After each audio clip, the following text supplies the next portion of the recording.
Hello. We are back with more of this freaking game. We are going to burn the Swiss rolls.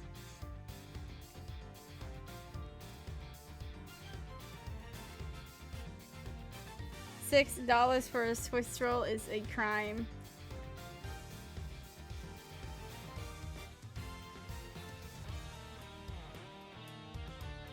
So we are going to burn the Swiss rolls today.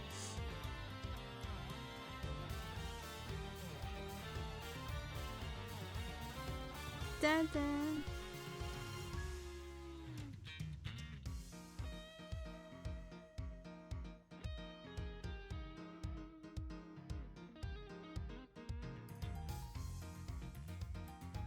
Okay, I think I sound good. I did change like the settings on like my audio a little bit to make sure it's all good. So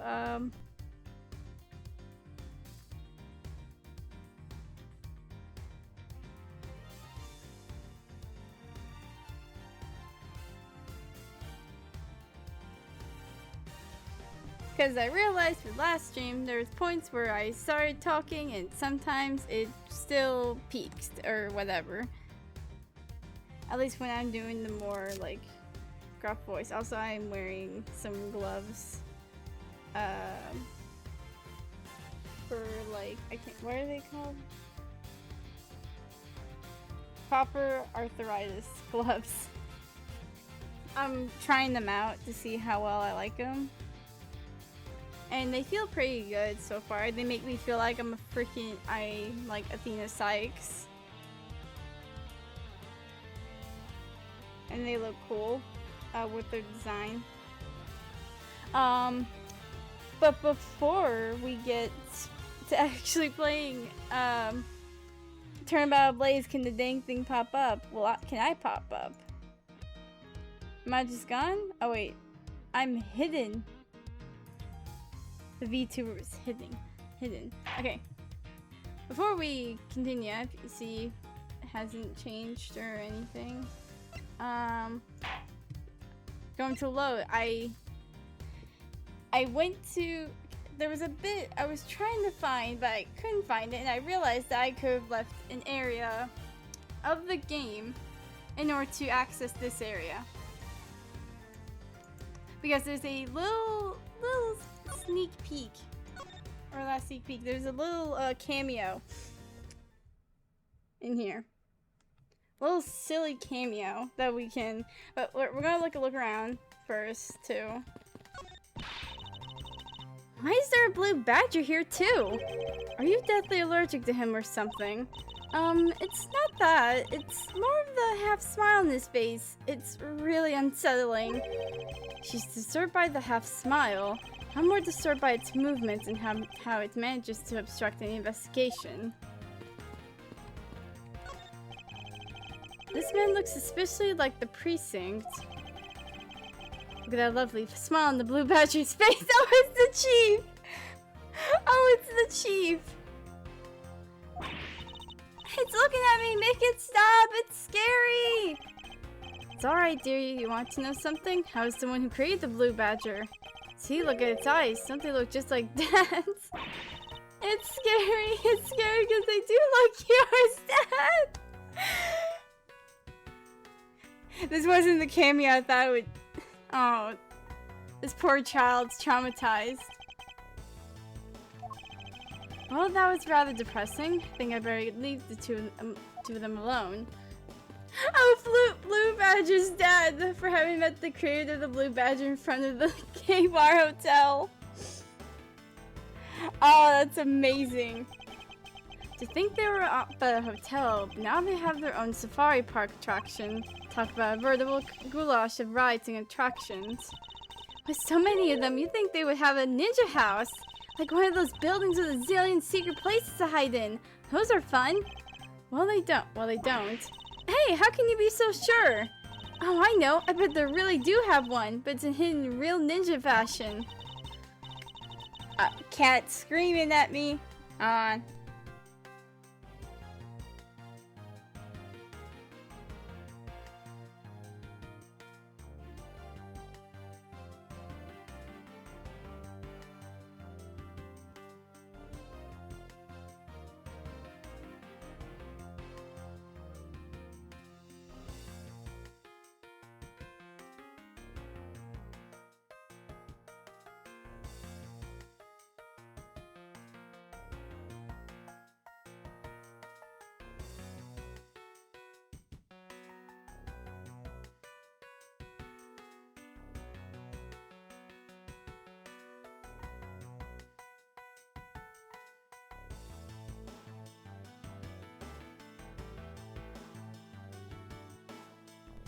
Okay.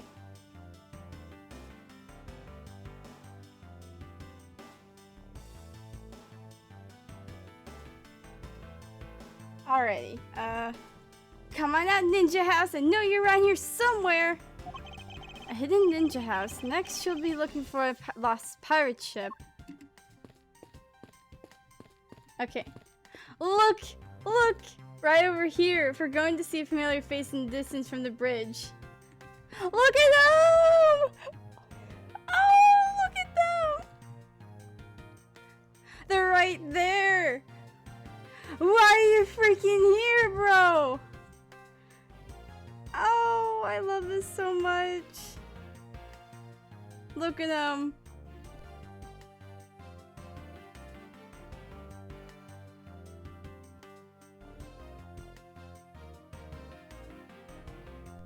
Okay. Wait. Can I... Okay, look. It's my best friend over there. They say that couples who cross this bridge together will find happiness. Or so the Gatewire Land pamphlet says. I do think that they'd already be happy because they were able to come together. Logistics aside, I wonder who came up with this tale and when.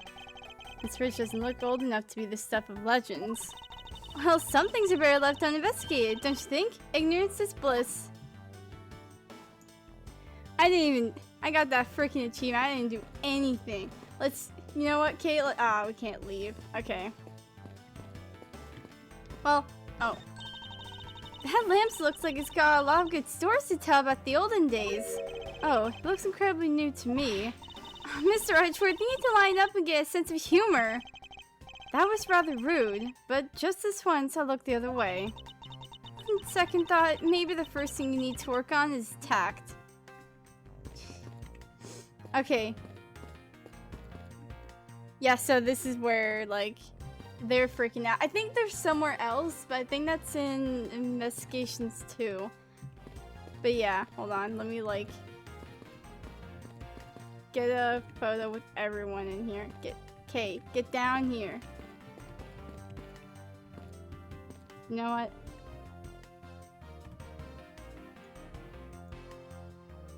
Okay. There we go.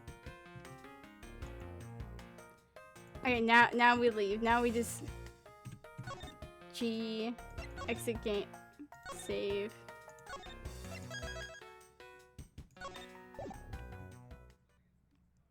Oh. I didn't mean to exit the full game. What the fudge? Ah, no, it's not what I meant. Come on, open it up.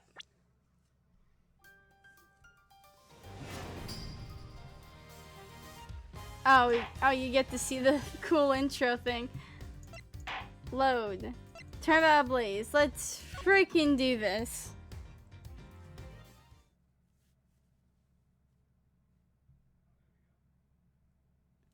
So 5, Turnabout Ablaze. 2 cards. 1 of the Black Raven. And 1 of the White Raven. A country torn in 2. 1 to the west. And 1 to the east. When those which were spilt are made whole again. The truth will reveal itself.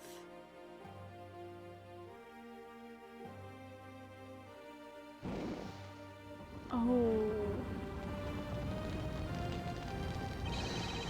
It's the Yatagarasu! The Yatagarasu's here!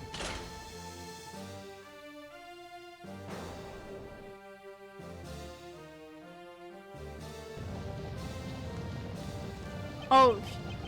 You accursed Yatagarasu! K, you...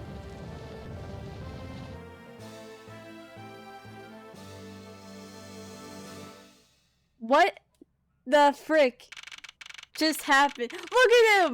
Look at him freaking drinking his freaking tea! Look at him! My god. It's so nice, almost dreamlike, to finally have a chance to relax and sip some tea. Especially after what a whirlwind of the past few days have been. On my return flight, I was dragged into a case involving an Interpol agent's murder. The next day, I investigated the kidnapping and murder at the Gatewaterland theme park. And later that night, the detective's dead body welcomed me back to my office. Along with a thief who was out to pilfer files related to a case from 10 years ago. How did I manage to find myself in the middle of so many cases back to back? Well, at least I have today. All I ask is that I be allowed to spend it quietly. Mr. Edgeworth! Look at Kay! This is big, I tell you! Hey, what's wrong with you? Where's your enthusiasm? And suddenly the phrase, the fragility of dreams comes to mind. What are you talking about, fragile dreams? Come on, let's go! The fake Yactogras isn't going to just find herself, you know! Well, if you must know, it's possible that I was paid a visit last night by your fake. Say what? Unfortunately for us, the thief managed to escape. But even now, we're still looking for this criminal. However, I must warn you that we've only had a few hours to search so far. So I must insist that you be patient on this one, Kay. What's with you today? Are you sure you aren't sleep-talking to me right now? Anyway, I've got something much more important than that I want you to see. Oh, and that is... Take a look at this! On March 14th, I will be there to steal your dirtiest secret. That's quite a bold declaration to send to an embassy. Suppose it was inevitable that a newspaper would catch wind of this. The date the card mentions is today! Today, huh? Come on, we gotta hurry! The embassy awaits! I suppose it is quite an urgent matter. However, do you know which country's embassy we should be investigating? Well, it's some really special country, and I'm actually really fuzzy on the details. But never mind that! Where's all your energy? Why are you so lackadaisical today? I'm not, Kay. You're just too wound up. Well, then you should get wound up too! Because this just might be our chance to catch that woman! You mean Miss Yu? The woman who killed Kay's father burned Faraday 7 years ago.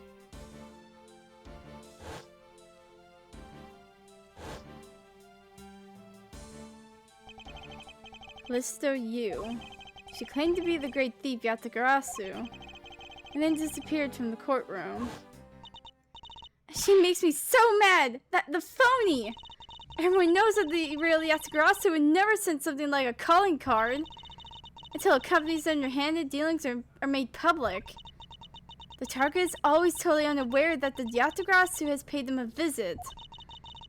That's what makes the real Yatagarasu so awesome! The Yatagrasu's card that's shown in this article. It looks to me as though it could be genuine. See, that's the thing. Whoever it is, that person isn't the real deal, but has knowledge of the Yatagarasu. If this isn't a clue that the woman's involved, then nothing is. Come on, Mr. Edgeworth, out the door you go! Wait, there are a few preparations I must make before we go. There's something interesting about this card we found last night here in my office. It's of a different color than the one in the article, which makes me wonder why.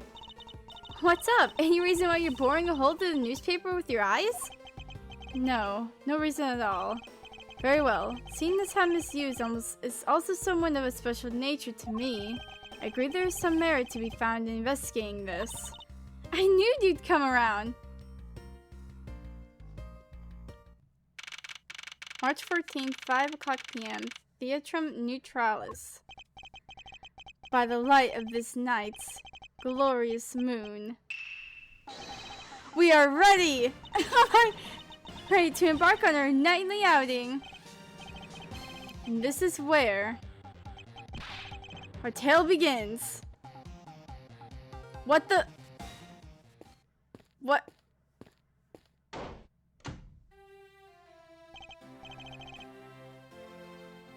What is this, some freaking Steel Samurai convention? Heh, what a coincidence. Who would have thought that a Steel Samurai stage show would ever be held at such an elegant theater inside a foreign embassy? Yeah, the climax is really awesome! Steel Samurai, Sushi Slash! I got chills down my spine when he pulled that move out. I suppose it really is more impactful to watch a show in person than on television. I have to say though, this embassy is set up kind of funny.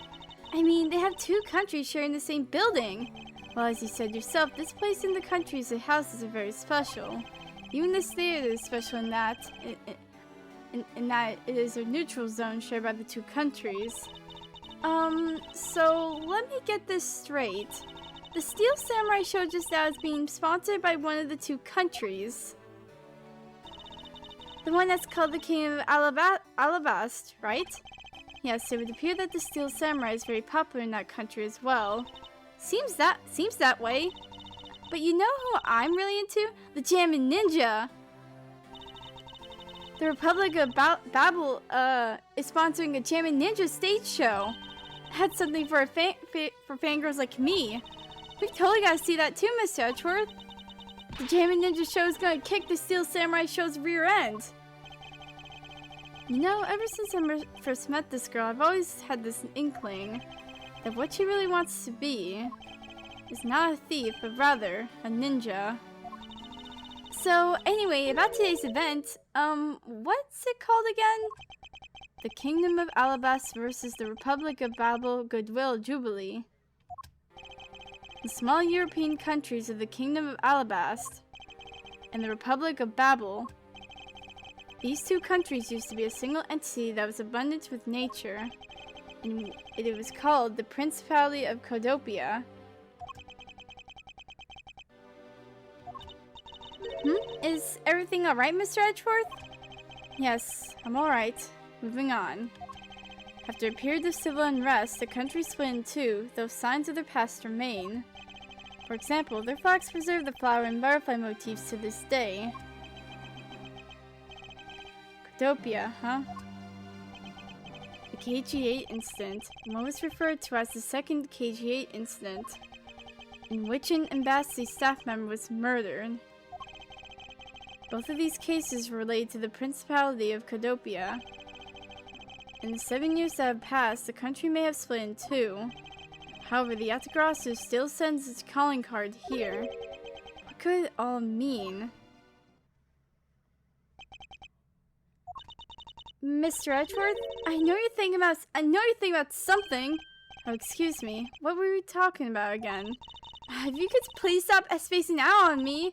Anyway, we were talking about the Alabasta versus Babel Goodwill Jubilee. The two countries have had a pretty bad relationship with each other, but supposedly they've been trying really hard to make up recently. That's why they decided to hold this event. If that's the case, then why the versus? Also, both countries claim to own the real Primadux statue, a natural treasure to both. They're planning to have them publicly evaluate today to see which one's the real deal. Okay, need I remind you to take care and not succumb to your thieving desires. Well, when it comes to treasures, I can't help myself, you know that. She had better be saying that in jest. Hey, I can read your body language, you know, and you've got it all wrong. Look, I'm here to do some investigating. Investigating, I tell you. I know. And although we don't know if the Yatagarasu will really make an appearance, I suppose we should still spend some time examining this place. Ah, heck yeah. Oh.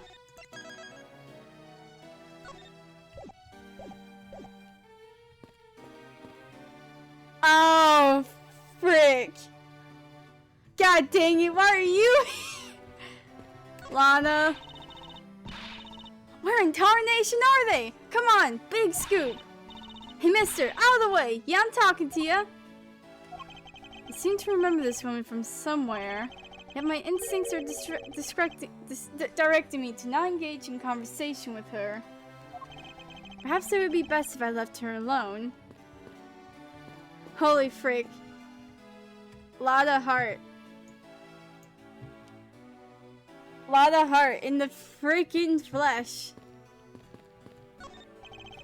Flowers were sent by Global Studios. Global Studios? That's where they filmed the Steel Samurai television show. They have been producing hit after hit recently, so the studio's being remodeled. Oh, I read about that in the papers the other day. That mascot of theirs is also getting a facelift too, right? What's its name? You mean Mrs. Monkey? Yeah, I thought it was something like that. You really have a great memory. Ha, never underestimated my powers of recollection. And also my powers of being a freaking fanboy of the show.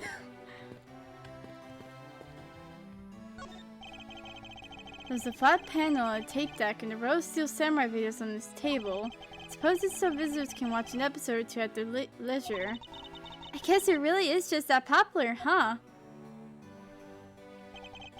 Yes, although I never thought I would see it reach this level of popularity. I wonder why they decided to call on the Steel Samurai for an event like this. I mean, it's like they intended to cut the two countries apart with the samurai sword instead. I wouldn't go against the whole point of this event. Oh, wouldn't that? Eh. Okay, that's good. Alright, now give me a dramatic slam. Right there. Stop. Hey, do you mind? Get out of the way, buddy. Okay, once more. 3, 2, 1, action. Okay, was that my fault just now? Well, he's obviously working. I guess we should leave him alone. The national flag of the Republic of Babel is on display here. The crest of its features is a butterfly. It's really rare to see a national flag featuring an animal on it. Not really. I can list at least a few off for you that do. Okay then, are there any flags with really chic things on them? Chic things? That's pretty vague, Kay. Although by my definition, there aren't really any flags that feature a chic object. Aw, that's too bad. Because if there was, I was thinking about stealing it. And what exactly would you do with a stolen national flag, Kay? Commit crimes. It appears that the child is watching a video from the first season of the Steel Samurai. Go, keep fighting until your last breath! Go, my hero, the Steel Samurai! Completely absorbed in singing the theme song, I see. I'll let the child watch in peace. The child. And we're here reporting live from the Theatrum Neutralis. As you can see, tonight's audience is full of enthusiasm. Let's see what this member of the audience has to say. Well, okay, that was good. Let's do one more run through. Excuse me, but when you are ready to film for real, would you mind giving me a call? Since that she didn't hear a single word I just said. Ah, Edgeworth was like ready to like fanboy like about the thing. Who are you? This is the perfect angle. Go, my image. Travel across the wave world and into every TV set around the globe. A more honest approach to appearing on TV might serve your ambitions better. Can we go back in here? Nope. There are pamphlets about the two embassies here on this table. It still looks weird to me. The country split in two a few years back, and they've shared the building and its grounds 50-50 ever since. Oh, I guess because they don't have the money to build two separate ones, huh? I should think that's not the reason why, Kay. Suppose I'll just help myself to one of these. Okay. Oh. No, let me investigate more! What was all the hubbub? Hey, look! It's the Steel Samurai! And he's got his son, the Iron Infant, with him! Holy frick. Edgeworth, calm down. Calm yourself. But I want to talk to other peeps. You know, I've seen... Oh. Sushi slash...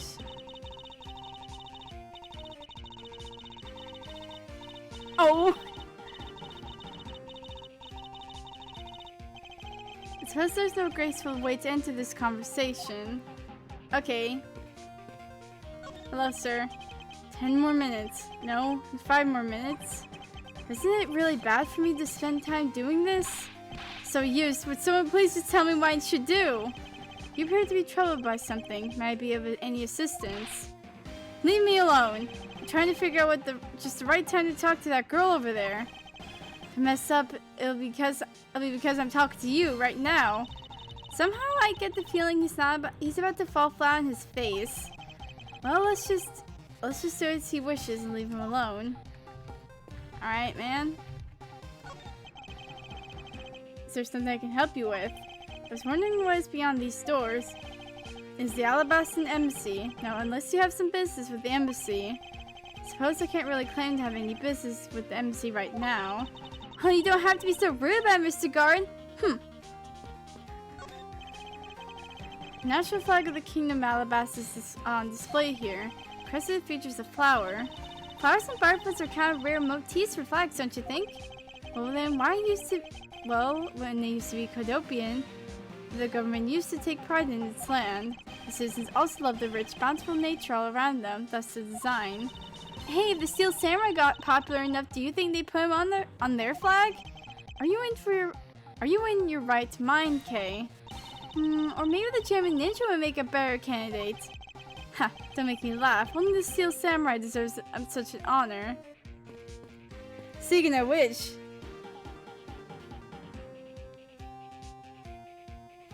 your physics lecture for the day fire. First law of motion is the object at rest will remain at rest until acted upon an object in motion will stay in motion until another force interrupts its second law of motion is that force is equal to the mass times acceleration. Third law. For every action force is equal opposite reaction force. I want to cry.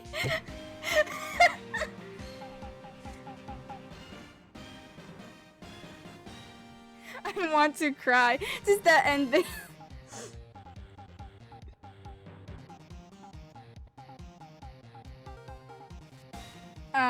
Okay. Oh, they're blocking the... Oh, wait. Oh, the Gatewar Hotel's freaking flowers. No arson has happened yet, Ghosty. It's, well, it might soon. We gotta talk to the Steel Samurai. May I speak with you for a second? It's the Steel Samurai.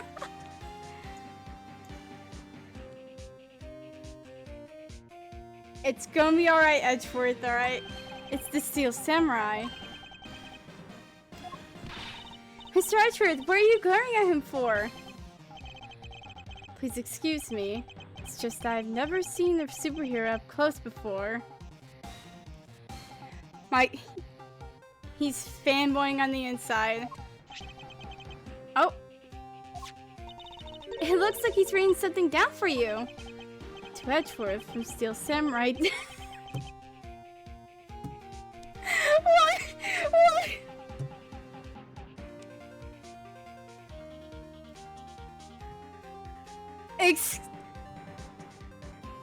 Who's in this freaking costume? I want to know. Oh my god, I'm gonna beat him up. Married man of Neo de Tokyo. Oh, an autograph. Pretty cool that you got one, huh, Mr. Edgeworth? He's going to cherish this.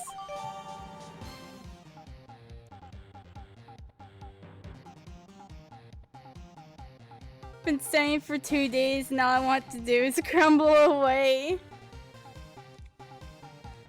Oh my god. I can let my class... No! No, Ghosty, no! No, no!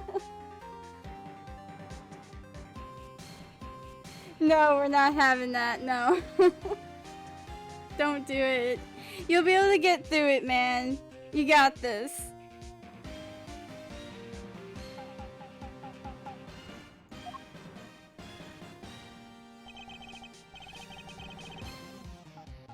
Physics. Mr. Steel Samurai, Ambassador Alaba is waiting for you. And now the Steel Samurai will proceed to enter the Kingdom of Ablaze to shake the hands of the Ambassador. The Steel Samurai isn't only here for 2 countries tonight, but rather can be thought of as a goodwill ambassador from our own country as well. There he goes, off to spread goodwill to the world. He really does seem like a goodwill ambassador, doesn't he? Okay, we're shooting the next segment now. Cue camera. In just a few seconds, the Jammin' Ninja stage show is set to begin. After the show, the Jammin' Ninja will enter the Republic of Babel. He is set to meet with the Ambassador of Babel at that time. Oh, the Jammin' Ninja show is about to start! We gotta get back to our seats!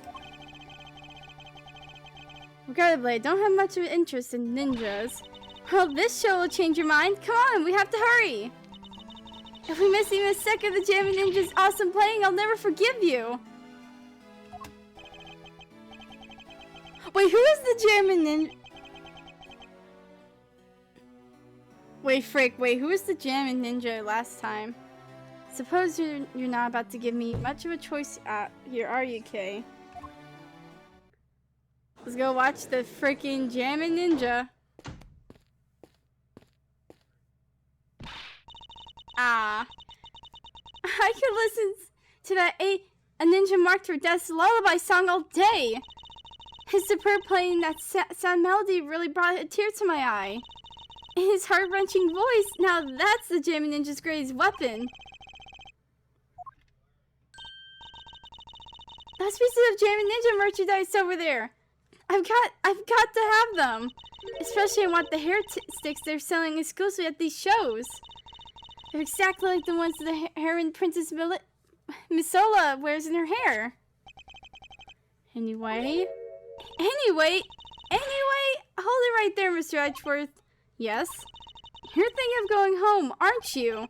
Well, it doesn't seem likely the Yatagarasu will be making an appearance tonight. Most likely it was simply a prank. No way, I just know the Yatagarasu will show. But I thought you said that the Yatagarasu doesn't send calling cards. Yeah, I did, but I figured from the very beginning that this would wound up being a wild goose chase. But that card she sent was a genuine fake calling card. A genuine fake? Well, how can I word this?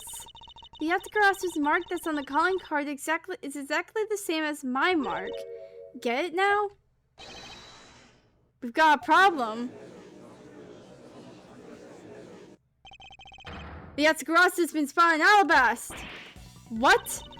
You hear that, Mr. Edgeworth? Ha! So you finally decided to show yourself, you phony! Hey, what gives? I'm sorry, but I will need to search you before you may enter. What the? Hey, the Steel Samurai just walked straight through with that one. Now, if you don't hurry up and let me through, my phony is going to escape. Okay, a country's embassy is considered to be a part of the country itself. If you don't go through the proper procedures to enter the country...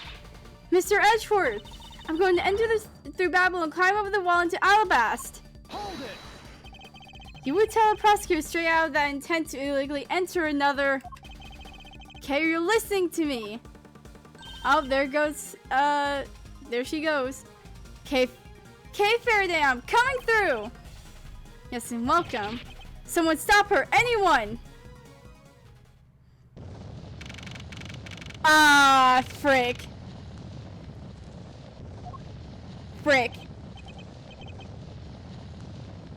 Oh, look at him. Okay, where are you? Don't tell me you really did find some weights over this fence. Ah, frick. Fire, this is too big for us to handle. Looks like the Yatagarasu came to Babel too. You accursed Yatagarasu! Okay, you had better be alright, wherever you are.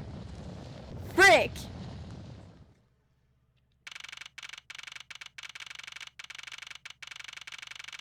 Oh, frick.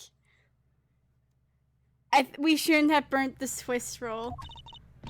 I told you it wasn't me!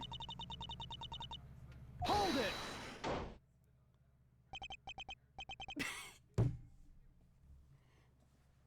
Take a breath. Oh my god, Edward, you need to freaking run more.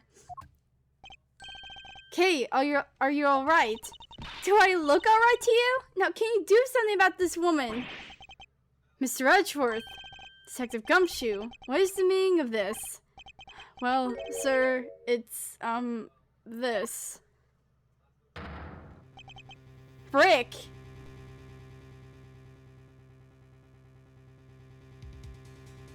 Wait, isn't this the guy that, got accused of murder?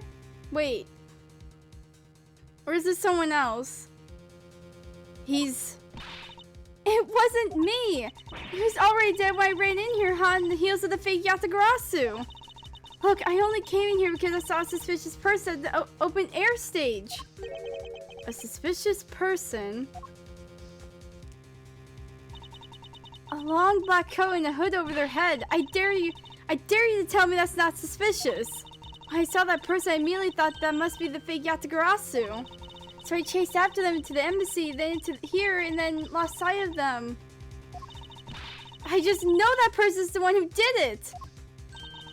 What are you so worked up for? There's no reason for you to be this loud. Correct me if I'm wrong, but you're Agent Lang's secretary. Sheena, I believe your name is, correct? And if you were making an arrest, I assume you have evidence that it was Kay who committed the crime. Is that also correct? You refuse to answer. I don't need an answer. You're merely a prosecutor in this country, meaning you have no investigative authority. Hey pal, just what the heck does that just say? What you just said mean? If it happens here, it's under Mr. Edgeworth's jurisdiction. The end. Seeing as how this building is sitting on our soil, we can investigate here we'd like. Unfortunately, Detective, embassies are a different matter. Huh? This office is considered to be a part of the Republic of Babel, which means that anything that happens in here defaults to the control of the Babelese government and Babelese law. Oh, Babelese. Giving them exclusive extraterritorial rights. Extraterrestrial rights, sir? Do you really believe the truth is out there? Do you really believe that the truth is out there? Basically, our country's laws do not apply inside the embassy of another country. But that's what was agreed by our respective governments. Our authority to investigate was effectively nullified the second we entered this place, which means we can do little here in this situation. No way, sir! Please leave this matter to the Interpol's hands to go home. Mr. Edgeworth. Hey, you're not Mr. Edgeworth! In that case, allow me to join your investigation. Oh my god! The Queen! I didn't even read that. What the fudge? Oh, he just said Miss Von Karma. Okay. Holy frick, she's here. Who are you? Wait, Ambassador Paleno. I truly appreciate you allowing me to join the investigation. It's really nothing. Manny was my secretariat, of course. I want to help you as much as I can. In fact, it's a blessing that Interpol agents were able to make it so quickly. Franziska. Well, I never imagined I'd meet you here of all places. This is an embassy meeting that you have no authority to conduct. Already? What is it? Ambassador Paleno. And you are? I am Miles Edgeworth, public prosecutor. I ask that you please allow me to investigate this case as Miss Von Karma's assistant. Assistant? Miles, what the heck do you think you're... Please, I implore you, Ambassador Paleno. Very well. I'll continue on the two... I'll be counting on the two of you, Miss Von Karma and Mr. Edgeworth. What did you mean by you'll be Miss Von Karma's assistant? Don't exactly have a choice, do I, Detective? If I don't become Franziska's assistant, I can't participate in this investigation. There you go again, running at that mouth with that aloof expression on your face. Franziska, please. don't know what you're planning quite yet, but at least I do know one thing, that you are now my subordinate. Just remember that my whip is always ready to wake you, should you have a brain lapse. Of course, I'll keep that in mind. If you're done playing games... Right, let's begin the investigation.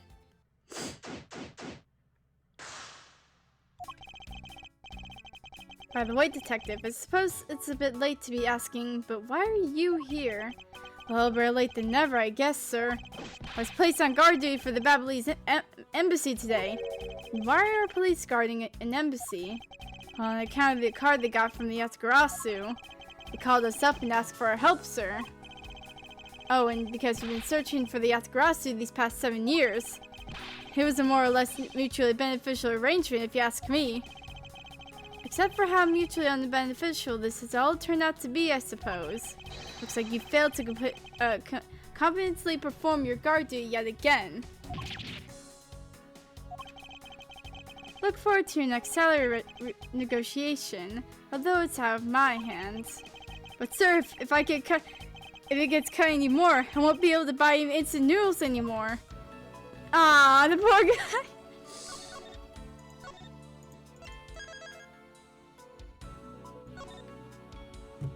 I just realized what the frick that said before I saved it. I'm gonna cry.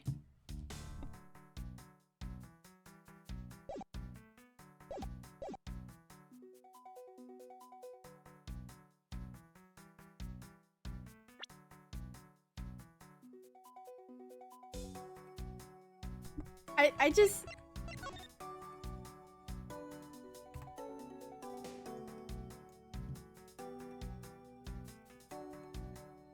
This isn't freaking investigations.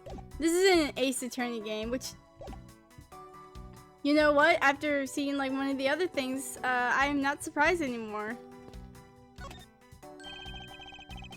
Because this is a national treasure, I can ask you that you please not touch it. I'm afraid the only ones allowed to touch it are myself and the Secretariat. There's a possibility that it is related to the murder, wouldn't you agree? Hey, Mr. Edgeworth, why don't we give up for now? We can force them to let us investigate later when we find some solid proof. I suppose I don't have a choice here. This must be one of the prima deck statues Kay was talking about earlier.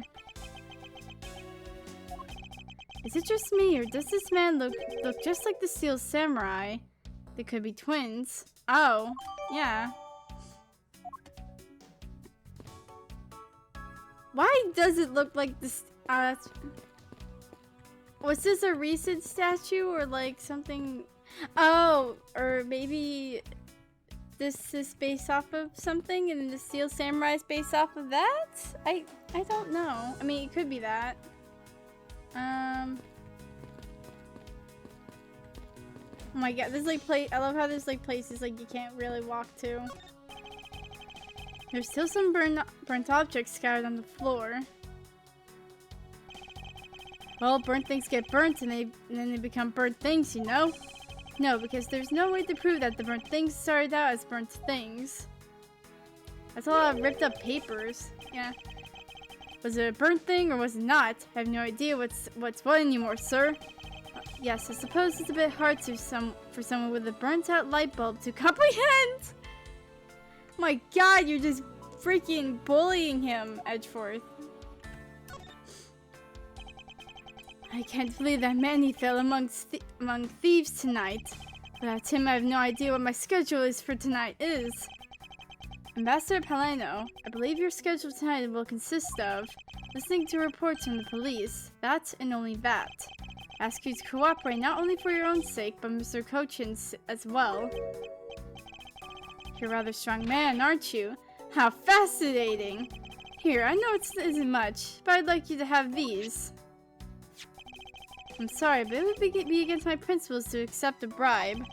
Oh, no! These are simply coupons we distribute to promote Babel. Remember, we offer a large number of discounts and offers when you visit lovely Babel. Now remember, the Republic of Babel is known for its feverish tourism industry.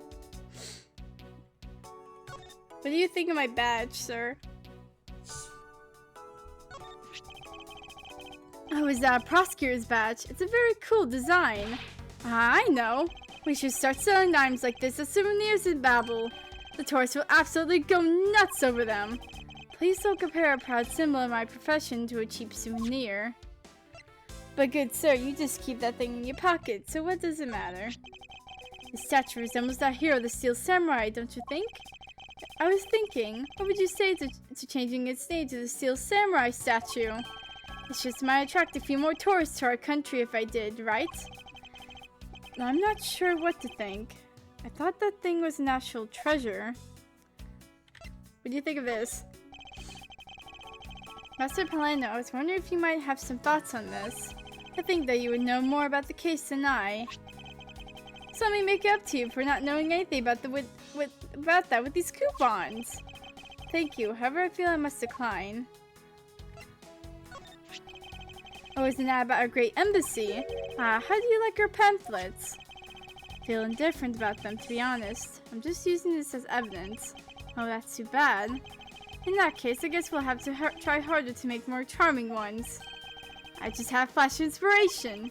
We should make all of our pamphlets into coupon books.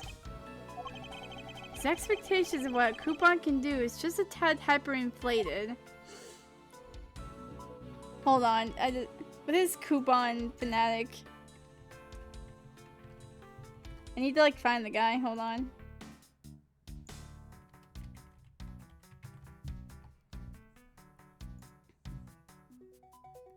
Where's this man? Save image.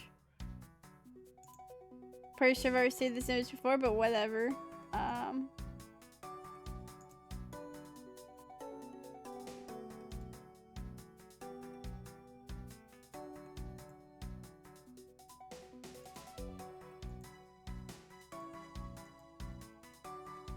Nope.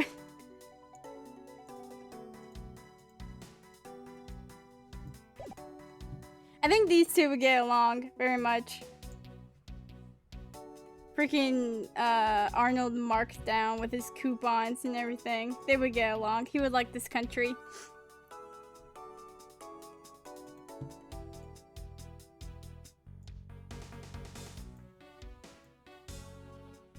Okay, many coaching. Yeah, wait. Are we?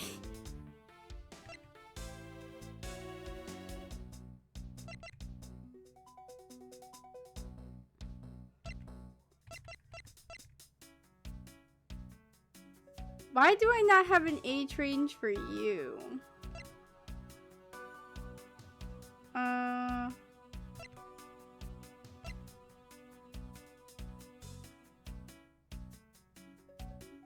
Wasn't there someone else named Cochin, or what? Or am I just tripping? I was wondering if you might tell me a bit about the deceased Manny Cochin.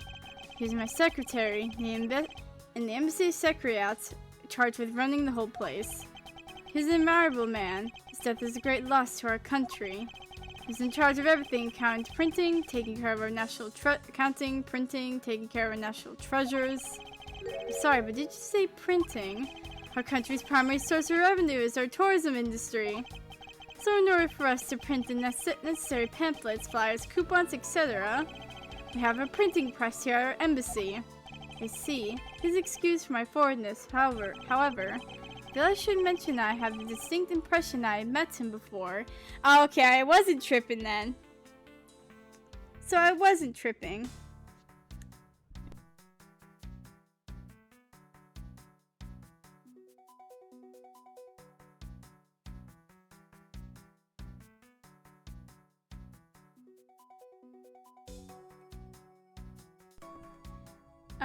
Okay.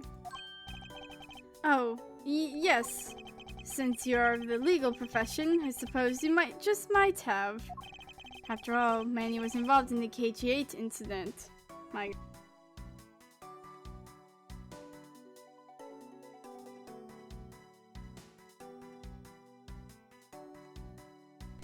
Of course he was. The KG8 incident? The defendant who was found innocent in that case was Manny.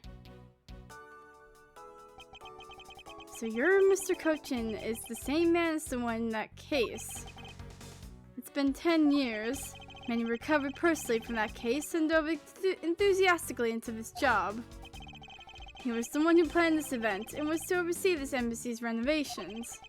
It really is a shame. He has such a bright future ahead of him. What exactly did you mean earlier by renovations? We can't have tourists and visitors to our embassy think we're a poor nation, can we? So renovating the embassy is something of an investment. We may have rather paltry budgets, but we're trying our best to make do. However, I guess the only person who could have helped us do our best now is no longer with us. Okay, not... Okay.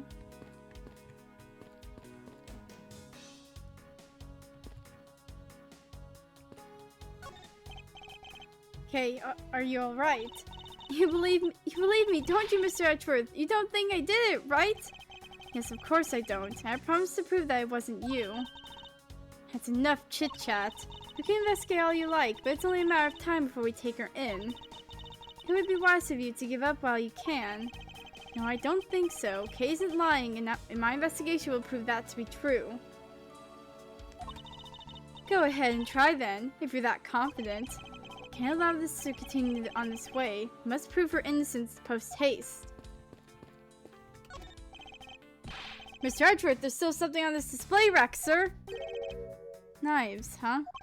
Although the blades are all that remained of them, unfortunately. I guess the handles all got burnt off by the fire. Ah, so even the knives fell victim to the fire. Ambassador Heleno, are these knives yours? Why, yes they are. They're a special set of ornamental knives featuring the national symbol of Babel. These butterfly-themed knives, along with the Babelist's own set of knives, are comprised of three knives each. But I can't believe the Babelese one have been reduced to this state. Ornamental knives, huh? There's a small release on the tang of this blade. Ambassador Heleno, what is the notch here for? Oh, that? It's a feature of these knives where you can freely exchange the handles on them, so that we can change how they look to fit the situation, of course. I see, so these knives were constructed so that the handles could be easily removed.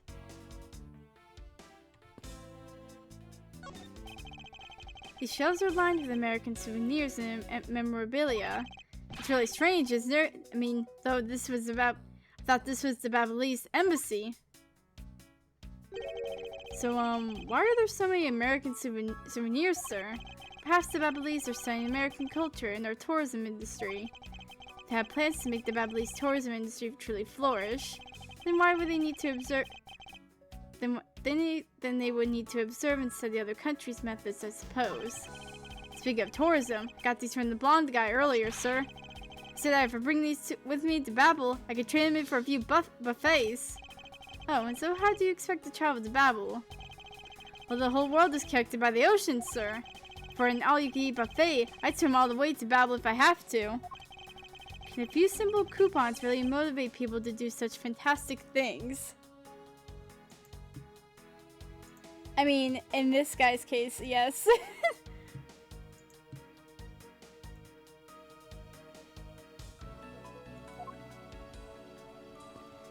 You'd be surprised what coupons can do, Edgeworth. Can I freaking leave? Looks like this was once a magnificent grandfather clock, but it's all fallen victim to the fire. Mr. Edgeworth, is it okay for me to talk about the clock in my house, sir? If they're unrelated to the case, I hope that you will refrain from sharing, but... Well, this is one clock that I made by myself, but the timer on it's... Oh. It's quite enough, detective. Wait, what did he say? I want to read it.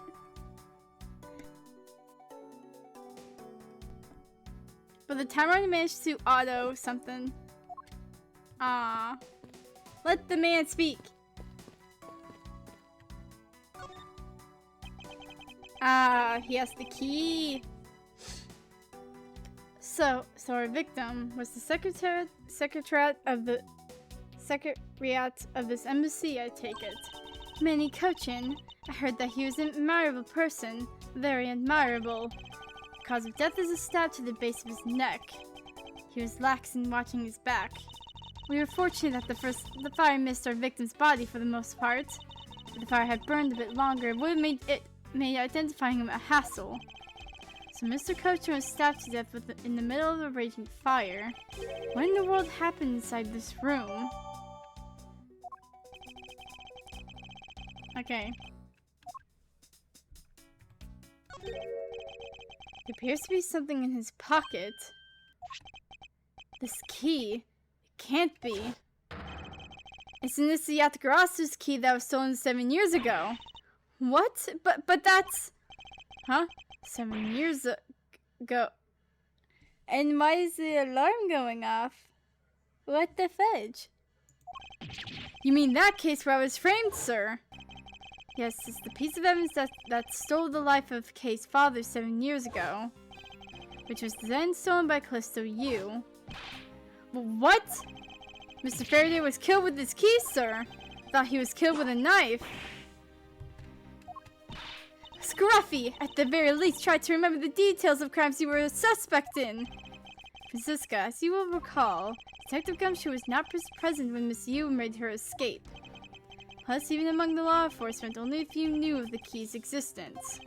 I doubt that a new rookie at the time would have been made privy to such knowledge. I feel like the victim right now, all trampled on, sir. Suppose I just have to fill you in now. The secret to this key is...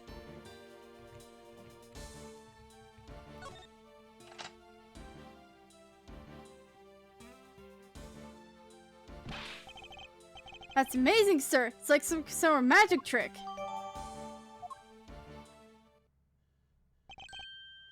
I knew it! This is the same exact piece of evidence that Miss Yu took with her. I remember this beautiful pattern in the blade. I remember this as well. It's a vine motif, isn't it? Yes, it looks like tuned interwoven vines crisscrossing down the blade. Vines, sirs? I think it looks more like a bunch of stars if you ask me. It's one of those six-sided stars, just like the police star mark on our IDs. I really don't think you can call these stars. To say that the detective's art sense is underdeveloped would be an understatement. The real question is, why was the Ablaze Embassy Secretariat holding this? While we don't know how Mr. Cochin came to possess this key, we do know that this was stolen by the Yatagarasu from the Kodopian Embassy. That's right. Mr. Faraday had written that fact down in his organizer. I believe this means that further research is required into the country of Kodopia. Why don't you ask Ambassador Paleno about what he knows? Supposedly he was a candidate to be the next Kodopian ambassador once long ago. He should be able to answer any specific questions you may have. I'll be right back. I need to turn off this freaking alarm.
Okay.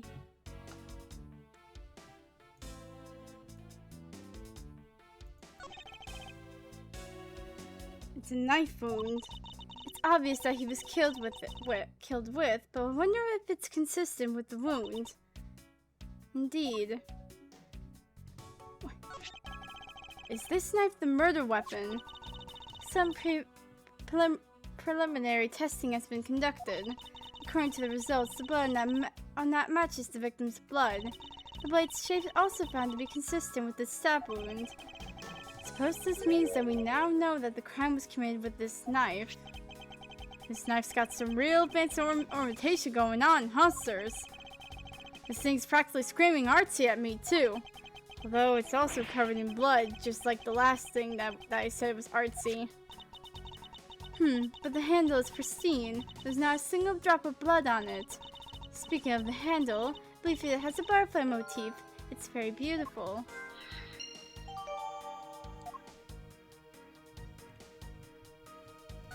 Oh.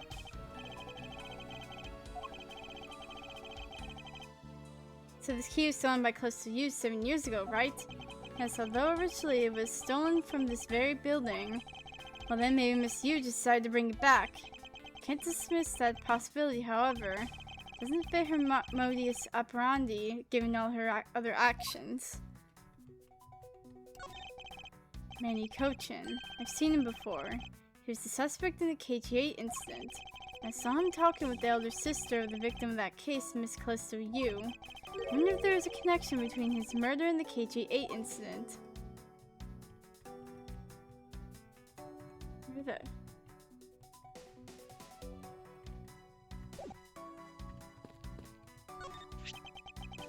Small personal safe.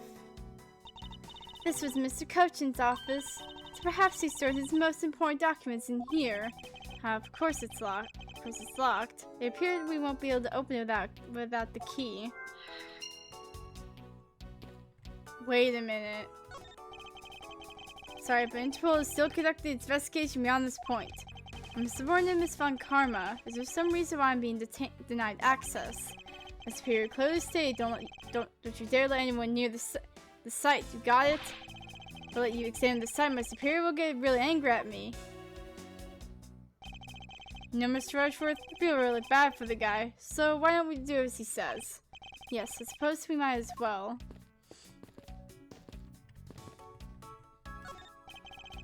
This ceiling fan must have fallen from the ceiling. Ceiling fan? What does one of those do?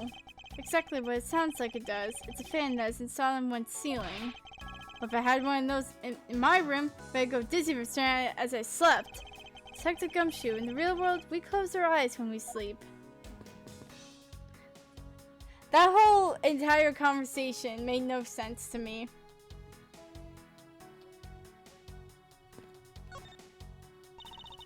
Miles Edgeworth! What is it? Let me tell you something. You are currently my subordinate. And if you wish to convince everyone else of that, you will speak to me with respect. What's with the giddy glint in her eyes? Don't think that would be really necessary, Francisca. Oh, really? Well, it doesn't matter. It doesn't change the fact that you are still under me. I thought Francisca was flying around the world in pursuit of the smuggling case. So then why is she here at this embassy? Is there a smuggling ring?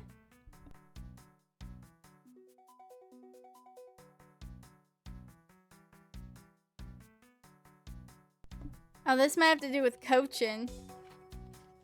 Wait, I want to present my badge. What about your prosecutor's badge? I have one too, you know. Ah, yes, so you do.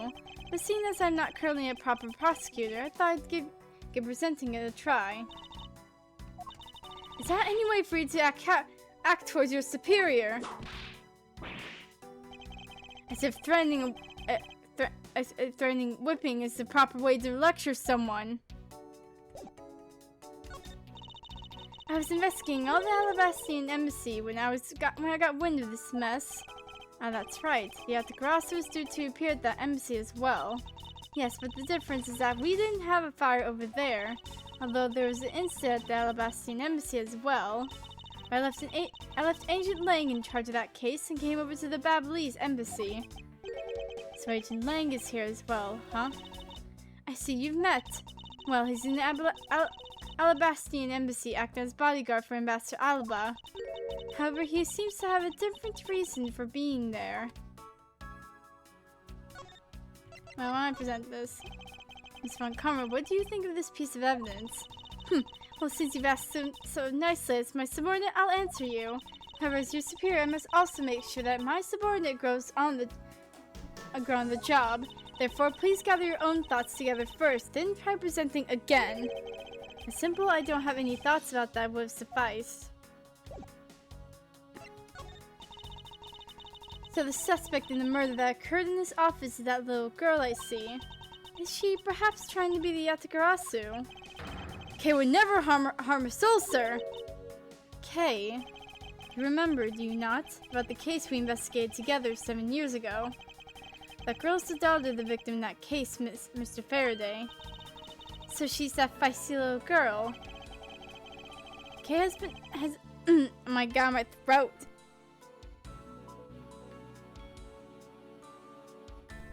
Kay has been on the trail of the Yatagarasu, on the trail of the Yatagarasu, which is how she ended up here, looking for the one who took her father's life. I see. Kay's trying so hard, but you know what? The Yatagarasu just keeps on triggering us all. How so? The Yatagarasu sent a card saying I will be here to steal your dirtiest secret. All we've had is an arson and a murder. Lab boys are going in circles. You know what this is, sirs? It's a breach of contract. It's going to on the rap sheet.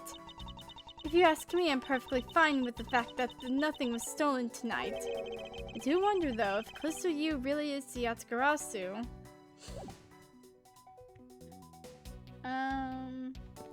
Let's ask him about the knife before I make. No, that's not what I want to talk to. Ambassador Paleno, I was wondering if I may ask you about Codopia. Codopia? Alright. What would you like to talk about? First, I'd like to ask you about this key. What about this key? Found it sticking out of Mr. Cochin's pocket. I believe it's originally belonged to this embassy. Is that correct? Upon closer inspection, it seems that this key is shaped like a butterfly. That's not all about this key. That's not all about this key. It's also capable of changing into a knife. Oh! How fascinating! Is it possible that the ambassador didn't know about the existence of this key? In its knife form, there's a flower mark on the base of the blade. I guess this knife might be from when we used to be a part of the Codopia. And how did you come to that conclusion? It has both the Codopian's national symbols, the butterfly and the flower. I suppose Manny used this key here at the embassy back when we were still in Codopia. Ambassador Paleno, this key was stolen from the Codopian embassy 7 years ago by Callisto Yu, otherwise known as the great thief Yatagarasu. Oh, really? You were not aware that Miss Yu had broken into this embassy at that time. I'm sorry, it can't be much help. I'm not very familiar with the details, you see. I became the ambassador after Babel became its own independent nation. But if Manny were still alive, he would probably know about what happened back then. Mr. Kocha and Miss Yu knew each other 7 years ago. But that doesn't explain why I found the Yatagarasu's key here in the present.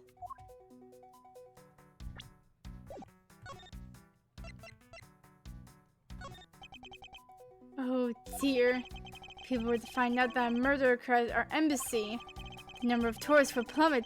As for our revenues, it'd be a disaster. What are we going to do? He really doesn't seem worried. Perhaps I should refrain from bringing this up. Oh. I want your coupons.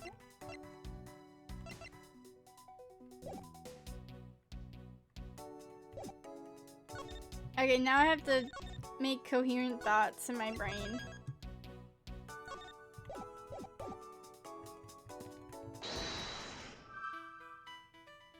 Okay.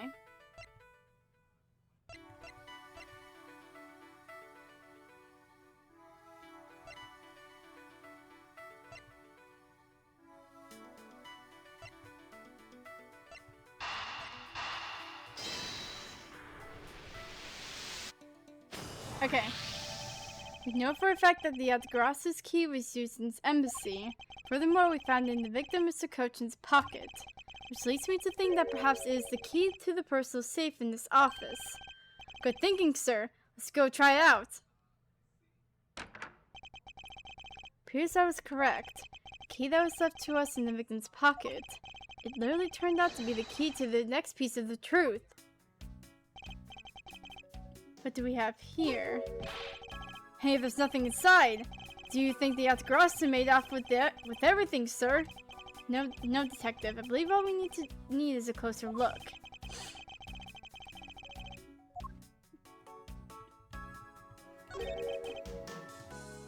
What is this here? Looks like the ripped corner of a piece of paper, sir. No, I don't think it's ripped. Seems more to me like it's stuck in the safe. Hey, you're right. Won't budge an inch, not even when I tug on it. I don't think I've ever seen paper stuck on the inside of a safe before. Detective, I think you have it backwards. Not the paper that's strange. It's the safe. What do you mean?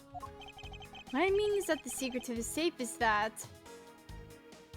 oh, it has 2 compartments. Even just eyeballing it, you can see that the inside's a bit too shallow. Furthermore, with the unnatural way the paper is stuck at the back of the safe, I'd say that there's an extra bit of space behind the back wall of this safe. In other words, this safe has a second compartment. What? I suppose that you are correct in asserting that the paper is stuck in an unnatural manner. However, if what you say is correct and there is a second compartment, how do we go about opening the door to it then? As you can see, there's no other lock or keyhole in sight. Actually, there's one more spot of interest to me on this safe. Oh? Yes, I believe that that spot is the keyhole to our mystery's second lock. The safe and its locks. Alright then, since you're so sure of yourself, show me how you deduce your answer.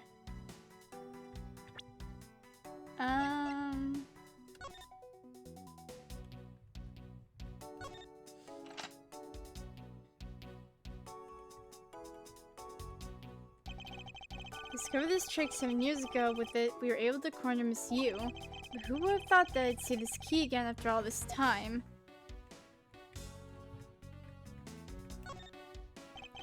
It's not that far-fetched to think that the end of this key was meant to be a butterfly. Oh my god, cat.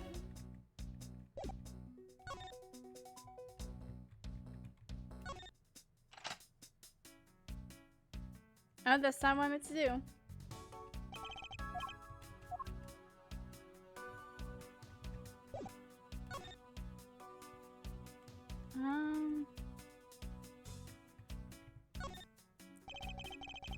There's a vine motif to the ornamentation of this blade. Even Detective Gumshoe claims to see a star motif in it. Wait. Between the blade and its handle, there's a flower and key itself. It's a butterfly. This key was stolen by the Aldegrasse 7 years ago from the Cadopian embassy, which suggests that this was made while Cadopia still exists as a country.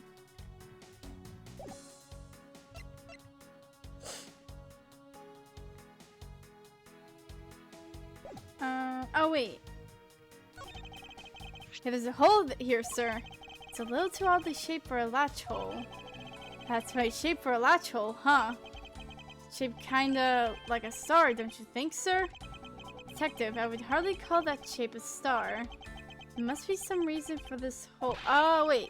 There's gotta be some reason why this hole is shaped so weirdly, you know? Am I overthinking this? No, I don't think so. Yeah, I'm overthinking things. Nah, there's no way I could ever do that. Detective Gumshoe, could you please be quiet for a second? You're frightening me. Oh god. What fell? What the? Oh, okay. Let me freaking deduce this.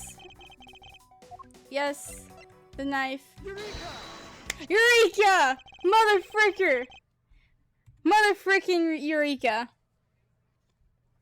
Doesn't the shape of this keyhole remind you of something, Franziska? The shape does look very familiar. However, I believe it's simply a latch hole for the safe's lock mechanism. It's just for safekeeping. It's just for keeping the door shut, nothing more. Hold it. Is that so? The person who used this safe. Mr. Cochin made sure the safe had 2 compartments in order to hide something. Do you honestly think someone like that would allow the keyhole to the hidden half to look so obviously like a keyhole that even the average person could figure out? You can't be serious! Are you saying that this hole is the keyhole to the hidden compartment of the safe?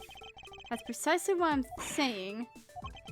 And I will prove to you right now that the Yatagrasu's key is the key that will open it. Objection! The Yatagrasu's key? Miles, Edward, this better be a very bad joke. Sorry, but this is no joke. The Yatagrasu's key is the very key that will open the second compartment of this safe. We know that this key opens the first compartment of the safe. But the keyhole you're talking about is of an entirely different shape than that of the key. Let's go over this again, shall we? The Yatagrasu's key was originally made to open Mr. Cochin's safe in the Kodopian embassy. We confirmed that is fact by opening the door to the safe with it. Why is the cat screaming? Hold on.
Okay, Can my throat not die every time I talk, for God's sake?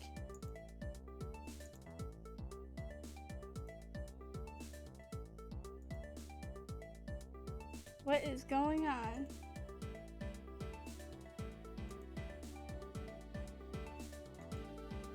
Okay.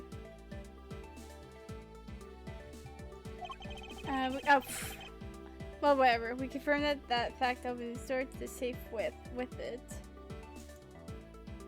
Now let's take a look at the back end of the key. Looking at the knife portion head on, what do you see? What are you talking? Oh! It appears that you've come to understand what I'm talking about. When viewed head on, the knife's blade is the exact same shape as the keyhole. My freaking god, we figured it out. The real function of the knife portion is to act as the key to the hidden portion of the safe. But that's preposterous! Because it looks like a knife and was used like one to kill Mr. Faraday 7 years ago, we fell under the misconception that it was always meant to be a knife. But for both the safe and its key to conceal such clever tricks, whatever is hidden inside the secret section must be of incredible importance. And it's even possible that what I've been searching for is inside.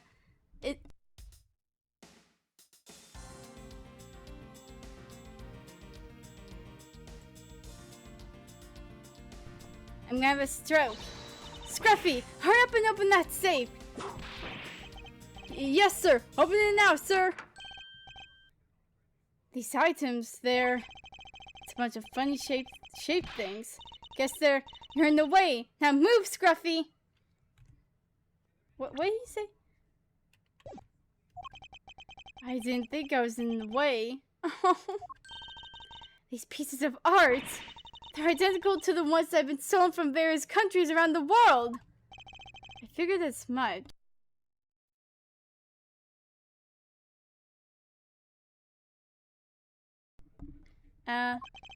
These are the treasures this section of the safe was to hide from view. I believe a more thorough examination is required. This is the document that we thought was stuck earlier. Wonder what it's about. Beats me, sir. Why don't we take a look at it first before we give up, Detective? Mr. Cochin's name is written here on the last page. Wonder what the significance of this document is. These are pieces of stolen art from around the world. Wonder how much they're worth, especially this one. Oh! Scruffy, don't touch those valuable pieces of art with your filthy hands! Why do you have any idea what would happen to you if one of them were to break? Is it just me, or did she hit one of the pieces of art just now? What? Don't freaking...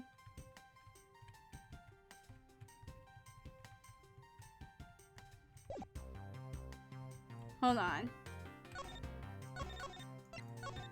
Nope.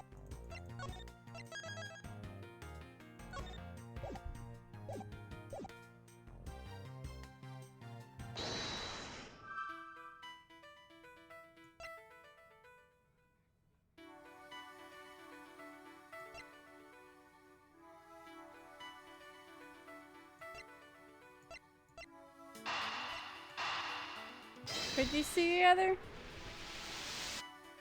Yep, okay. To steal your dirty secret. Is it possible that the dirty secret the Atagrasu is out to steal is in this very room? Dirty secret? Francisca, you're in pursuit of some dirty, underhanded stealings yourself, are you not? Something tells me that this is no coincidence. In that case, then, the person I'm looking for is here in the Ablaze embassy, huh? The head of the smuggling operation. I think I just might need to ask Francisca about her smuggling case in more depth. I'm doing this like probably completely backwards. Francisca, when we last talked, you said you were on the trail of a smuggling ring. Suppose the reason you're here right now is related to that. Yes. After analyzing the intel we've gathered from various countries, this embassy rose to the top of our list of sites to investigate, and this is what tipped us off.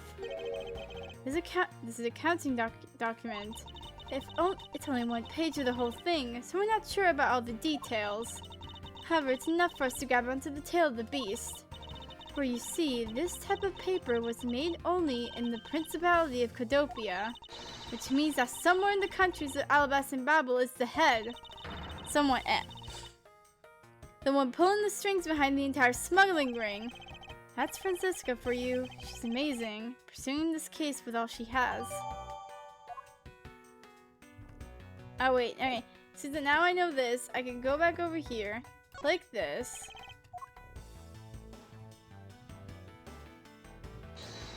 Go here. Eureka! Take a good look at these documents, Francisca. It says that there are 3 pages in total, and yet there are only 2 here. Correct. Now take a look at the smuggling activity document in your possession. Tell me, is it not possible that your page was taken from this set of 3? Well, it certainly looks that way. By putting our multi-part puzzle together, we seem to have arrived at an answer. And it seems that you have now found what you were looking for. Yes, and with this, it has become crystal clear that Mr. Cochin himself was responsible for the mass smuggling of Ablaze Inc. Ablaze Inc. Ablaze Inc. is a special product of the Republic of Babel. However, due to a special reason, only a limited volume is ever exported. And that reason is that's classified. It's on a need-to-know basis, and you don't need to know. In any case, it seems that the head of the smuggling ring was our victim, Mr. Manny Cochin. His base was in an embassy, thus was hard for both our country and his to interfere, making it the ideal conditions under which to run a smuggling operation. It's so frustrating. I lost the person I was to rain judgment down upon with my whip of justice. Well, even if he is dead, we still have a responsibility to look into his misdeeds. You expect me to whip a dead man? Well, I'm not interested. Francisca, you must know that Manny Cochin was the suspect in the KG-8 incident. Of course I know, on top of being the head of the smuggling ring. There is the matter of what really happened in that case that needs to be resolved. But there's still stuff I gotta look into? Wait. Let me walk over this freaking body.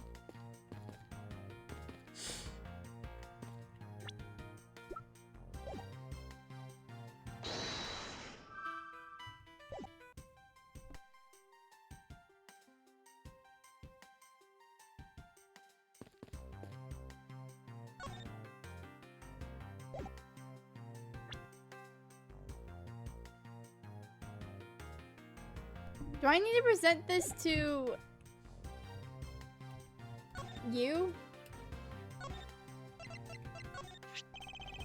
Can't believe that Ablaze Inc. was being used in such an evil scheme. And if people were to find out, that would really tarnish the global image of Babel. This is really bad, really bad. Hope Babel's in a bind now. It's interesting as his words do not match his facial expressions.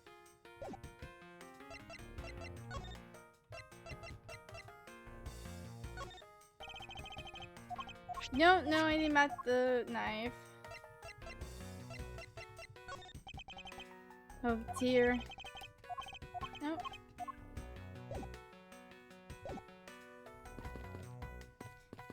What have I no. I really wanted to show this to her. Nope.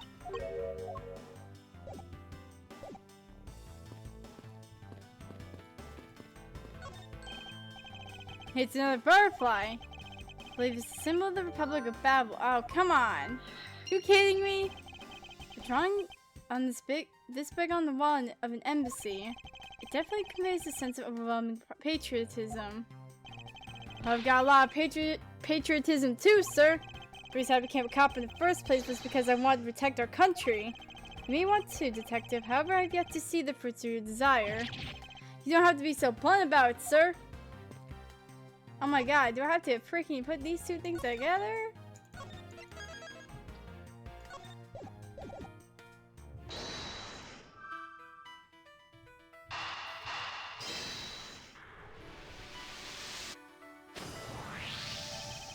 The design of the knife's handle. It greatly resembles a special Ablaze species of butterfly. It does, doesn't it? Plus it says right here, this knife is property of the Republic of Babel. Perhaps this means that the knife used in the crime was found right in this room.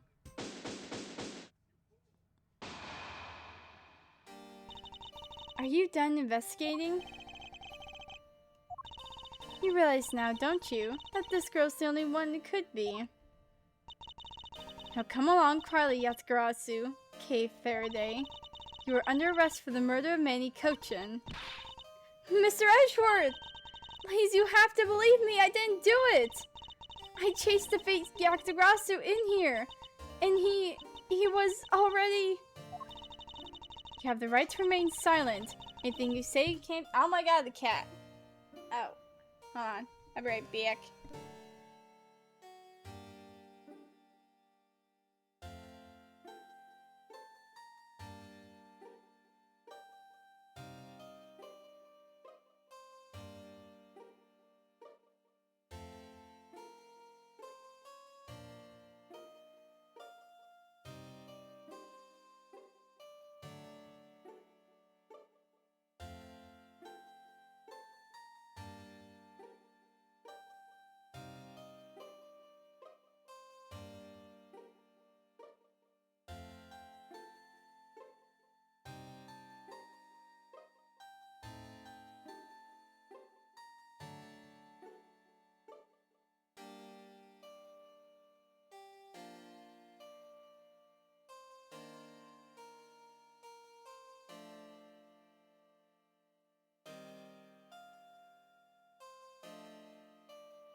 Okay. You have the right to remain silent. Anything you say can and will be used against you. I did not mean to press that again. Hold it! I'd like to help you reduce the number of mistaken arrests Interpol makes. What is that supposed to mean? I believe I told you that Kay Faraday is not the culprit of this crime. Very well. I suppose I have no choice. I'll show you just how foolish your claims are.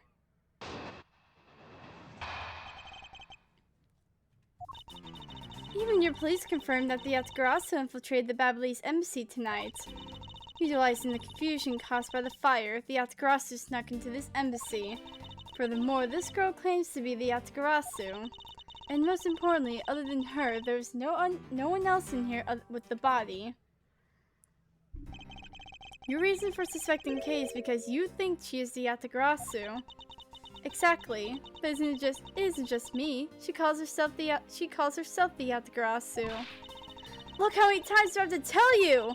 I was only out to capture the fake Yatagarasu! Imposter or not, it matters not. A Yatagarasu is a Yatagarasu. Very well, then I shall prove that Kay is not the Yatagarasu who killed Mr. Manny Cochin. Go ahead and try. Show me what the prosecutors of this country are made of.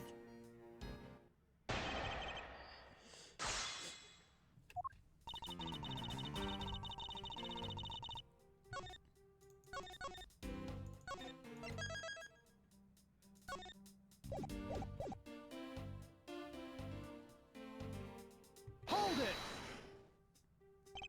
They may have confirmed it, but are you telling me that no one could catch the thief? If so, you're basically admitting that the Yatagarasu was committed murder eluded us. Of course I chased after the Yatagarasu that entered the Babylese embassy right away. And that is also why I'm making this arrest right now. Because at the end of my long chase, there was only this girl. In any case, this is what I believe happened tonight. Hold it! The confusion caused by the fire. Are you saying that the Yatagarasu is not the arsonist who started the fire? A suspicious person along code was spotted in the area. Officers in the area claim to have seen that person start the fire. It sounds like we have a phantom in our midst. Yeah. In a way, he could be considered a phantom with the way he randomly appears. Hold it! Just because she calls herself that doesn't prove that she is a killer. No, but it does give her a motive. The Yatagarasu sends a card saying, "I'll be there to steal your dirtiest secrets." Furthermore, there are documents pertaining to some smuggling activity in this room. She obviously wanted to steal them. So she killed Mr. Cochin for the key. I see. The logic is very sound, expecting nothing less of a Lang secretary. However, that statement just now didn't sound right. It might just be the opening I need.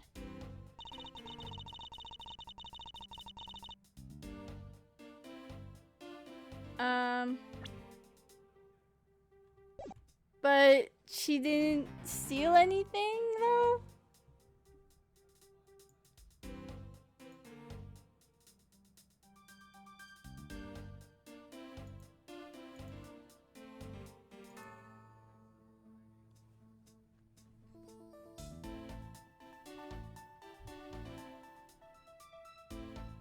Hold on. Oh.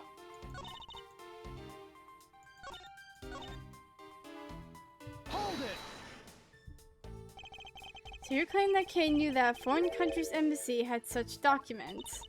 As stated in this calling card, the Yatagarasu was out to steal a dirty secret, which means that the goal tonight was to steal those smuggling activity documents. You have it all wrong! It was the fake that sent that card!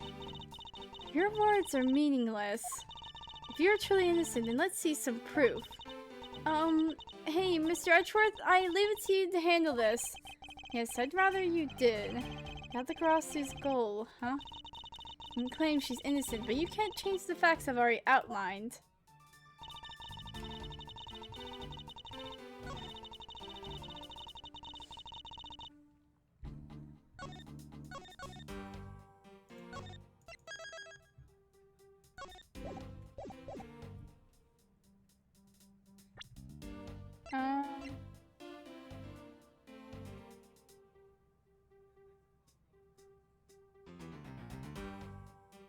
But the key was still in his pocket.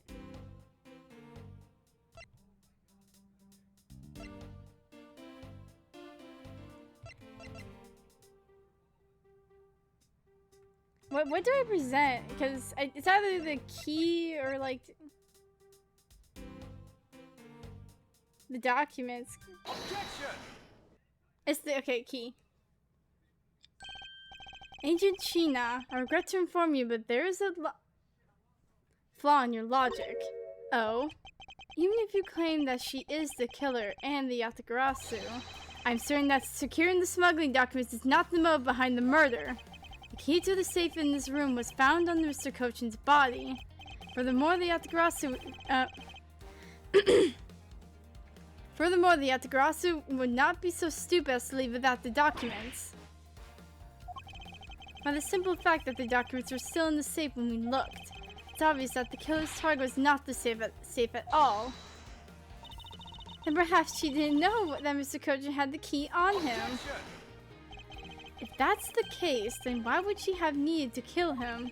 Because I can't think no reason for her to kill him if she had not known that fact. Need reason. All of this is simply our conjecturing after the fact. It's entirely possible that she accidentally killed him when she was sneaking in.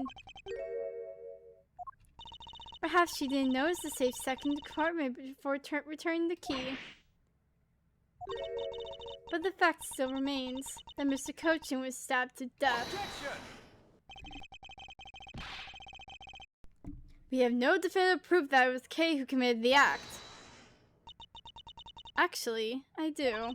I saw her holding the knife as she used on the victim with my own eyes. What?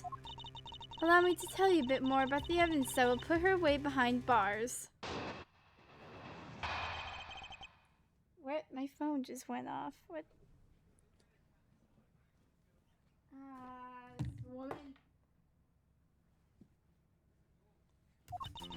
The knife wound on the body is consistent with the blade of the knife. The knife with the butterfly handle is the murder weapon, which the killer was holding. I assume she obtained the knife from the display rack and used it on the victim. The knife is a part of a special 3-piece set which has a design like no other. The evidence and testimony all points to the girl. There's no counter-argument. That is your definitive evidence. You see now that she is definitely the killer, right? No, Mr. Edgeworth, you gotta believe me! I saw a suspicious person in a long black coat outside the embassy, I swear! And you came in here because you were chasing this suspicious person. That's right, I ran into this office once only because I was chasing after that person. But when I entered the room, it was pitch black. I couldn't see a thing. I felt something on the ground next to my foot, so I turned on the lights, but then...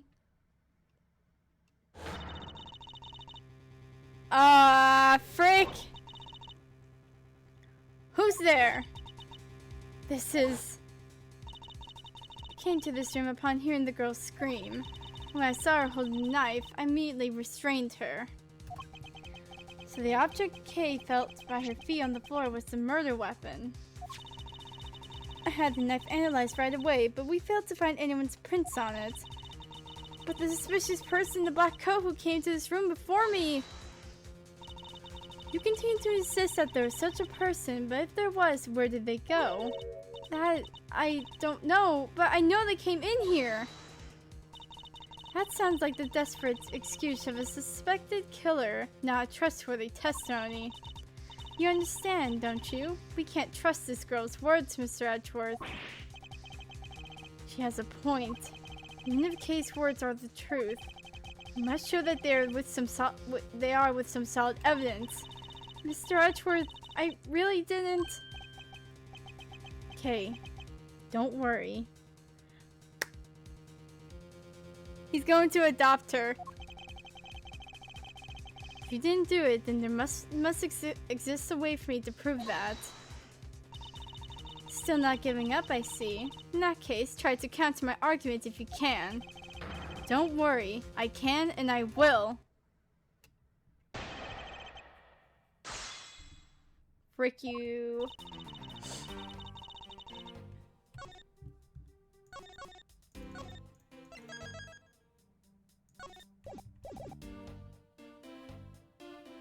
The knife went on the body is consistent with the blade of the knife.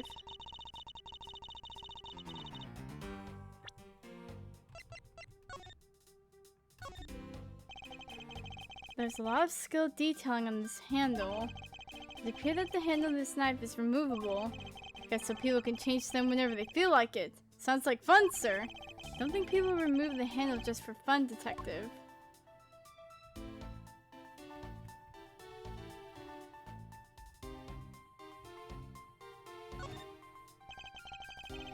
So this is what took Mr. Cochran's life. Some of his blood is still on the blade. I've been detective for 7 years already. Seen a lot of weapons in my days. Knives that are used to kill are always hardest for me to bear. Yes, unlike guns, this is one weapon where you're likely to find the victim's blood on it. I just like how this one's practically drenched in it, huh, sir? Despite that, it looks like the blood managed to miss the handle somehow.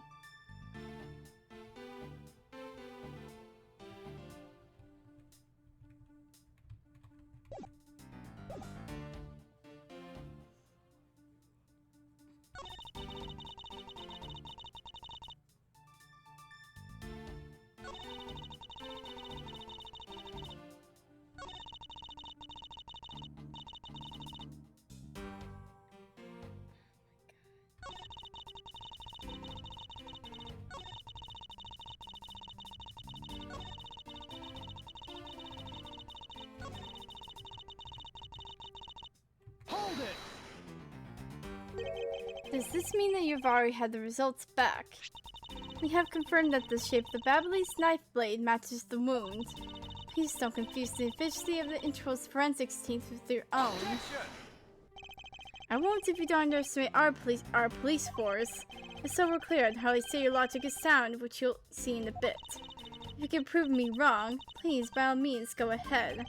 That's been my intention all along. Let us return to your testimony.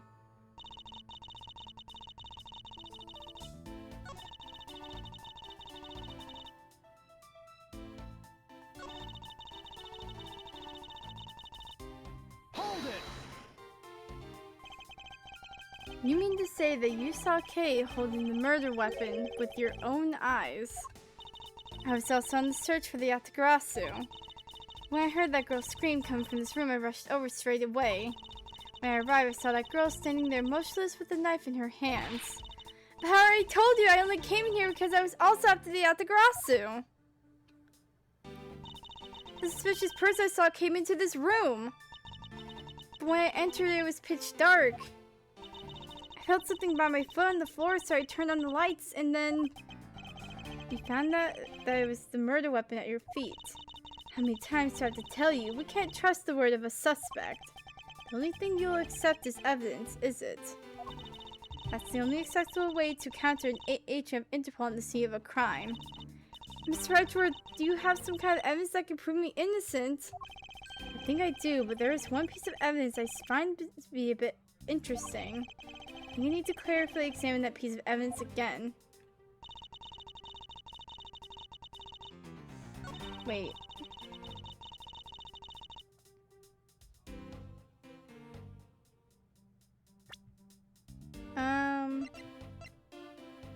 Objection! Oh my god. Okay. So the murder weapon was the knife with the butterfly design on it. But is that really the truth? What are you getting at? I'd like for you to take a look at this. There is blood on the blade, and yet there's not a speck of blood on the handle. It signifies that at the time of the crime, a different handle was attached to this blade. The knife that Kay was holding had its handle switched and was in fact not the real murder weapon. It wasn't the real murder weapon. This knife can be taken apart. Shall we give it a go? As you can see, the Ablaze knife has now been disassembled into two parts.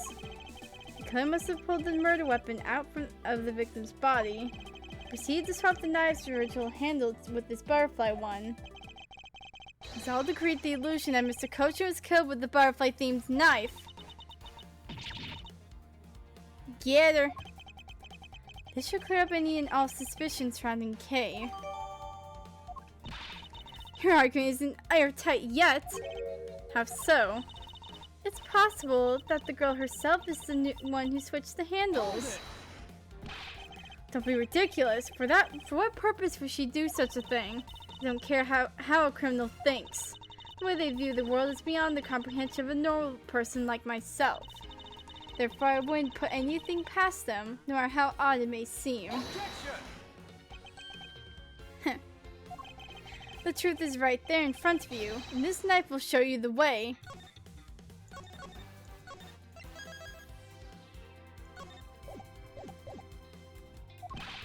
You will come to see that Kay is not and could not have been Mr. Kochin's killer.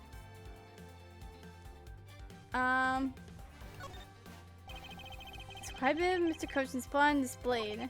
Next to being a prosecutor, I guess I have become accustomed to seeing blood. This is not what is important right now. What is this mark on here? It's the mark of a flower. I assume you know what this means. No, not really. But butterflies rest on flowers all the time to drink their sweet nectar. And so they do. However, would this butterfly really drink the nectar of this flower? The answer is clearly not a chance. Now to prove that the relationship between the butterfly and the flower is with this.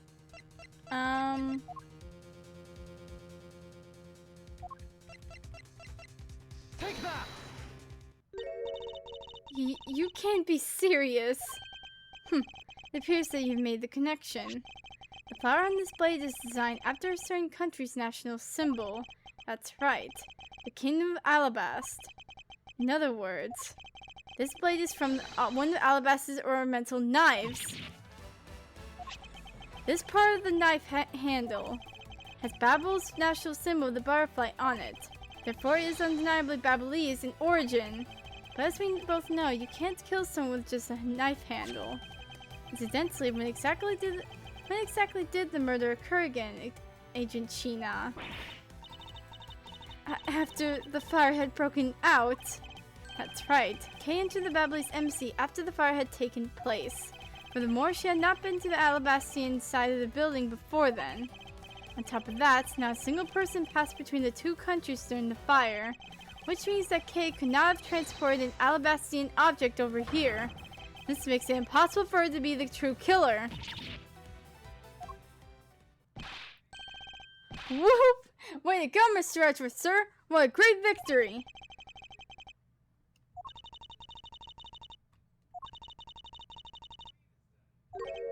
Huh? Hey, why is everyone so quiet? I'm happy we got this far and cleared Kay's name. But what worries me now is what will happen next. Objection! What is the meaning of this? An Alabastian knife here? Do you mean, how did this find its way to the Republic of Babel? It didn't just find its way over. Rather, we should focus on how it's smuggled over. You know what? My brain hurts thinking about it while we're just standing around. Thinking while we're on the run? Now that's the way a real great thief operates. Okay. Oh, thanks a bunch, Mr. Edgeworth, for proving me innocent, I mean. You believed in me the whole time, right? Tell me you did. Not really, but... Come on, you don't have to be shy about it. Your argument is still not airtight. Would you care to elaborate? I understand now that the girl didn't commit the murder. However, there's still the possibility that she is the Yatagarasu. That again? Look, how many times do I have to explain it to you? I'm the real Yatagarasu. I'm not like that fake one that goes around saying fires, okay? Whether you're the real deal or a fake, it doesn't really matter. All I have to say is this. I have my suspicions that this girl is the one who started the fire. Preposterous! On what grounds do you suspect her of such a thing? The fact that she calls herself the Yatagarasu, that in itself is the most elegant proof. Miss Sheena. Yes? I have no intention of taking back any of what I've said. I am the great thief Yatagarasu, and I refuse to allow some imposter to claim that name as their own. The path of justice that my father pointed me towards, I will take it to the best I can. It's not good to be so stubborn. I hope you can understand that. Thanks a lot for the concern, Miss Sheena.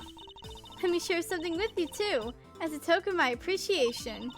Those sunglasses totally do nothing for you, so I'll steal them from you next time, okay? What? Well, I guess we better get going. Going? To where? To the Kingdom of Alabast. If we don't go, we won't know for sure, right? I suppose not. We won't get anywhere simply by standing here thinking. To see where the Alabastian knife came from, we'll have to pay the Alabastian embassy a visit. Let's go, Miles Edgeworth. As you are my subordinate, I will not tolerate you bringing the investigation to a halt. Understood. Now the music.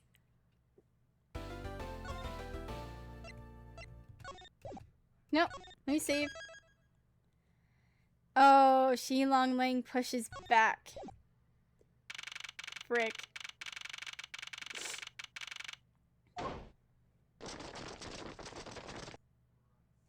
There he is.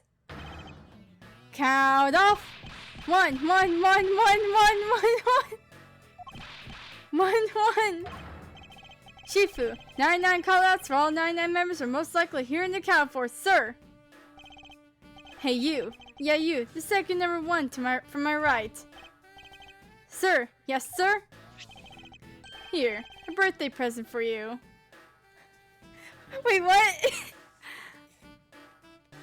Oh, I like the design on the little bag. What? Shifu, I didn't know that you knew all of our birthdays. What a kind heart you have. Shifu, you are more than a man will ever be, sir. I'm really sorry, but it's not my birthday. Oh.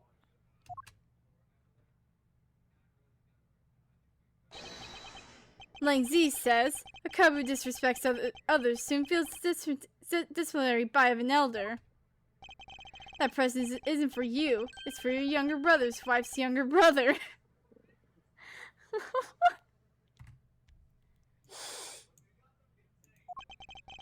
Tell him I said hi, and happy birthday, won't you? Yes, sir. Shifu, can't believe you remember that much about each of us.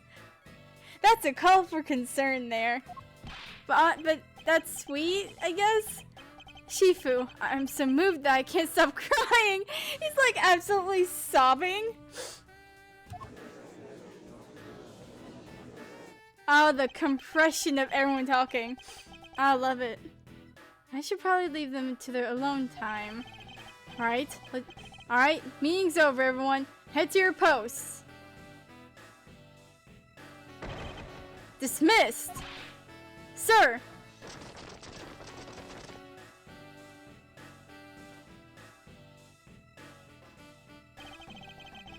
Yo, were you guys there the whole time?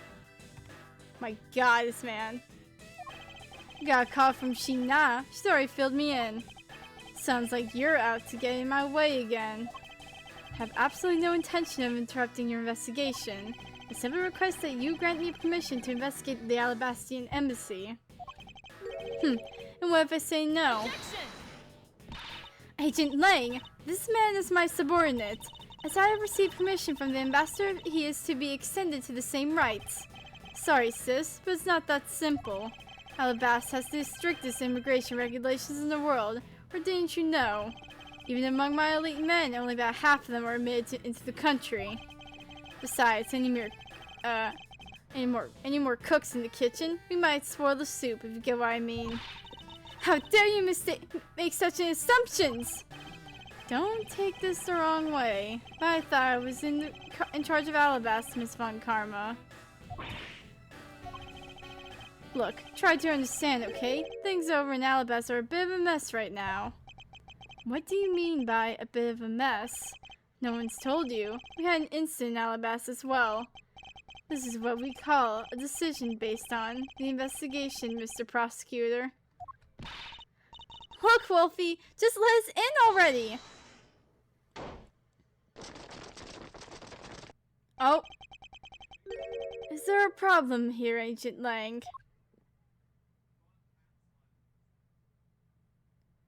My god, this man looks like he's about to collapse at any moment. Not really. Just having a discussion about whether or not to let these guys in. Ambassador Alba, I ask that you please allow these people to join the investigation. Having the debate because of my country. I'm terribly sorry for placing you good people in that kind of situation. Is it all because I lack the strength to govern well? Please, there's nothing of the sort, Ambassador. You weakling curse your frailty and ability to effect change in your country. What are you? The thing is, investigations are conducted in my country. I've been under Agent Lang. It is my judgment that in order to minimize disruption in the investigation, I should leave everything up to Agent Lang. There, you see? Oh, no way! Oh.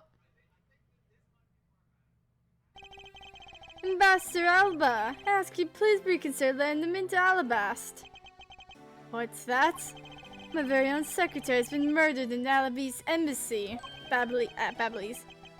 And he was apparently caught in some very shady dealings completely unbeknownst to me. So I ask for your cooperation in our investigation. These aren't so much, but I hope they can cover your travel expense in Babel someday. Alright, I get it. Even if you beg Ambassador Alba, I still have to give the final okay anyway. Alright, you hear that, Mr. Edgeworth? We're in! Not so fast, my little crow girl. You're still a witness in Babel murder. Ah, she still has to stay here. So I'd like you to please stay in the Republic of Babel. Detective Gumshoe, please take good care of Kay for me. Yes, sir! Sounds good to me. Fewer troublemakers, the better. She just like blow a raspberry? Oh my god, you're both children.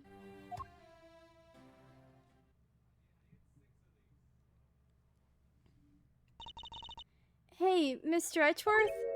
Yes? So, I want to ask for a while now, but that lady over there, is she who I think she is? Ah, that's right. I didn't introduce the two of you yet. Franziska von Karma, the prosecutor prodigy. It's nice to see you again. Oh, I knew it! You're the whip lady! You may address me as Miss von Karma. Miss von Karma, I leave the investigation of Ablaze in your hands. Thanks. Rest assured, I will outsmart both the smuggling ring and the Yatagarasu. Smuggling ring? The smuggling ring, huh? Perhaps I should ask Franziska a bit more about them before I head into Alabast.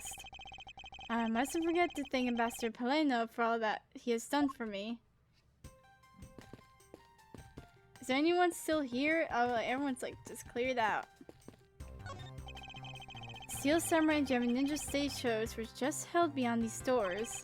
After the Gem Ninja shows ended, we came out here and greeted it with a fire. Then the appearance of the Yatagarasu and a murder, far from solving anything yet. There's a flat panel VCR and a row of Steel Samurai videos on this table. Might be a clue amongst these. I'd better check the titles of these videos. My, the things I put myself through for the sake of the investigation. My god! My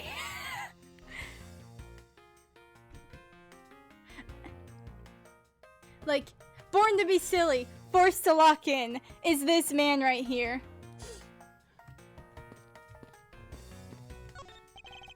These files are a gift from Global Studios. They seem to be prospering quite a bit thanks to their contained stream of hit shows.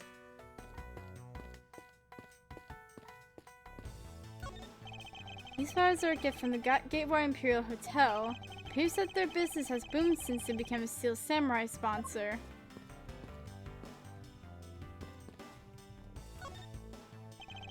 Ambassador Paleno, I'm in your debt. No, it's nothing, because it's about all I can do for you, I'm afraid. I only ask that you please bring Manny's killer to justice.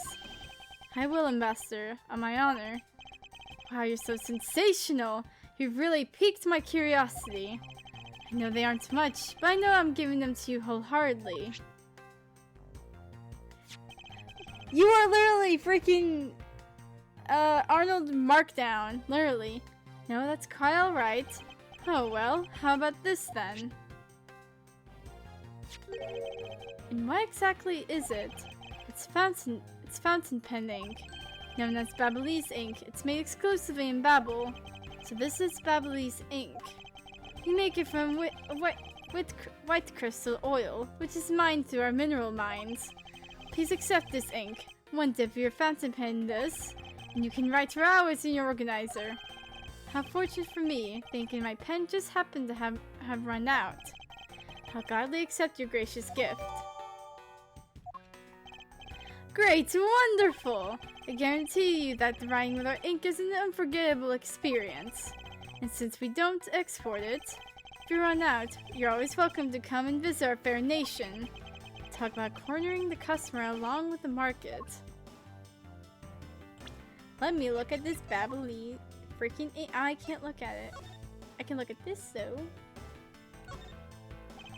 A knife handle with a butterfly on it. Wonder where the blade that this should be attached to is. Special with white crystal oil based ink. Limited export because of some specific reason. I wonder what the reason is. Is it flammable? That's all I get. I don't know why. Like, we get this ink for no freaking reason. Well, for a reason.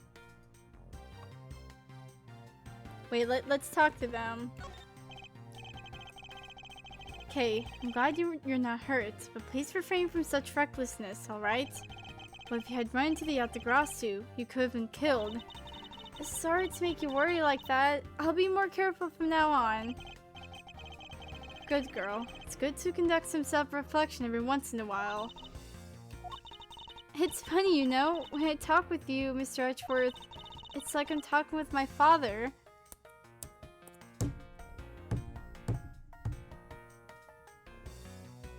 Don't do this to me! Don't do this to me! This is so sweet! Holy frick, Edgeworth, you're... He's going to adopt her. I swear.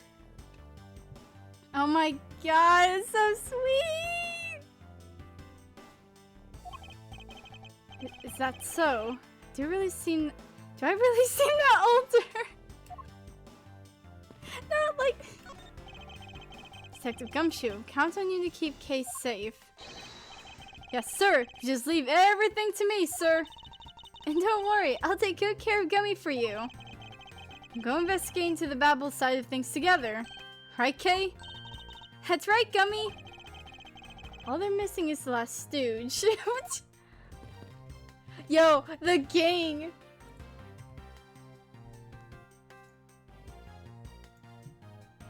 Oh my goodness. Okay.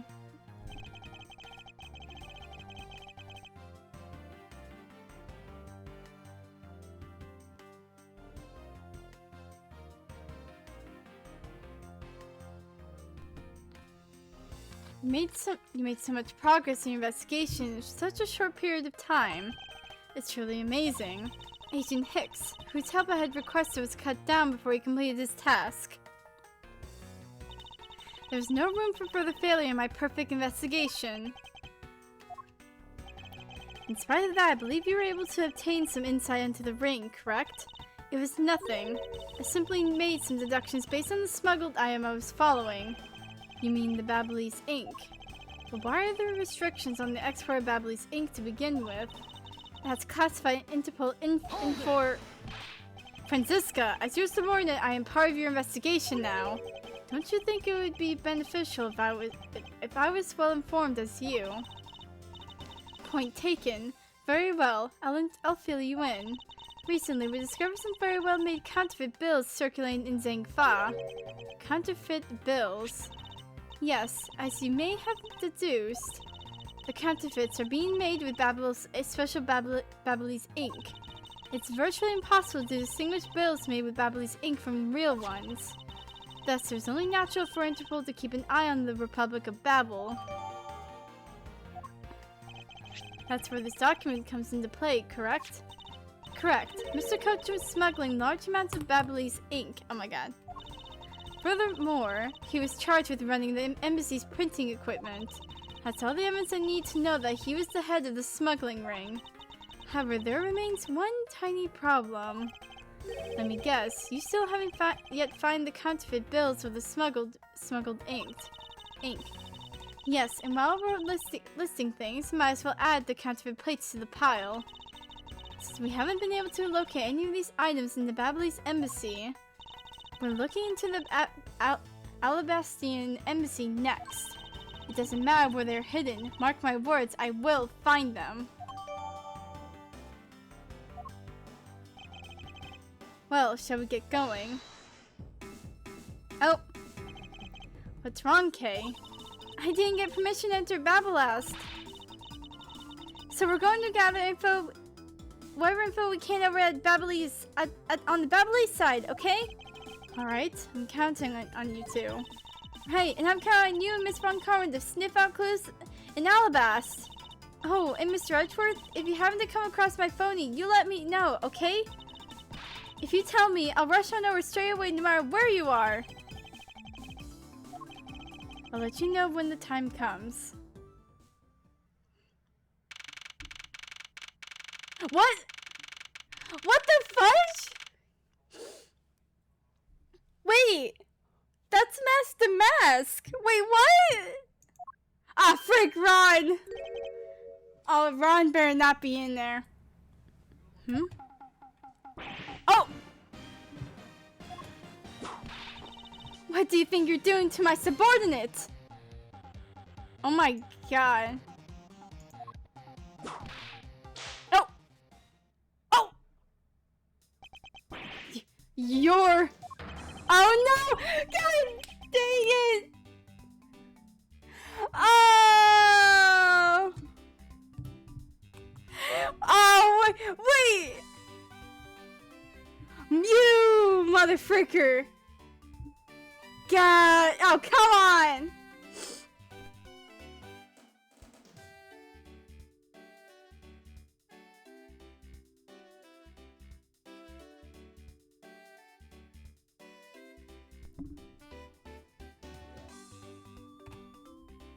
You! Why are you here? Why are you dressed up as the Steel Samurai?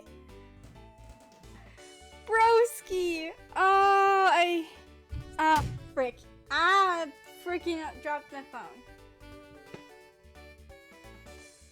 Frick. Frick! Come on! Hold on. Yo, I heard that music, I'm like, heck nah.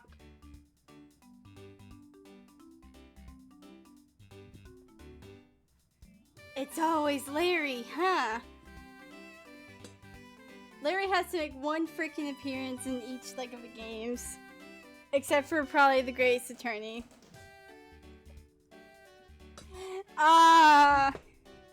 Ezio, thank heavens you're here. I'm in a really, really big pickle, your lordship.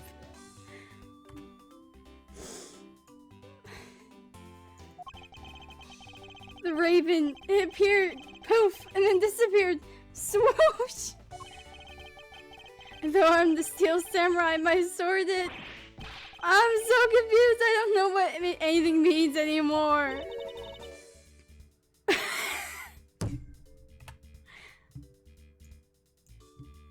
Hold on, take a screenshot. I'm saying this freaking...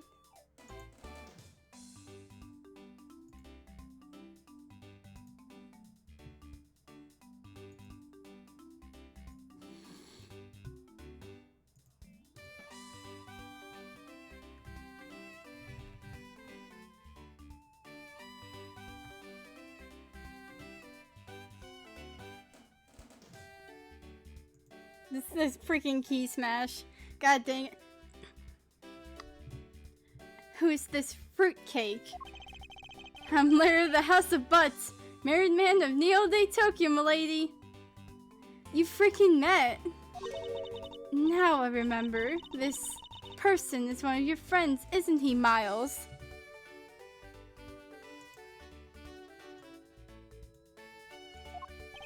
Yes, frightening enough, he is. Hey, what's up with that answer? Best bud is in a bind and you act like it's no big deal. What sort of bind are we talking about here? The suspect kind. I accidentally became a suspect in a murder. I see. That is quite the bind. Not that we're in the least bit surprised. Yes, I pretty much expected this news. From the instant I saw this unlucky face. His name is Larry Butts. I've known him since grade school, and for as long as I've known him, he has been the world's largest source of trouble with a capital T. Hey, what kind of introduction is that? You're so mean, Edgy! If you're not careful, you might find your tiny number of friends go down by one. That was uncalled for. Besides your... Wait, hold on. Larry, it was you? You're the one who wrote my Steel Samurai autograph.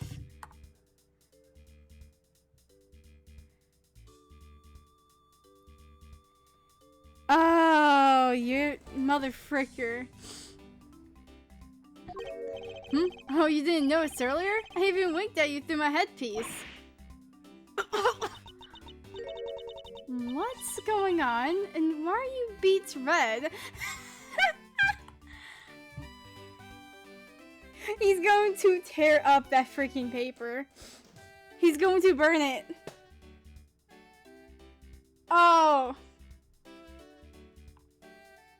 I need like this to be drawn. This whole freaking. I need this whole thing to be animated or something. Oh. Sorry, but could you not speak to me right now? He's so embarrassed. Oh, sorry. I'm interrupting your comical yet melodramatic play.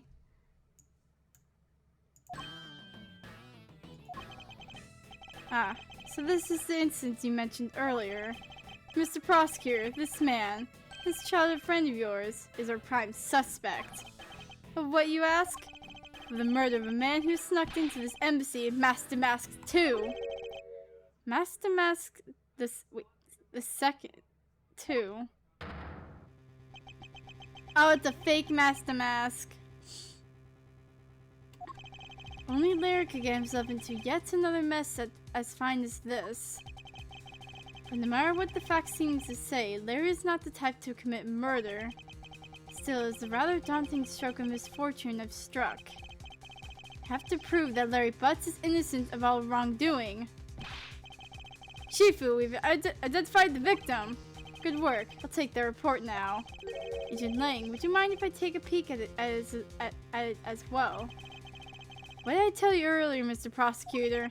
Don't get in my way. There's only enough flesh here to feed one wolf, and that one's me. So no, you may not take a peek. But Agent Lang...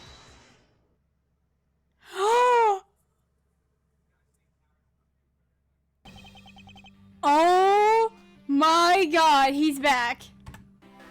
Mother fricker, how are you Agent Lang, will you allow investigators such as myself to take a look? Ah, yes, of course. You let the detective see the file. Let the detective see the file. You're Detective Bad. You're the prosecutor, Mr. Edgeworth, right? Fancy me and you here, Detective. You weren't expecting me. Ever since that day 7 years ago, I've chased after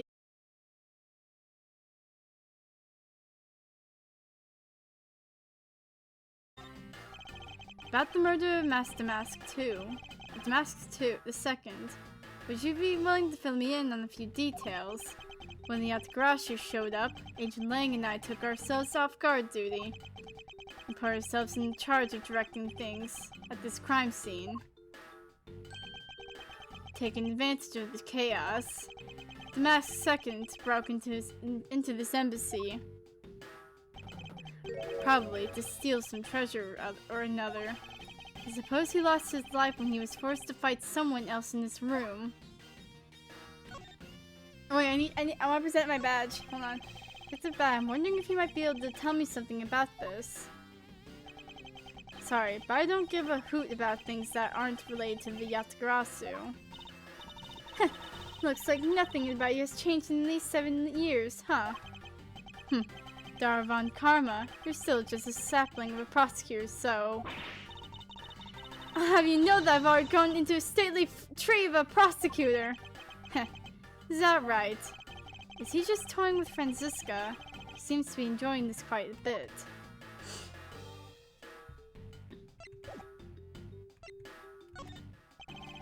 Why exactly was that man placed under arrest, Detective? That samurai. He was born looking suspicious, but not for the reasons you suspect, I assure you. As you can plainly see, he is completely harmless. Well, it was just random guess. It's not like he's actually under arrest. Tonight, here at the Alabastian Embassy, Ambassador Alba was to give a commemorative speech. That's when the Yatagarasu showed. But keep in mind, the Yatagarasu isn't who I'm talking about right now. Those seats, for the guests who had been called to sit them, were empty. A no-show, and who was it that failed to take their seat? The Steel Samurai. Until the speech was to begin, each member of the entire Steel Samurai family was to wait in their separate room. However, for some weird reason, that man was found in a different location than his assigned room at that time. And where was he? He was on the roof with one of his legs down the chimney.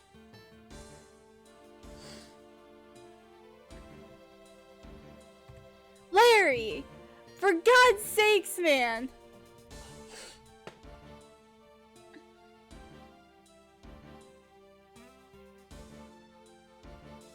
Oh my...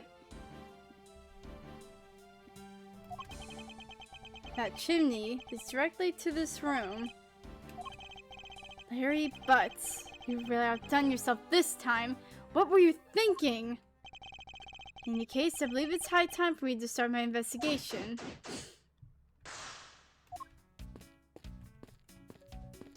Wait. Am I able to do this right?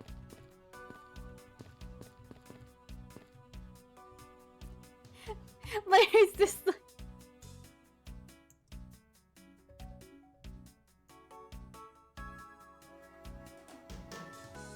Oh my god, okay, Larry, let me leave. Like, honestly, he's not worth it. Wait, is that freaking shrub that look like look like Alba? What is that plant supposed to be? Francisca, can't you say it's supposed to be the likeliness of Master Alba? Miles Edgeworth, as a subordinate, you have a lot of nerve telling me what to think. I look forward to your salary assessment next month. You are deluding yourself if you think you have any control over that.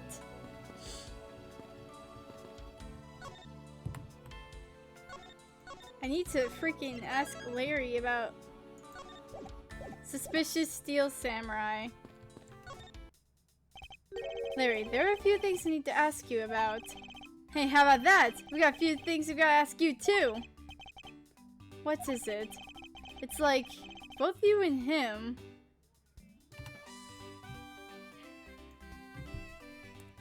We have to mention him. We have to mention that man. How is it that the two of you always manage to have some cute or hot girl by your side?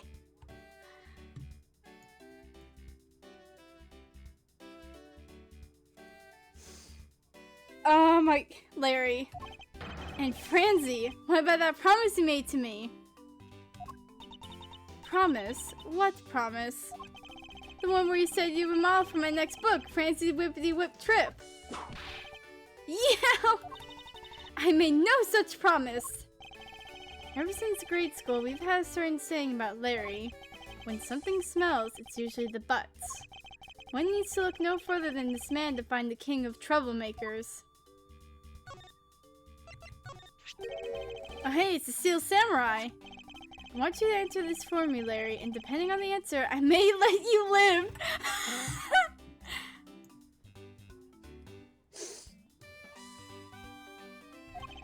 The Steel Samurai that was up there on that stage, was that really you? Yep, sure was. Larry, you... He's going to strangle him. Steel Samurai, Sushi Slash. Where is Will Powers? What? I was moved by the performance of this man. This completely useless, worthless bum. I fear I may never recover from this.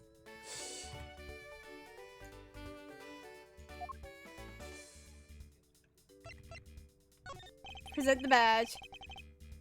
I wonder if you might know what this is. Nope, not a clue. I didn't even look at it. Nah, it's because the only thing I can see right now is the form of my lovely friend. It's the form of my lovely Francie. She's going to...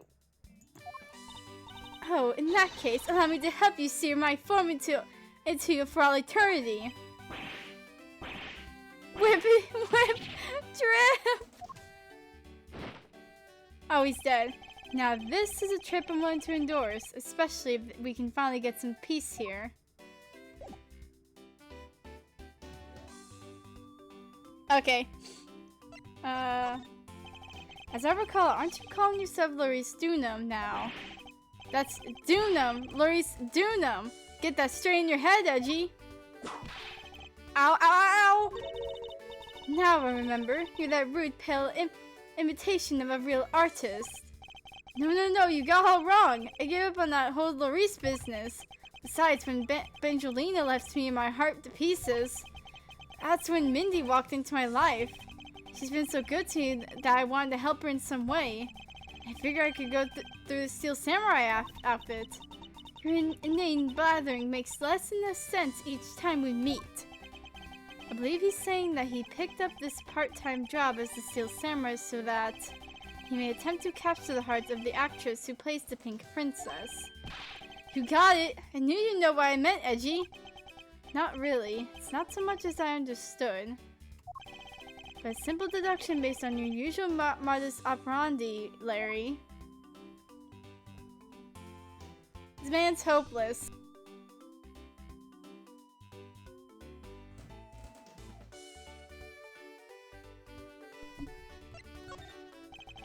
Larry, I'd like you to confess right now to everything you did tonight. Confess? Hey, don't tell me you suspect me too! Nonsense. I don't believe you have the mental acuity needed to plan and execute a murder. However, we are talking about you here, so I find it hard to believe that nothing happened. For past experience has taught me that you are always at the center of some insane event. Edgy, how could you be so mean, stabbing me with your words like that?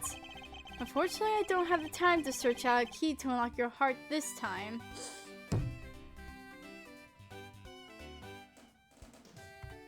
See, like, if you didn't know about him having the freaking Magatama, this is just, like, really out of context. So I suggest that you cooperate and tell me what you know. Okay, I get it. Just stop Frenzy from whipping me from behind. So, I guess you know what I did, right, Edgy? I can't even begin to imagine, however. I imagine that whatever you were up to is probably beyond my imagination. So you would tell me what exactly you did, Larry. Nope, not yet, Edgy. It'll take more than that to loosen my lips. A lot more! Confess now. Okay, while I was up on the roof, why exactly were you up there? Oh, you know that Windtree custom in the Legendary Hero? Legendary? Hero. Santa Claus!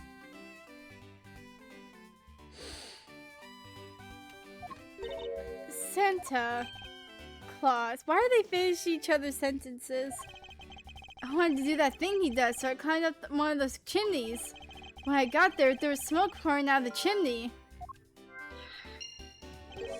And, well, I couldn't go down the chimney with smoke coming up, right? So I give up. Larry, you do realize that Santa Claus does not exist, right? Of course I know! I didn't graduate from junior high, you know. Oh, I did. I didn't graduate from junior high. Then you should also understand this. If Santa was real, he would be the biggest unlawful trespasser in history. Aw, crud! It is your attempt to imitate Santa that has landed you as prime suspect in this murder. Come on, man, what's so wrong with pretending to be Santa? Objection! Let's start with the fact that it will be the ideas of March in a matter of hours. Santa only visits homes on December 24th. That's in December, you nitwit.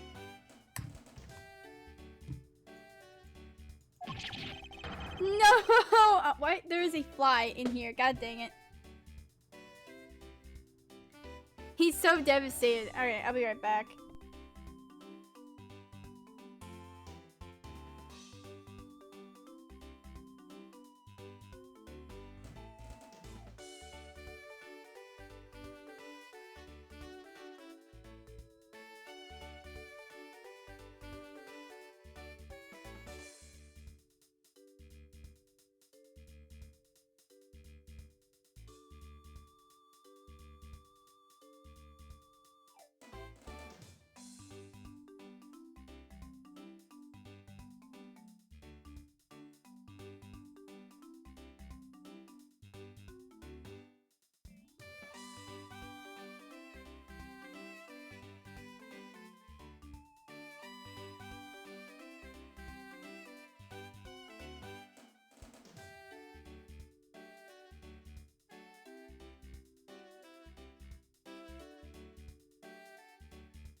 Okay.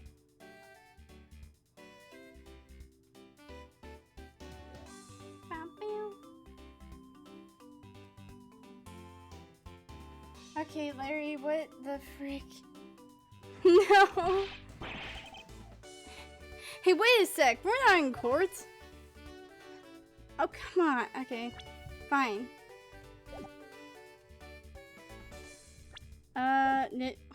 You freaking nitwit.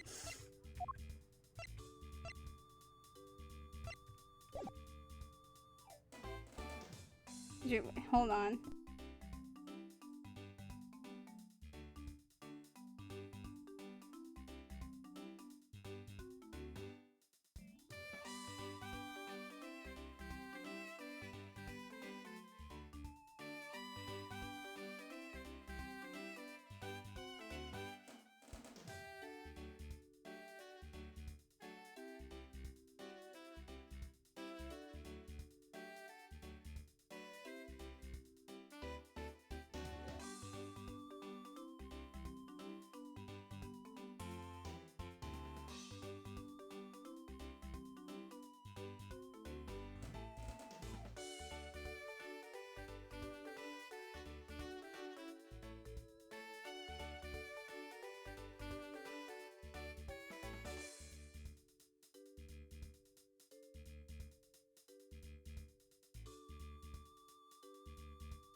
Okay. I'm not gonna get any info out of you. Any more info. God dang, I masked the masks the second too. Whatever. What do I have so far?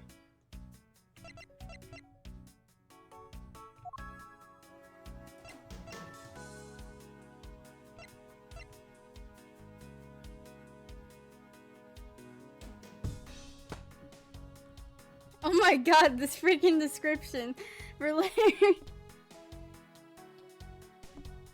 The man under the steel samurai mask, a friend. The suspect in the the second case. Eagle-eyed homicide detective. His partner was killed 7 years ago. He's after Callisto U. See, okay, that really just sounds out of context. His partner. Like, you can't say partner today without it being, like, implied.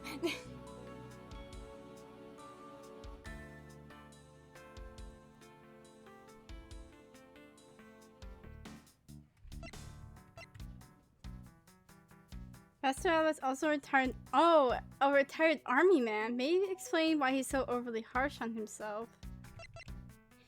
This man's 60. Kyurkers Alba. Wait, I can't freaking speak today. Okay.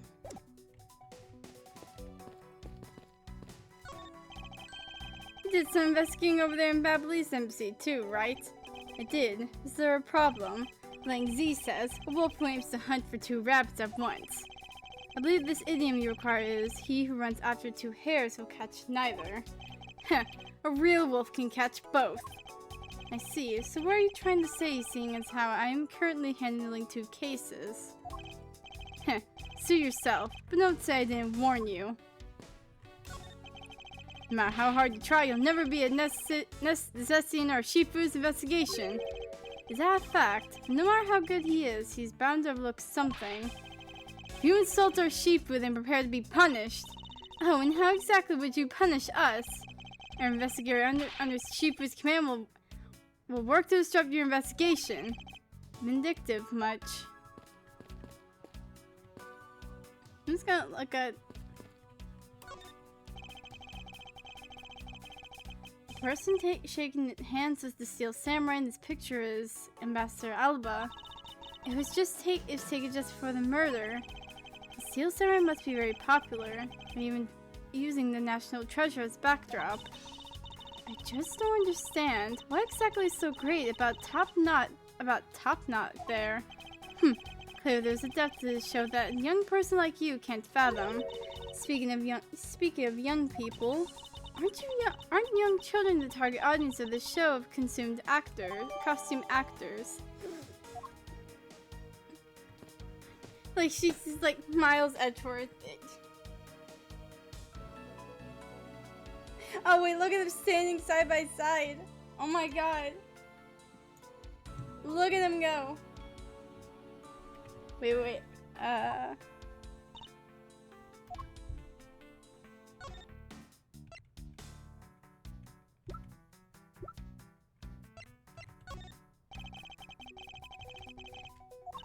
I really want to know if she'll say anything about it, but no.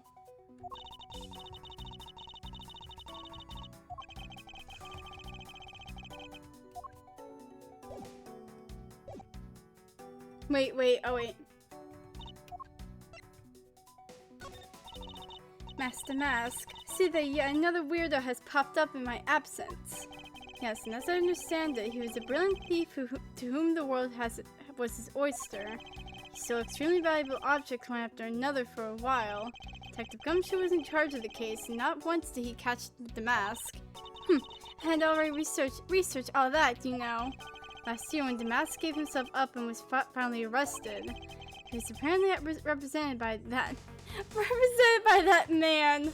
Why are you saying it like he's a freaking taboo? Like, knowing him, I'm almost curious as to how insane that trial turned out to be. Oh, you don't want to know. Indeed. But why would anyone want to kill Damask? Should really find out more about the victim. Steel Samurai. What exactly is that hideous fashioned fox pass of a costume he's wearing supposed to be? I feel like I've seen it somewhere before. But there's something different about it than when I remember. That costume is from the very... oh my god, my...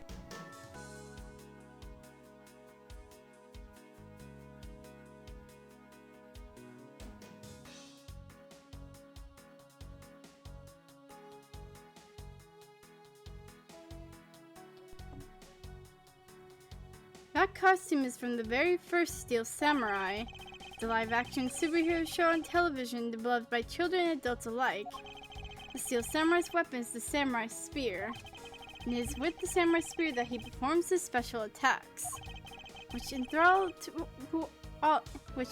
all who watch them in action.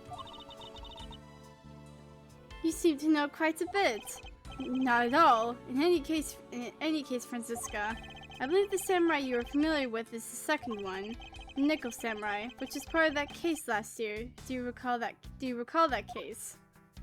Oh, yes, I remember. Although I'd much rather it stay buried in the depths of my mind. Oh, wait, freak, that's the case, oh. Not that I blame her, she was shot during the course of that trial. I fear she may still be suffering great trauma over the shooting. Anyway, that aside, it looks like the Steel Samurai is the suspect this time. Yes, although that's because of who is inside the costume rather than the character. That's right, if he is the Steel Samurai. Miles Edgeworth, have you been in shock over something this whole time? No, I'm not in shock over anything. I want to forget that I ever received that Steel Samurai autograph from Larry. But the autograph... but the autograph... The drawing of the samurai spear and the caricature of his face. Why did he waste so much time on the most useless parts of the autograph? Hachi, did you say something?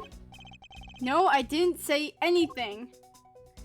I need, like, this freaking conversation to be animated or something. Like, I want to draw this, wherever the frick this conversation is. Oh, hey, the flower.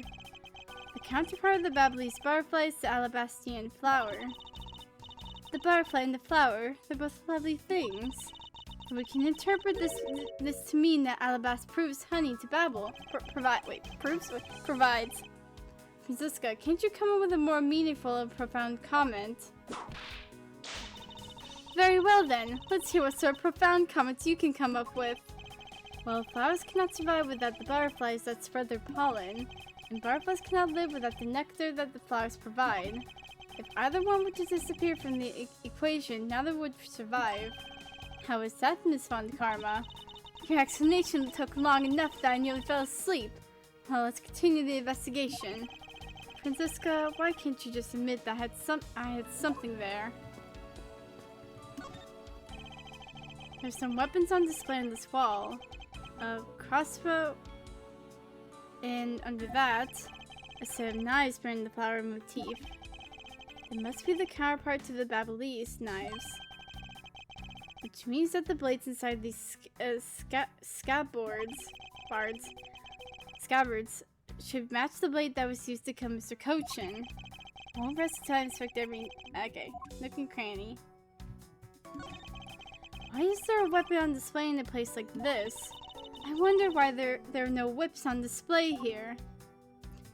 That, of course, she'd be the only one questioning that. What is that plant supposed to be? Francisca, can't you see it's supposed to be the likeness of Ambassador Alba?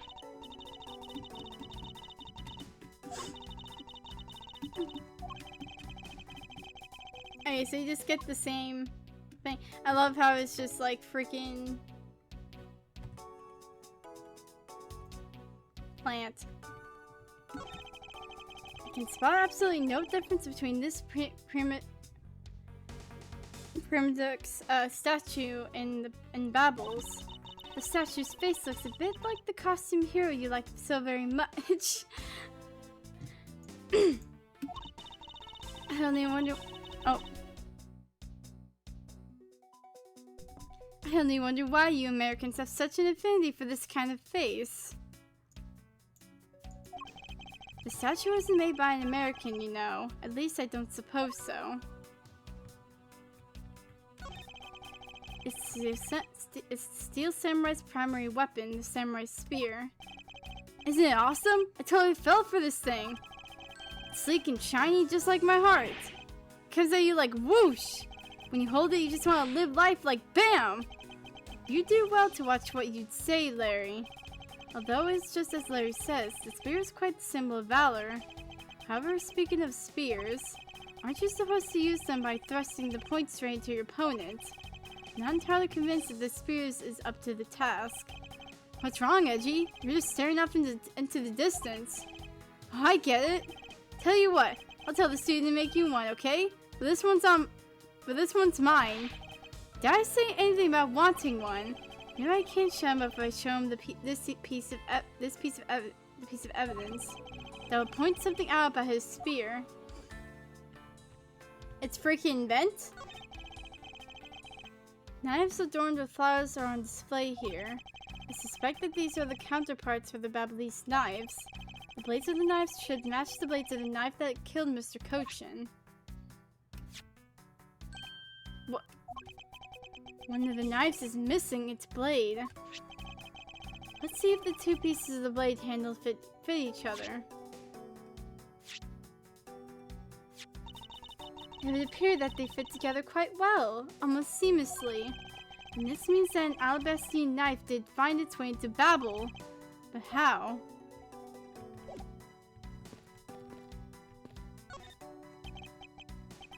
There was the exact same statue sitting in that Babel's office we examined.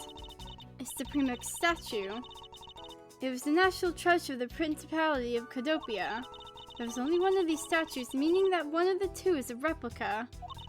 But both Alabast and Babel claim to have the real thing. Why are we burning rolls? I don't know. It's because of the last stream, Ghosty kept on going about, like, arson. I don't know why. And then Swiss rolls just came into play, so now we're burning Swiss rolls. But that ended up in a fire, so yeah, we fricked up. A fire had happened, it went out of control.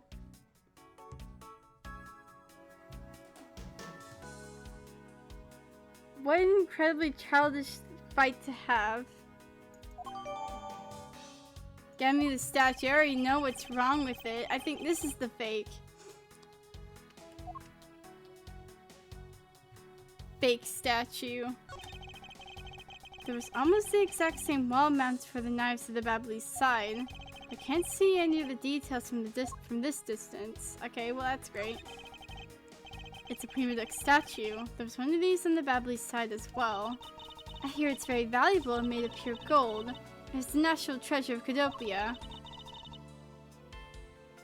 I don't know why, but the arm looks movable. It kind of does. There was only one of these statues, meaning that one of the two is a replica. But both Alabast and Babel claim to have the real thing and won't budge from their claim. What an incredibly childish fight to have. Okay, so I don't have. Do I have anything? Oh wait, yeah, okay. This yeah, this has to be a fake. I think I have to like deduce that whatever the heck's going on here, but I want to make sure I got everyone's statements. Hey, Detective Bad. Oh wait, I already talked to you. Oh wait, I have to look. I forgot. I have to look at the freaking dead corpse on the floor. So this is the victim to mask this too. What is with this gaudy outfit? You don't know about Mask to Mask. A few months ago, this thief caused a lot of havoc on the populace. So this thief is separate from the Yatagarasu. I thought they were for a while, because their MO targets were different. The mask likes high-value trinkets and jewels, and being gaudy is his signature.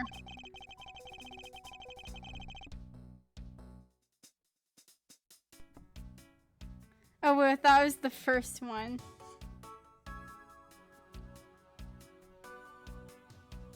Gumshoe was in charge of that investigation, so he'd know more about the mask. Thank God.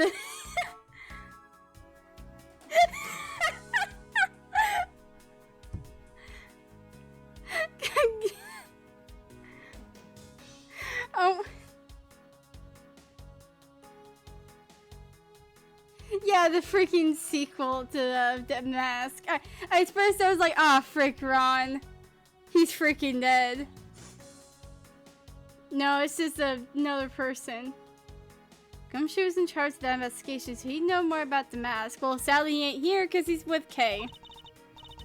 That's alright. I'd probably hear are tales of his failure anyway. Haven't changed a bit, I see. In any case, let's get started here, shall we?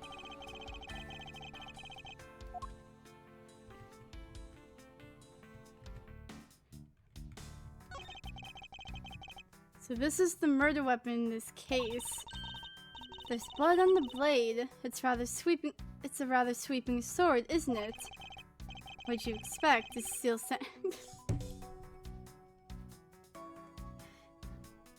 Edward, why did you have to say it?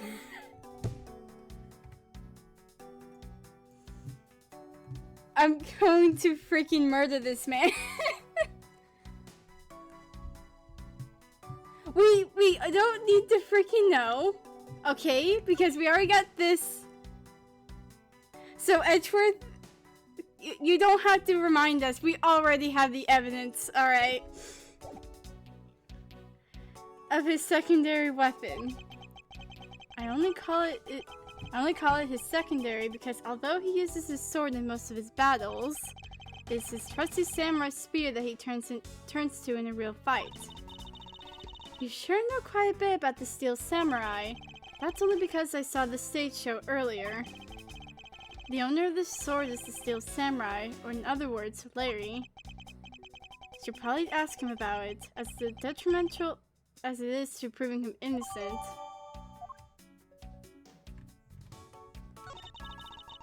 There's not a single shred of fashion sense in Damascus' costume. Or at least I can appreciate the great effort he must have put into making it. You two don't know. You can buy this costume almost anywhere now. It's being sold. Since when? Since around New Year's. The streets are practically flooded with them. Turns out Damascus is a lot more popular than I thought he'd be. Can't believe that foolish fool would dress in fool's clothing to act foolishly. We got your point about three foolish as back, Francisca. What is he holding? Looks like a piece of paper from a notepad. It appeared that the directions on how to reach his room were written by hand. There's something written on the back as well.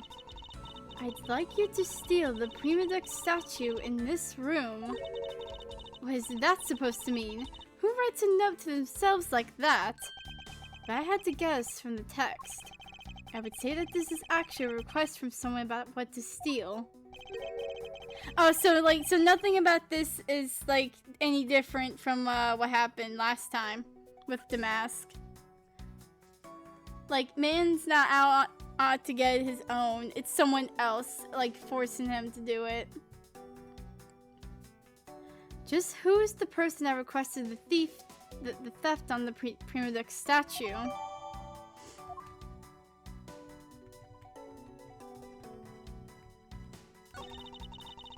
Suppose this was the wrapping cloth Damascus too used to carry his stolen goods.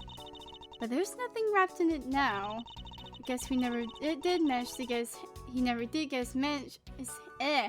I guess he never did get his hands on whatever it was he was about to steal. Yeah, nope, Alright. Oh, I can look over here. Oh, look at flowers. Two gorgeous flowers are in full bloom here. I'm sure flowers as lovely as these must have an equally as lovely name. Miles Edgeworth, are you done staring? I should hardly think passion flowers are all that rare. Passion flowers. That's a rather unusual name. It was named by the priest in the 15th century of the Passion of Christ. As they say, you learn something new every day. Why? I love Whip Woman. Yep, she's freaking here. Freaking what? Passion flowers.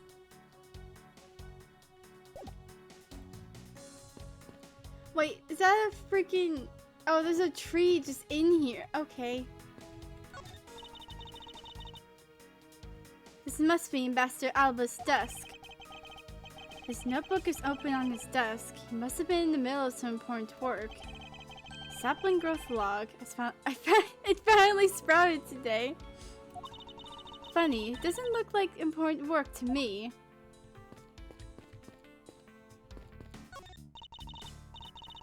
It's a fireplace, and by the looks of it, I don't think it's been used recently. Huh? Yes, I can't say that I've seen anything unusual about it. Hasn't been used? Then that contradicts what freaking Larry was talking about. Oh wait, hold on. I'll be right back.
Okay.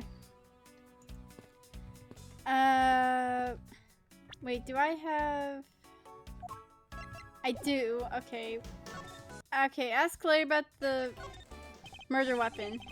Larry, about the samurai sword that was used as the murder weapon. Oh, that?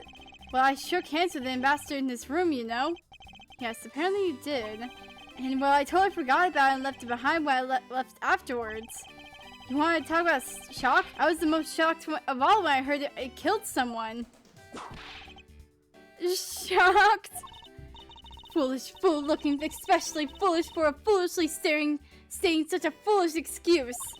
You forgot to take something that big with you. Who could believe such a tale? Sorry, Miss Von Karma, but I believe him. Because if anyone could forget something like that, it would be Larry. Edgy, you believe me? I just knew that our friendship is something special. Anyway, even if Larry had simply forgotten the sword and left it behind, that in no way clears his name, which means that I will have to prove his innocence from a different angle.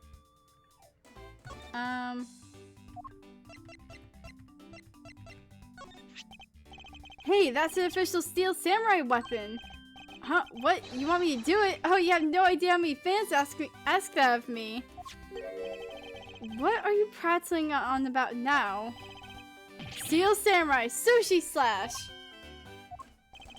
How was that? I bet it sent shivers up your spine. I let myself get caught in being a spectator! I failed myself!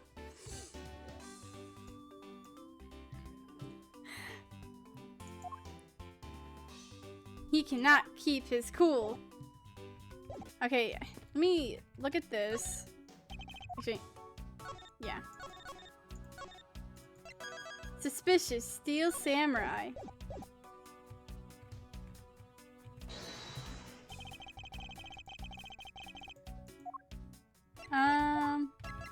Eureka!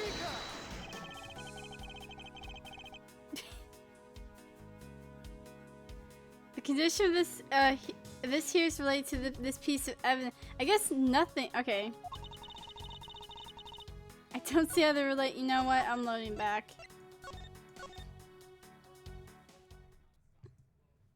Get out of here. Why is it bent? Why is it? Man, I have not gotten a single freaking... Okay. Now look at this.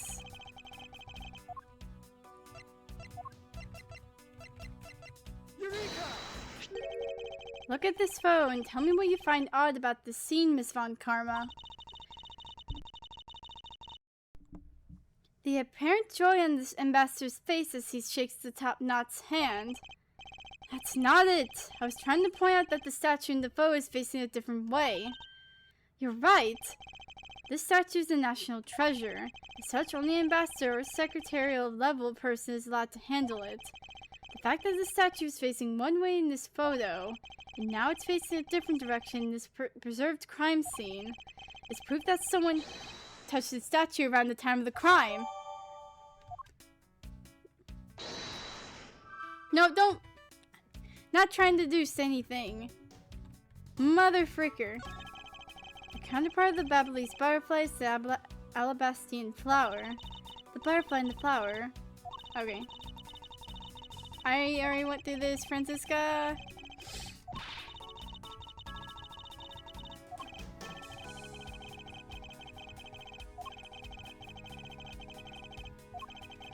I fricked up.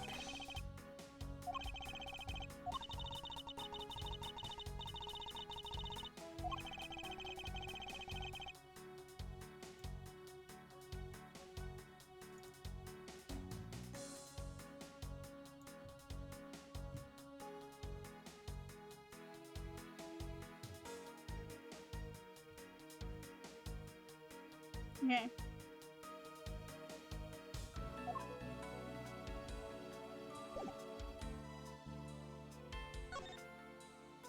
Do I have to ask you?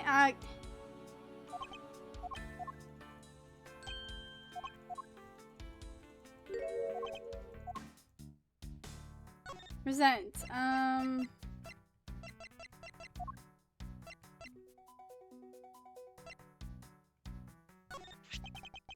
So he clutched his note as he went about his business. He was a poor excuse for a criminal. Top of which, he was only following in someone else's footsteps. What a small fry. I've been a detective for a long time. I can see straight through these people. He really has a different air about him. And if only Gumshoe could understand that and be more like Detective Bad.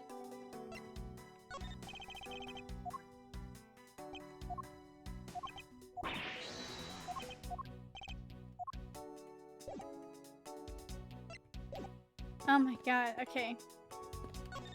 Let me look at this again.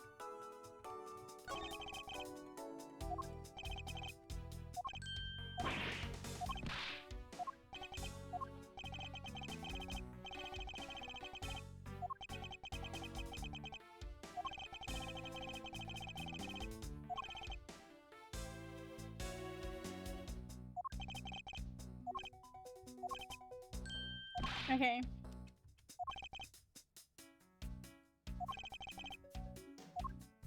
That points to, okay, do I have to...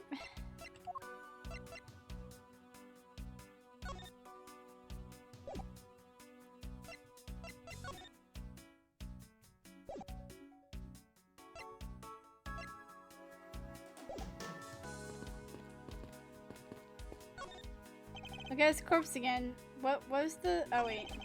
I didn't even check the head. I thought that the mask had quit the business. This guy, he's just a copycat using the name. Phony successor.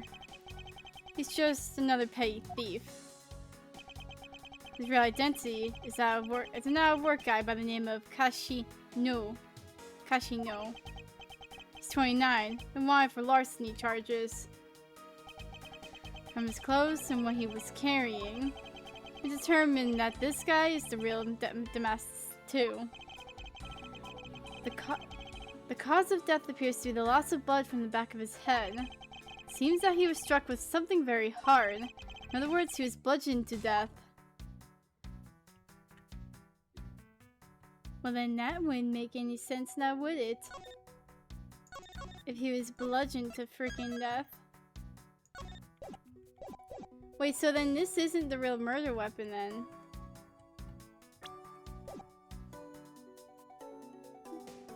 I can't deduce anything here? There's nothing to deduce?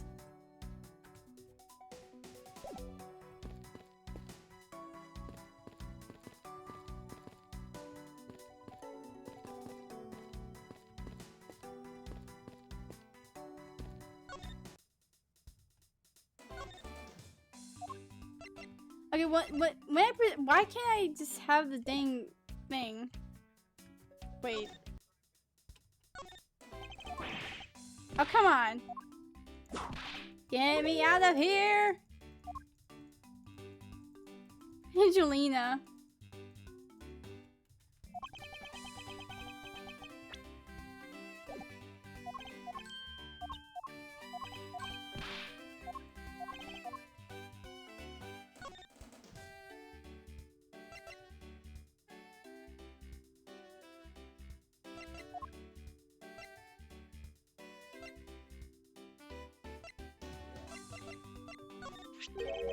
Oh hey, it's the Steel Samurai! I want you to answer this for me, Larry, and depending on the answer, I may let you live.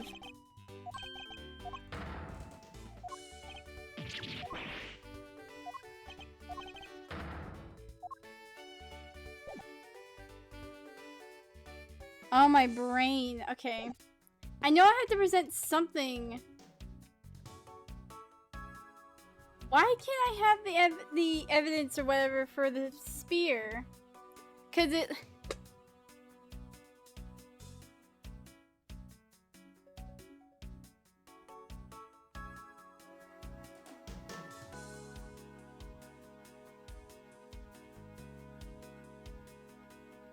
Oh my god.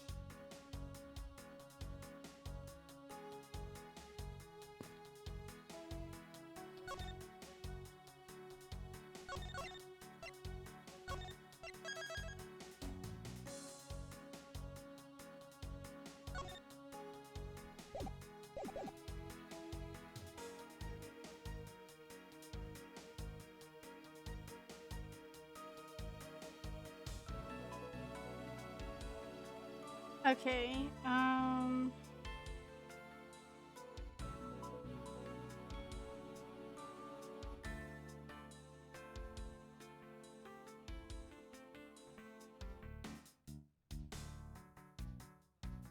yeah, there's something I'm missing here.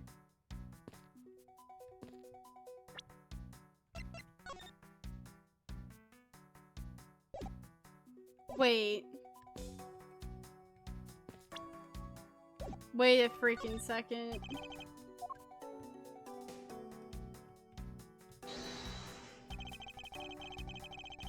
No, not the exact spot, but you know, I mean, it works. Larry, about the spear. Oh, are you feeling it? Bam! Thought there was something strange about this spear. Tell me, Larry, is it just me or is the spear a bit bent? What? No way, exactly as it should be, yo! I have here the autograph you wrote for me earlier. Now take a good look at this, which you drew with your own hands. You can see that the spear is clearly a different shape. Well, this is probably like the most stupidest deduced thing I had to do. What do you have to say to that? I'm sorry! When I hold the spear in my hands, all of a sudden I felt super powerful. And then during practice, I was spinning it around and around. And bam! It hit the wall! You unbelievable! This is an embassy! I've always been like that, ever since I was a kid. One time on an overnight field trip, I bought a fake sword and played with it late at night. That night. I'm just as useless, hot-blooded man!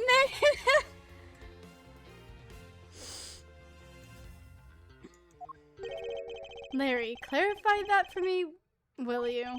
Okay, so it's some field trip I began to shadow fight with myself. Not that. I meant that you said earlier about spinning the spear and hitting the wall. Well, it's no biggie. It's not like I left a hole or anything. That's not why I'm asking, Larry.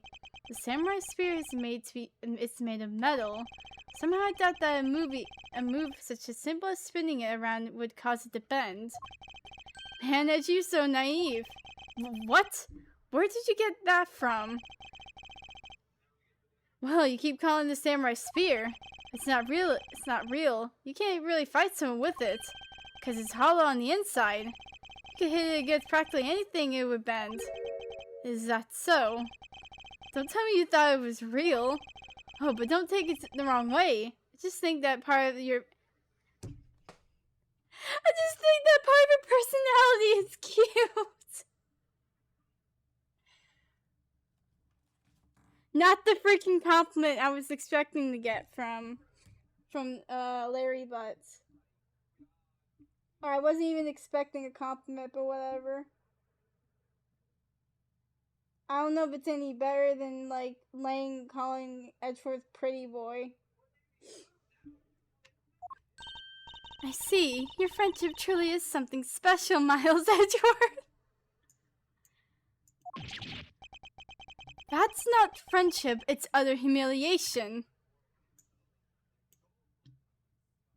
Love the compliments our boyfriend is getting.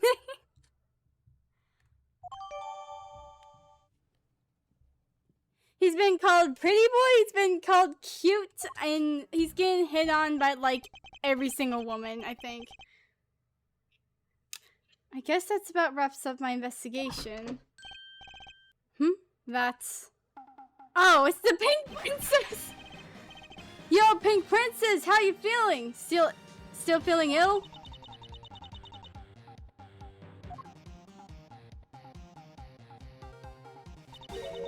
And yet another strange character comes out of the woodwork.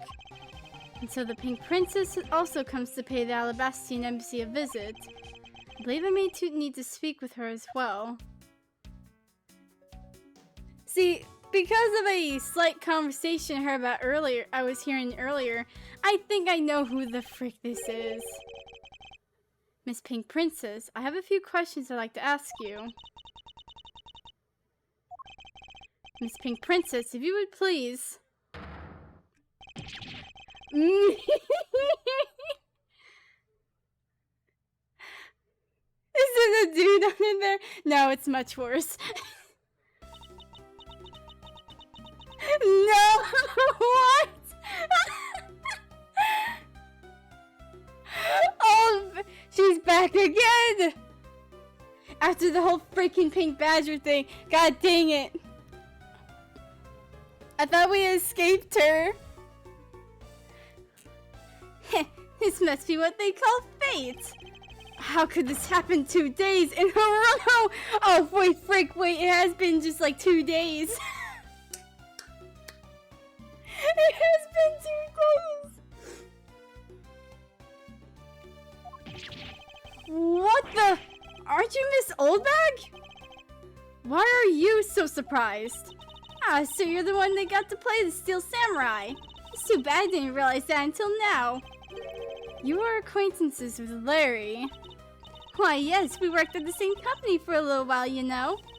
That's why it's okay. But, Chifu, you don't need to be jealous. Wait, what?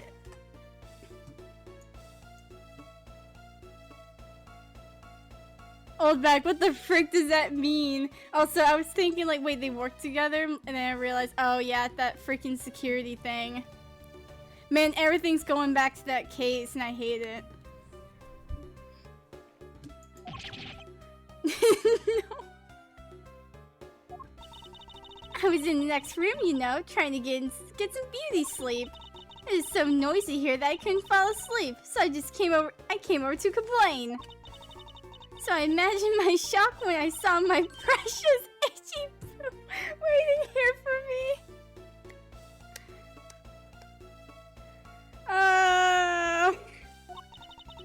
I mean, who could have imagined that you would ever come to a show like this? I guess I misjudged you, itchy poo. You misjudged him? I thought he was trying to avoid me, you know? That was no misjudgment on your part. That's precisely what I was trying to do. We need an adult.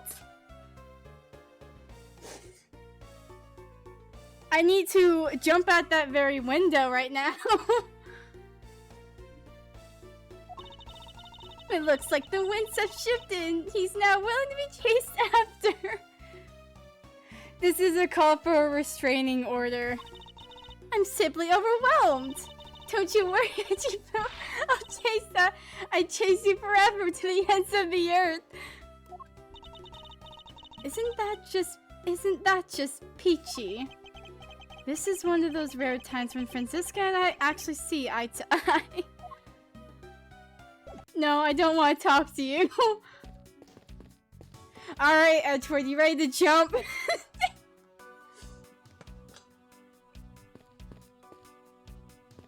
Ah, frick this place. Oh. I love how, like, her age is still freaking unknown. We'll never know. She probably is as old as the judge. They're ancient.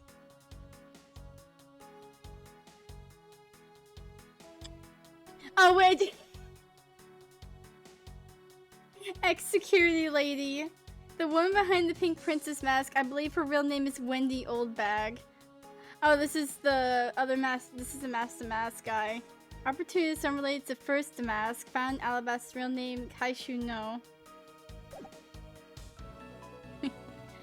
I need therapy.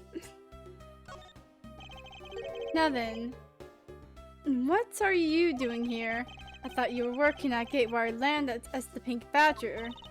What are you talking about? That was ages ago! That was literally yesterday.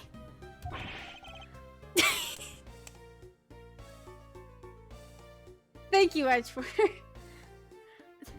That was yesterday! Look, I worked at Global Studios before, a long time ago, right? Well, they called me up this morning, kind of out of the blue, actually. They called you? Apparently the girl who plays the Pink Princess collapsed from a bad cold. It happened so suddenly, so they called me in to be her last-minute replacement. Do they not have enough people on staff at the studio? I really couldn't say no, so here I am, playing the role as of the heroine. Instead of that Mindy girl, I mean. But the poor girl, I feel so bad for her. Because they let me stand for her, she's going to have a terrible time. Oh. There she goes. Because I tell you, they're really just a bunch of simpletons. Oh wait, I can actually look back and read all this.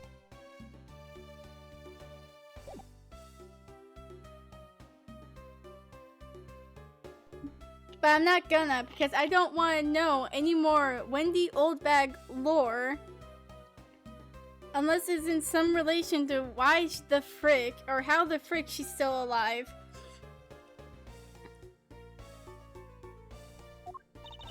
You're a rather lively old lady. So basically, you received the standing request this morning, correct? You got it. If you need to see it, I've got it right here. Look. It appears that she is telling the truth. I tell you, my fine acting my god. I tell you, my fine acting moved the entire audience to tears. Yes, tears of laughter, as I recall. But being famous has its problems too, you know. Here, take a look at this. It's a letter from a stalker. Says you freaking sending Edgeworth flowers. I was just taking my break when I found it stuck under the door of my room. Honestly, you really have to watch out for these kinds of things. Look at what it says. Wendy, I'll be descending on you from above tonight, your loving knight. How absolutely revolting. I mean, you'd think he could get my name right. There's no accent in my name. Wait, this horrible handwriting. Where have I seen this before? But now that you're here, I feel 100% safe, and he doesn't. Where do I factor into this? You'd bust that evil stalker man for my sake, wouldn't you, Edgy Boo? Well, if you'll allow me to liberally handle this in my own way, I'll gladly dispatch a detective to your house later.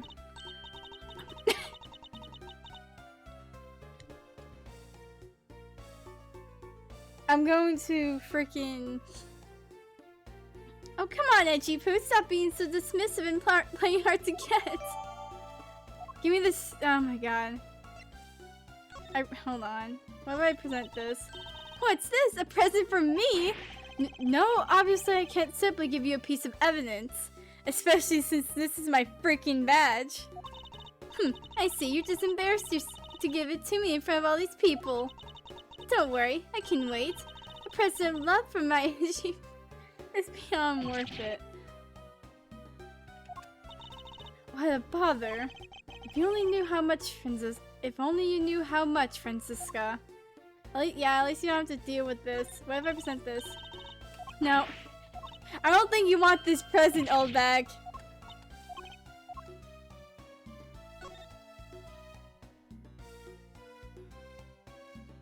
Why? See, it's worse that we got this autograph, right? And it's bad that it's really bad that it's from Larry. But also, it's a freaking Steel Samurai signed autograph. So, like, what can you do?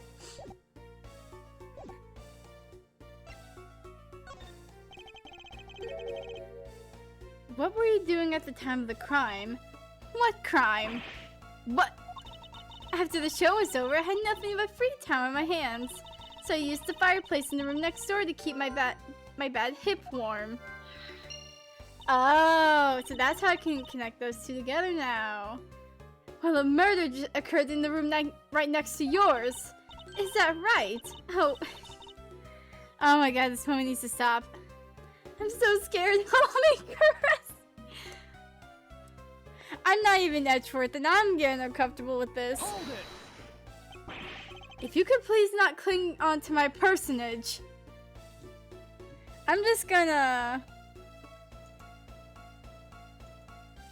move on over here, even though I'm gonna be back. Actually, wait.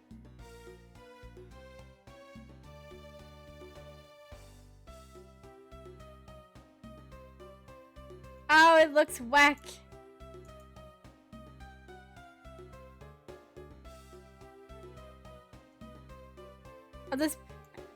I'm staying over here until she's gone. I'm sorry, Miss Oldbag, but like, no. In any case, I take it then that you failed to show up at Ambassador Alba's speech. Oh, that? No, I didn't. No, I didn't go. I mean, I may have the heart of a young tender maiden, but my body just refused to cooperate at times. As soon as the show ended, my hips started acting up and got stiff. Couldn't move at all. Can you provide proof of your condition? Oh, you just go on ahead and ask the doctors in the infirmary. They're the ones who carried me from the theater all the way to this embassy. I have to admit, the thought of her not being able to leave that room is rather pleasant. Oh, I'm hiding in the dog. Look! Oh my god! Missile! Oh! Look at her! Prosecutor Von Karma, I brought the police dog as you requested, sir. Ah, frick, wait. Good work. You may leave now, officer. This dog. I request the assistance of a dog in our search for the Yatsugarasu. Looks like you guys have some pretty bright dogs in this country, too. What you got? Hey, you're real cutie, aren't you? Yeah, that's a good boy. That's the police dog Gumshoe's been taken care of. I think its name is Missile. What a fitting name for a police dog that dashes out in front and attacks. That action alone isn't exactly what's going to solve the case for you, you know. Now, Missile, I want you to find some clues. Go!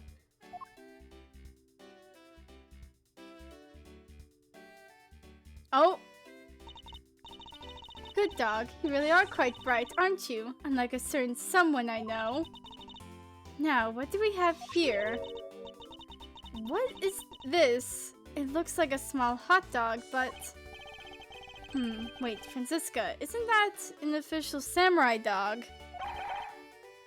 Ah, of course. Ah! Oh, that profile. Why is there a samurai dog in the fireplace? No, bad Missile. He ate it. I wonder if it's alright for him to eat that. It's happened before, it's fine.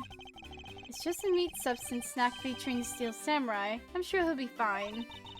That's quite a bit of information you gathered in a single quick glance.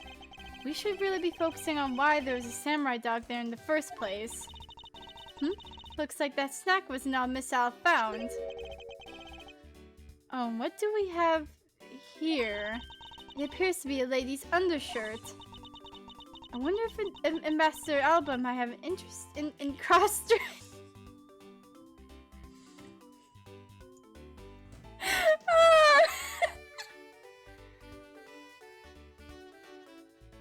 This is the weirdest case.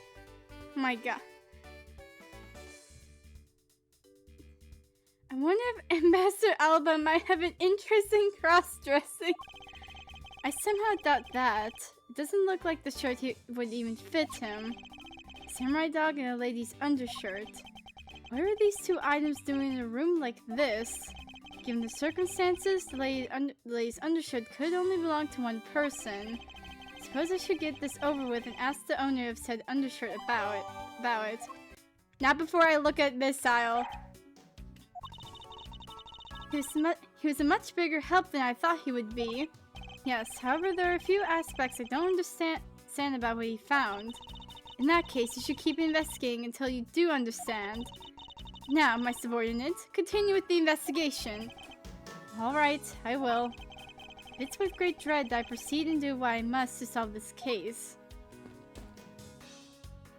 Who's a good boy, Missile? You found the undershirt and the hot dog which you ate, which... No, that would have been any important. Yeah, okay, let's get this over with.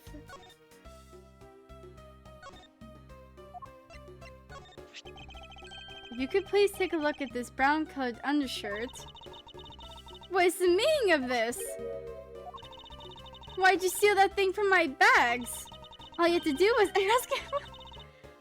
No, lady, no, frick off.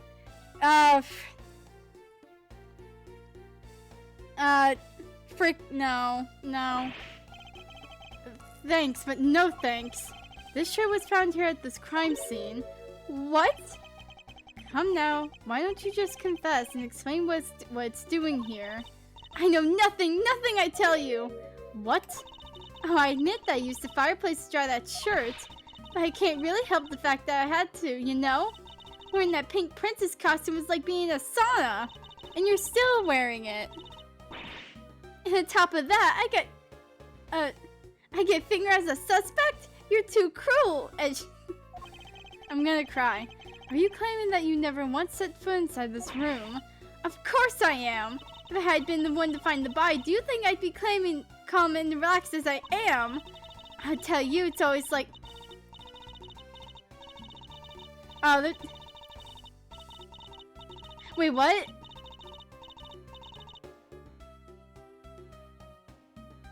Wait, your husband... Speaking of missing, there's a matter of my husband. Can you believe when we got married he said, I guess I'm stuck marrying you? What kind of way to propose is that? What he should have done is whisper in my ear, I don't deserve you, but I can't help it. Will you marry me? Honestly, men these days.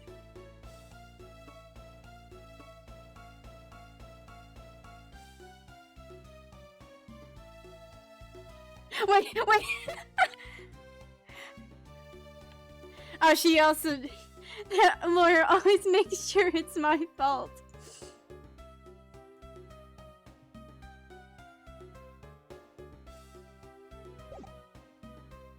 Okay. Well... I don't believe she's lying about her actions, so I could safely assume she really was drying her shirts by the fireplace on her break. And somehow the undershirt managed to move from the next room into this one. I assume this samurai dog was also yours. Ah, that brilliant mind of yours. He really can't see through everything about me. So the feeling of dread continues, but I suppose I should ask for more details. That samurai dog was yours, wasn't it? Oh, of course I'm forever yours. Not what I was asking. Hold it! If you could just stick to what I asked you. Edgy, are you in Miss Old Bag? No, Larry, no. If you are going to assume anything, you are going to get whacked on the head with that spear. No! You really don't change, do you? When will you learn to take a joke? Anyway, that samurai dog wasn't mine. Those things are a present from the studio to the embassy. A present? The studio bigwigs basically told us to play delivery boys. We were supposed to hand the dogs off to the embassy people and tell them hi. Had to pile them all into a push cart to move them all. The studio guys should have delivered those things by themselves, right, Edgy? So did you deliver the samurai dogs to the embassy staff as per your instructions? Hey, Edgy, don't just ignore me in my question. Aren't you going to stick up for me? About that. See, after the show, I went to rest the spell in the dressing room. Because of my bad hip, you know. And there they were. The samurai dogs were just sitting on the dressing room floor. I suppose you had to make preparations for distributing them after the show. Well, if by preparation you mean sampling them as well. Excuse me. Oh, I tried one. I thought they were actually quite good. Sorry, but I just had to find out. I know it was silly of me to think this, but I figured that since they were a for kids show, the taste was probably for kids too. But they were so good that I couldn't stop. Before I went back to my room, I just had to help myself to half a dozen or so boxes. As I sat there by the roaring fire, warming them and eating them, I thought, this is... Oh, don't go on with another rant.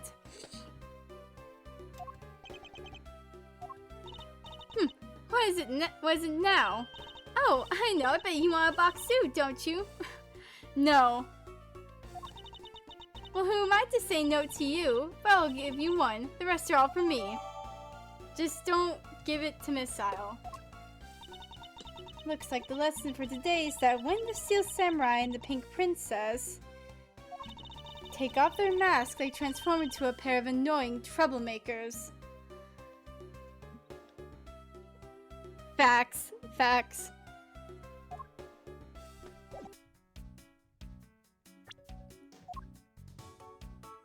Okay.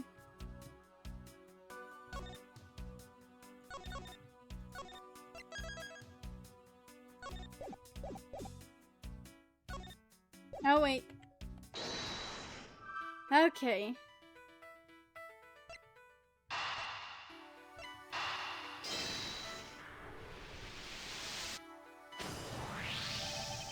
There's no trace of this room's fireplace being used.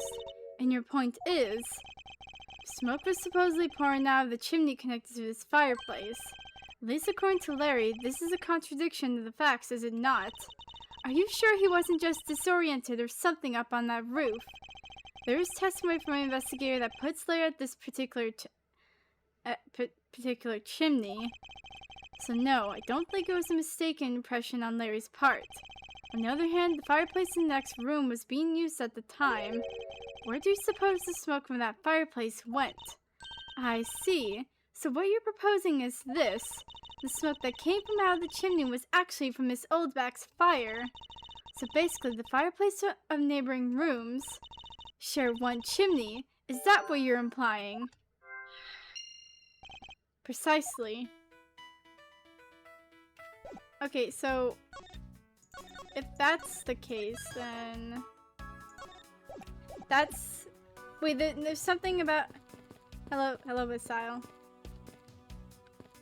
There's something about the chimney we need to investigate then. But first, I got to put these two together. The lady's undershirt that Missile found. Why are you getting all excited over holding on to a lady's undergarment? Miles Edgeworth, you uncouth sea slug! If you know the owner said undershirt, then hurry up and return it to her already!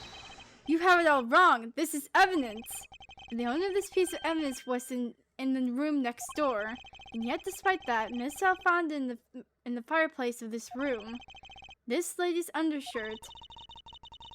Are you seriously claiming that it somehow passed through a solid brick wall? Not quite. The fireplace in this room is connected to a chimney. The other fireplace in the other room is also connected to the same chimney, leading us to the possibility that the two fireplaces are connected to each other. Perhaps a closer look at the back of the fireplace is in order.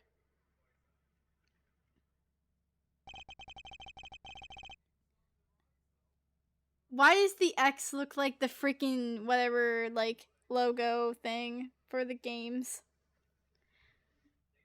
There's an X on the back wall of the fireplace. Let's see if I can get a closer look at it. What in the...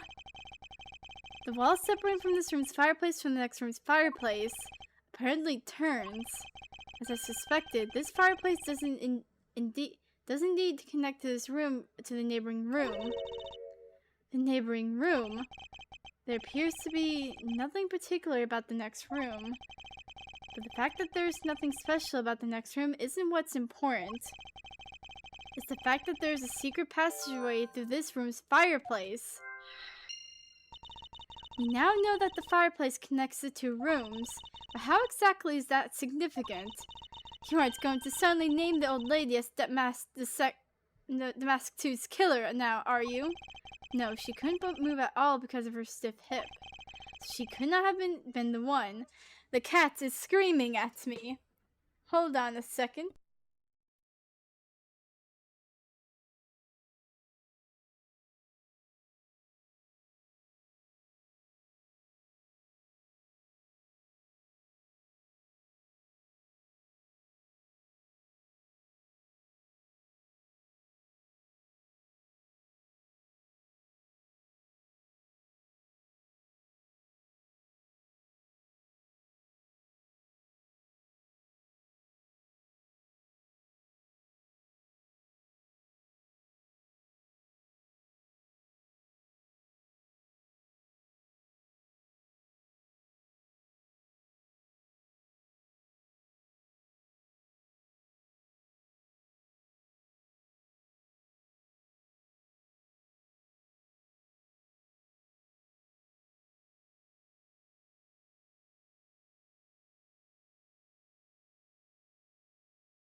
Okay.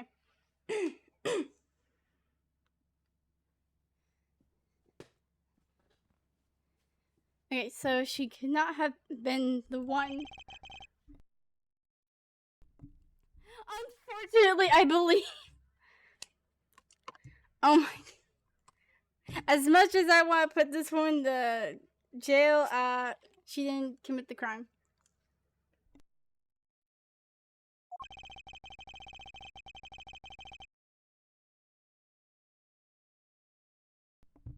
But this fireplace has nothing whatsoever to do with the Mask Second's killer.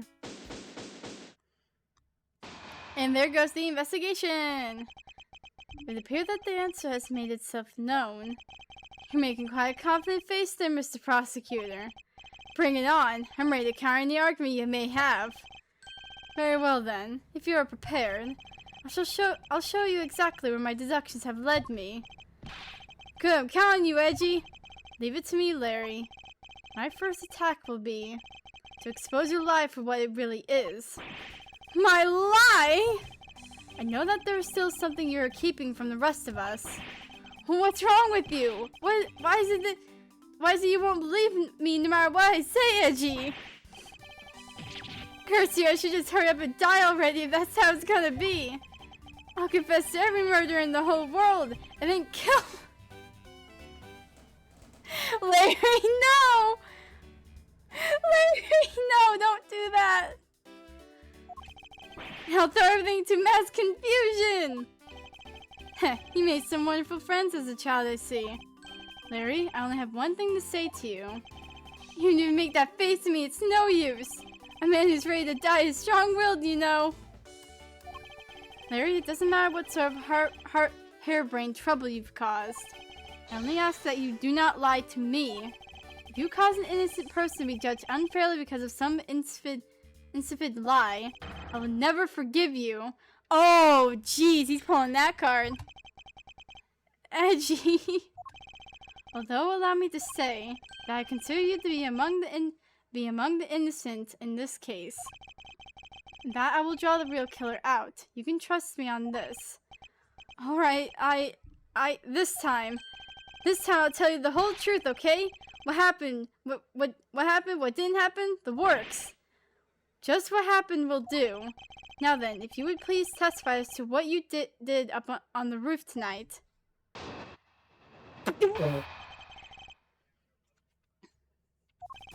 After the show, I left the pushcar in the rose garden and came to the embassy, and they took pictures of me shaking hands with the ambassador. After that, until my next appearance, I had some free time, so I wandered around. That's where I spotted a chimney. A chimney like that is a rare thing, you know. So then I wanted to play Santa. Decided to give it a try. Larry, I thought I just finished telling you not to lie anymore. But it's kinda ultra embarrassing. And what exactly is so ultra embarrassing that you can't tell me? Edgy man. I just said it was embarrassing, so of course I can't just blur it out. So you're just gonna have to reason it out of me.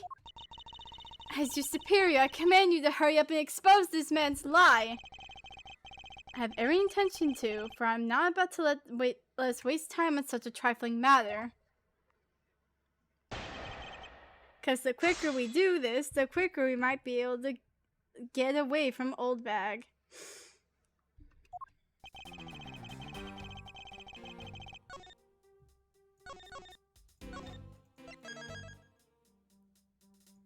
Larry's story. Hold it! You left the pushcart. Could you please clarify that statement for me? Yeah, so the wheels in the pushcart got covered in dirt from the rose garden. It would have made a mess to the floor inside the ambassador, so Ambassador Alba said to just leave it. Well, it would be rather impolite to dirty another country's embassy. Come to think of it, I recall seeing the Pink Princess on my way into the embassy. And what was she doing? Nothing in particular, because she was being carried by some docs on a stretcher. She must have been incapacitated by the pain of her bad hip that she suffered during the show. So I came to the embassy, right? And then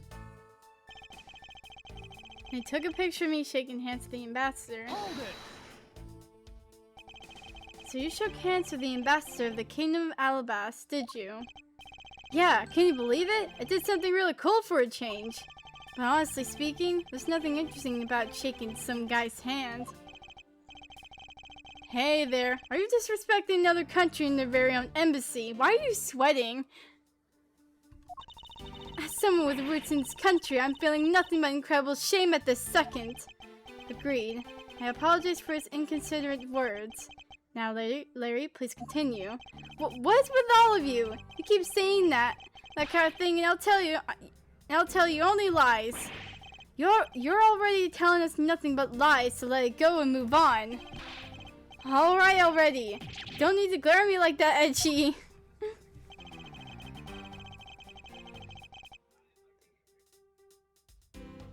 Hold it! Larry, I want you to listen very carefully and take this to heart. The whole point of your life is to cause misery and pain to everyone you encounter. Oh my god, Edgeworth.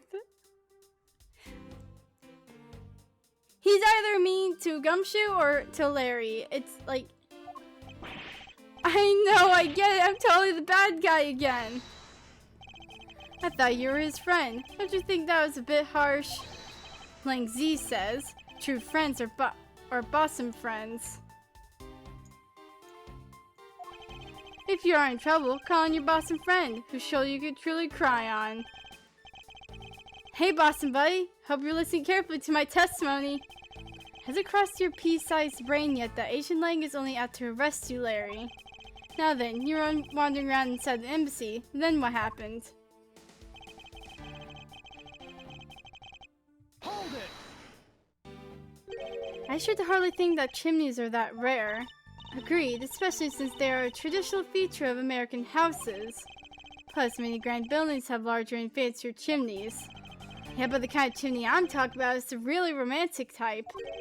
A romantic chimney. It might sound kind of silly, but women seem to really enjoy them. Just had a good feeling about that chimney.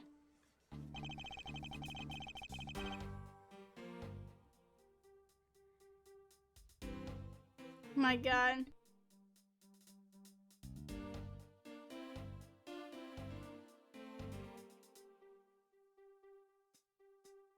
Hold it! You suddenly wanted to play Santa.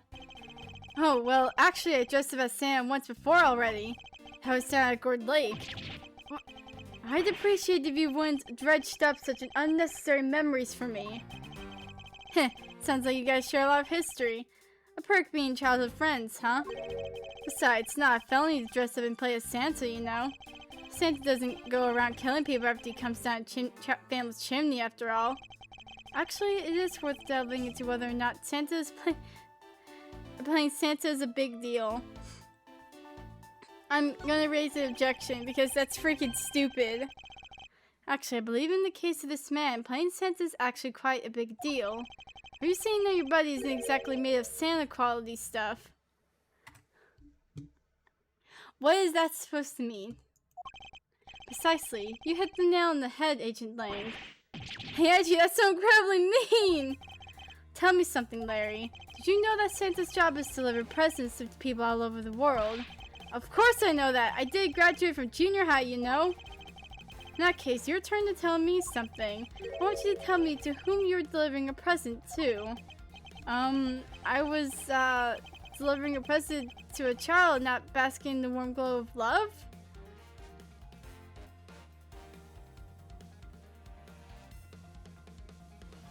Objection! That must be the most elegant description of you I've ever heard, but a lie is still a lie.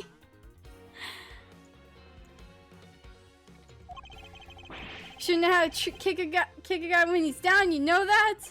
In any case, the person you wish to deliver a present unto was most certainly this. Oh my God. I moved to the right. Wait, no.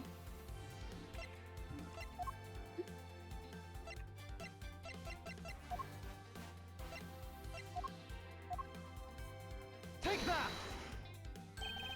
Yeah, interesting taste you have there, Mr. Suspect. Don't spread lies about me. Totally didn't want to see Miss Oldback so much that I tried to go down a chimney. I advise you to stop it right there in your bashing of a lady. Well, I must admit that I, myself, hardly ever have the want to run into that lady. However, what if you were misinformed and under the wrong impression? Then what? Oh my God.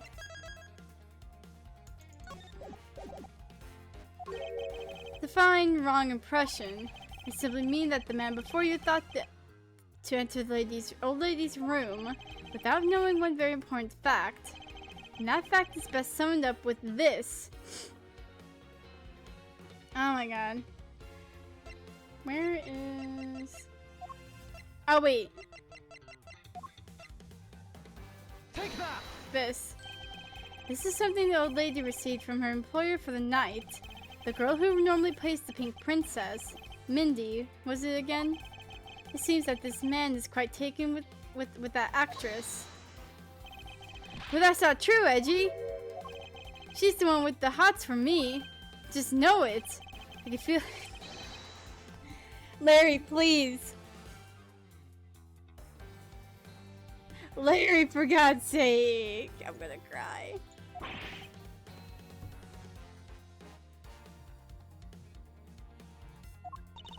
Bonk him on the head.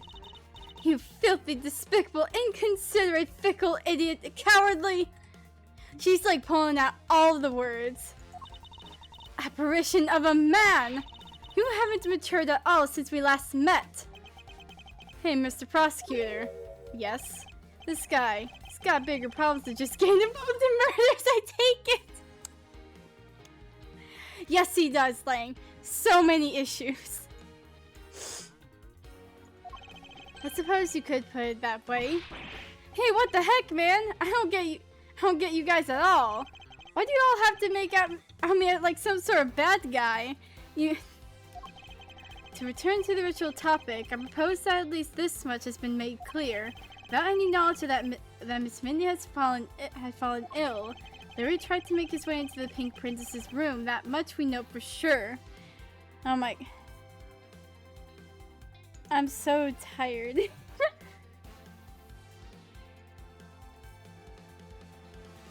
Well, people... Okay.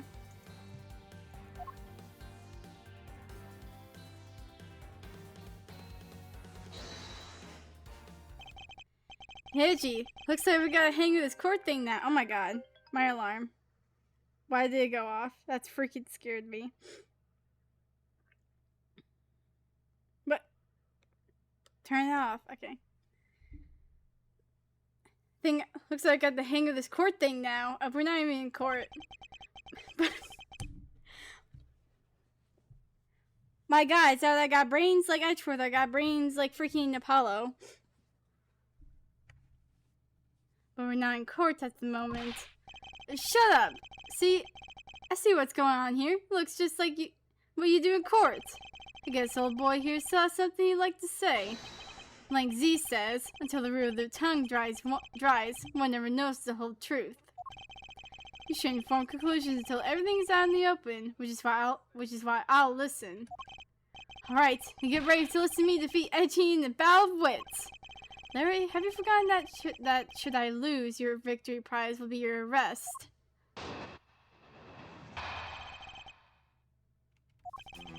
So you think that all I wanted to do was go visit Mindy? Well, I dressed up as Santa and climbed up to the chimney, but the smoke was really thick. It was a case of mistaken identity, and that mistake was made late for the speech. To top it all off, I became a suspect in a murder. That's what you really meant. But why would I ever put myself through so much humiliation on purpose?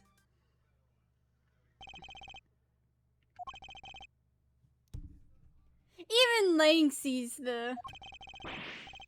Hey, someone say something! Larry, are you seriously trying to submit this, not as a confession, but as testimony? So what if I am? Is there something wrong with that? My claim is a claim, claiming my claim. Do you have a problem with that? So it was you! You're my stalker! But I should warn you, it doesn't matter what kind of flattery you throw at me. I'm the devoted type of one who's wholly focused on one man.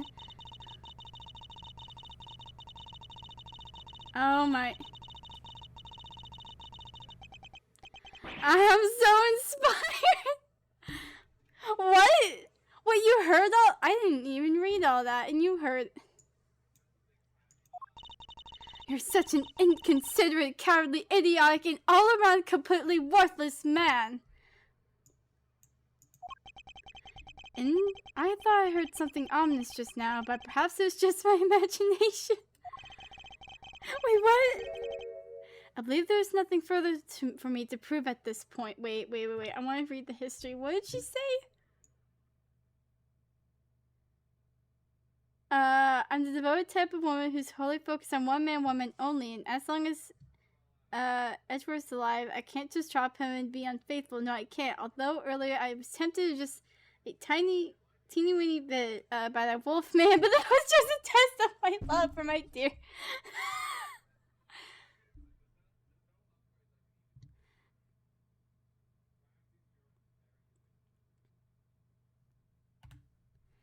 Okay. Alright then.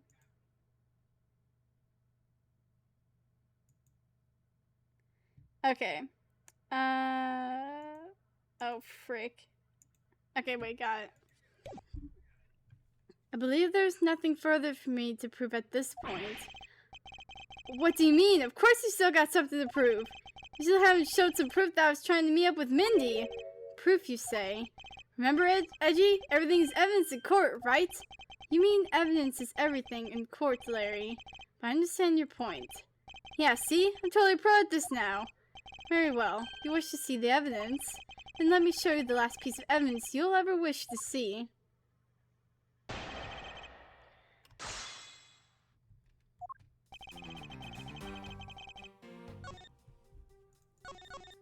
Alright.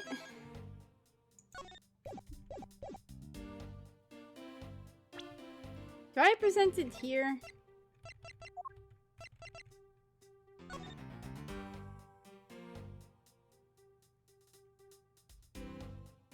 My god, you have the worst, like... What are you trying to do? Cursive? Objection! Larry, don't even think about denying that you have knowledge of this letter. Hey! What are you showing that thing to me? Wendy, I'll be descending on you from above tonight, your loving knight. Well, isn't that just romantic? But you weren't able to descend on her from above, were you, Mr. Loving Knight? I have no idea what you're talking about. I don't remember a thing. Objection! You can pretend to be ignorant all you like, but it's written right here. This letter proves that you were not out to meet the old lady, but rather that you were attempting to pay Miss Mindy a visit. What part of this letter my god, that wait, way too quick. Take that! Larry, I suggest you take up penmanship lessons. That is, if you never wish to experience this level of embarrassment ever again. What the heck? What are you talking about? Speak English! You wrote Mindy so sloppy that it became Wendy to the average eye. Hey, stop picking on me. It's so embarrassing! There. Isn't that what childhood friends are for? They're the best, aren't they? For punching. But that'll have to wait until we're off this crime scene. Edgy, save me from the scary man! I'm sorry, I cannot help you here, Larry. Sure, if you're willing to make amends, starting with your incredibly embarrassing mistakes. That wasn't me. Come again? It's a fake. Someone's out to get me, so they made that fake letter. I have proof. It set me up. Accept your defeat graciously. But you guys are being so mean. Penmanship analysis. What's that? No matter who, all people have certain unique features to their handwriting. Ergo, all we have to do is compare the handwriting in this letter to a sample of yours. And we'll know soon enough who it was that sent this letter. I'll never write another thing in my life. It's no use, Mr. Loving Knight. For you've already graciously provided me with a sample of your handwriting. This fricka letter. Someone just take it for analysis and don't ever give it back. Take that! This autograph in our mysterious letter. If we compare the handwriting, we'll know the answer to our questions soon enough. Confess now, Larry, to your miserable failure. I'm sorry! I did it! It was me causing trouble again. I admit it. You hit the nail right in the head, Edgy. So he finally confesses. I saw the pink princess being carried around in a stretcher. I got worried, alright? I wanted to go into Mindy's room, but the doctors wouldn't let me in. So what choice did I have? It was the chimney or bust, Edgy. Your mind jumped from the door to the chimney. What a criminally overreactive imagination. Well, at least I was honest and wrote Mindy a letter and stuck her under the door. That way she wouldn't be so shocked when it came down through the chimney. Except for the fact that the letter was an utter failure at conveying said sentiment. I'm really, really sorry. Larry, you may be a shameful, good-for-nothing blight on the face of humanity. Oh my god. I think Larry gets, like, the most, like, back freaking, However, I always knew you weren't the killer.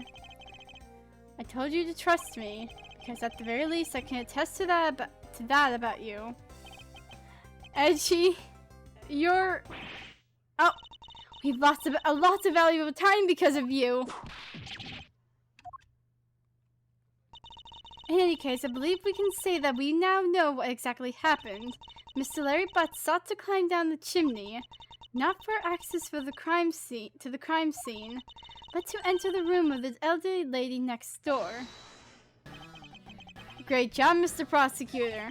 Although I still find it a bit unbelievable that the two of you are friends. Edgeworth can't believe it himself.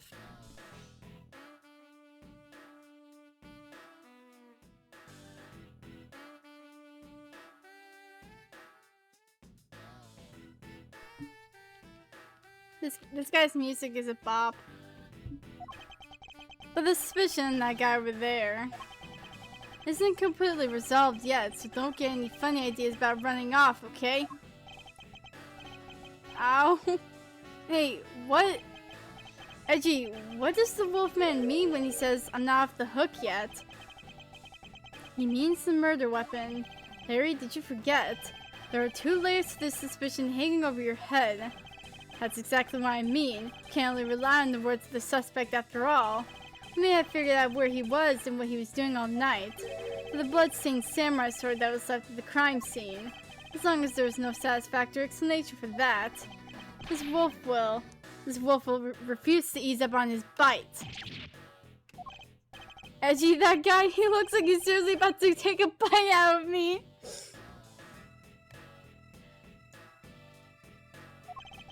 I'm well aware, and you should be as well, that this upcoming battle will be crucial. Thanks to the cooperation of our lovely bumbler, I've been dealt a very nice hand and a sweet trump card. Looks like we're about to enter the final bout. Now, Mr. Prosecutor, let's see what you've got.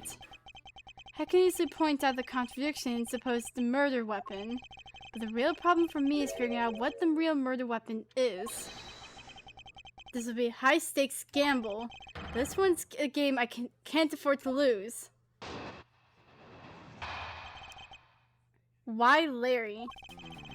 I was the one who found the body of the victim in the mask's second, too. Besides him was the samurai sword, glittering red and offering up the scent of blood. It was supposed to be in the Steel Samurai's dressing room, but I found it here instead.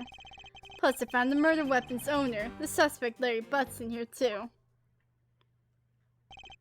Isn't it a bit far-fetched to accuse someone simply on the basis of ownership?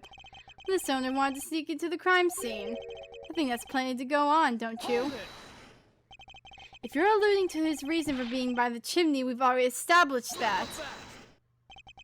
Hold on there, Mr. Prosecutor. You two are longtime friends, right? Who's to say you didn't fabricate the evidence to give him an alibi? You're accusing me of fabricating evidence. You think I can believe anything you produce? Forging evidence is all you prosecutors do. This man has some serious issues with prosecutors. Come on, can't think of something as complicated as that, right, Edgy?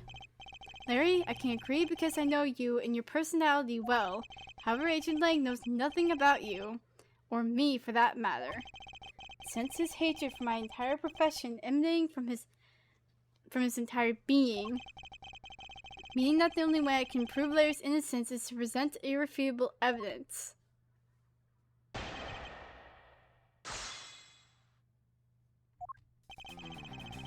Okay. Oh my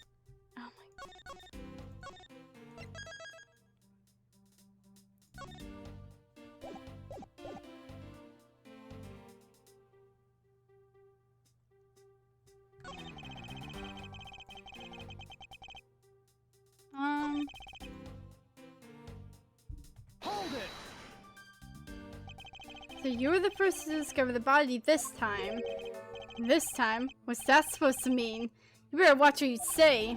I only said this time because earlier Kay was the first to discover the body in Babel. And your secretary, Agent Sheen Na, was ready to accuse her of murder for that. Ha!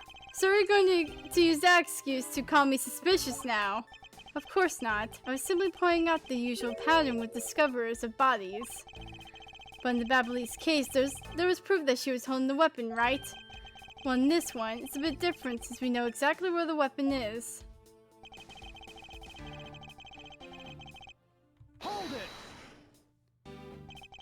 excuse me, but glittering red and offering up the scent of blood. Do I have to spell it out for you? I mean the sight and smell of blood, of course. According to their test, the blood on the sword belongs to the victim. The sword was made only to be used on stage, so it's not sharp. But it is pretty weighty, certainly heavy enough to beat someone to death with it. Which leads me to suspect that the victim was beaten to death with the sword. Beaten to death, huh? This last statement is too important to just let it slip by.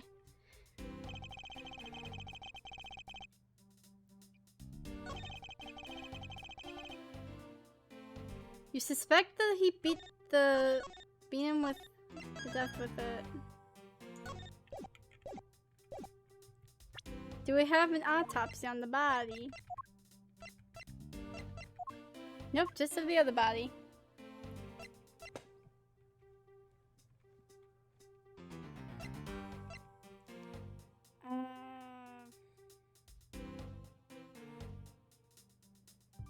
My God.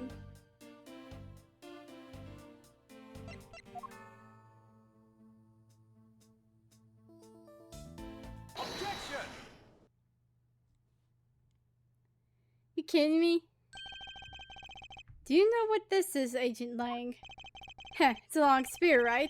We used those a lot in my country a long time ago. Piercing, mowing people down. Spears are the weapons of heroes throughout history. It's the next most effective weapon after the whip. I think the whip is in a slightly different category.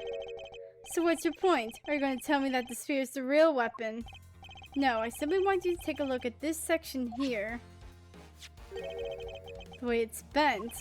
Precisely. Apparently a certain troublemaker hit against the wall in this embassy earlier. And as you can clearly see, the insides of the Steel Samurai's weapons are hollow.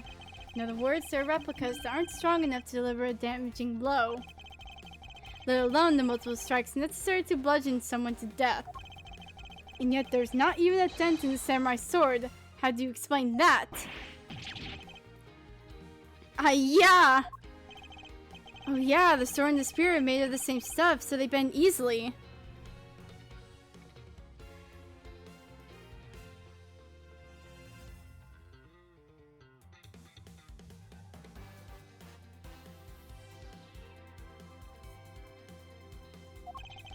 I wish they'd make them out of better stuff, because this spear got bent.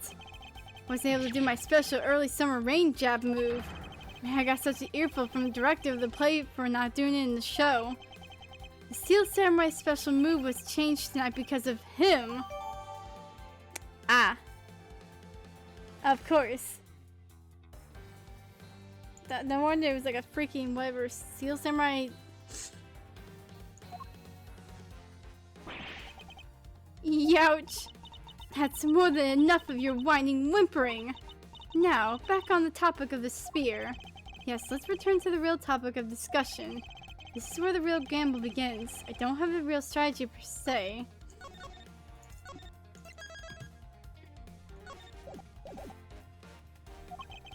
All I can do now is let the chips fall where they may. Using guesswork and taking risk in place of real logic is hardly the Von Karma way. It's neither smart nor very clever.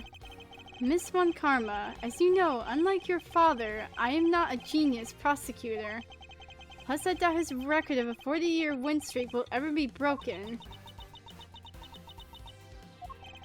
But perhaps it is for the best if it remains unbroken. No one should have conceived the notion of convict all defendants in the first place. Why are we getting into a sibling banter now? What a foolishly foolish statement from a foolish fool who hates to lose. It's the job of a prosecutor to make sure that all defendants are found guilty in court.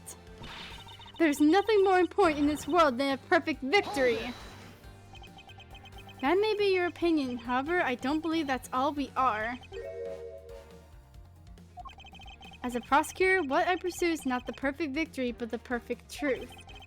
And if that means that the bridge I must cross will crumble beneath my feet, then let it crumble as I walk towards the truth. Oh, like how Phoenix fell through that bridge? You're good at keeping me entertained, Mr. Prosecutor. But you know, humans are delicate creatures. The slightest bump and we expire. I'd like you to consider, if you will, the possibility that the sword was used in such a way that the attack killed Damask the second without bending it. So what do you think of my hypothetical scenario? I think you know what to do here, right? And what you need. Of course, what I need is evidence even he can't refute. This is it. It's time to bring this to a close. My god, I'm about to sneeze. It's possible to use the samurai sword to kill someone. And under these circumstances, it's the only logical conclusion. We searched the embassy top to bottom, but the victim's blood is only on that weapon. So it's the only natural that sufficient would fall into the owner of said weapon. You searched everything. Huh? How long do you intend to cling on to that preposterous theory? As long as I want, because we examined every corner within the walls of this embassy. There's no stone we left unturned. And we have managed to come up with only one logical conclusion. That the only place inside this embassy with the victim's blood on it is this sword. You left no stone unturned. Is that a fact? If you got something to say, then say it in the only way I respect, Mr. Prosecutor. Yes, of course. In that case, allow me to make it all crystal clear to you.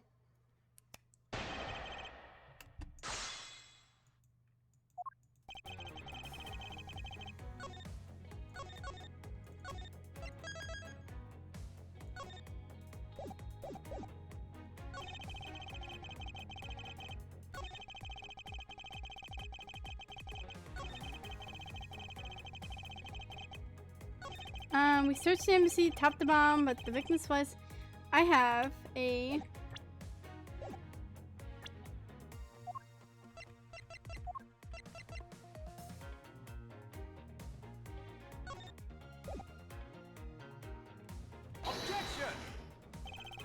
Okay, I know it has to do something with the statue. I know it does, because that's the only thing they can't touch.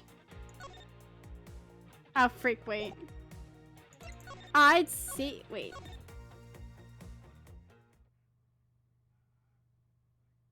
Did I saved here? Got. Okay, you know what? I'll take that damage. If you take a look at this piece of evidence, you see that there's a very big flaw in your logic. Flaw? Are you sure it's not your eyes that are flawed? Talk to me again when you can see straight. Wait! Oh, frick, wait! You know what? I'm taking a screenshot of that. Hold on, wait. Look, I'm loading for this freaking stupid bit.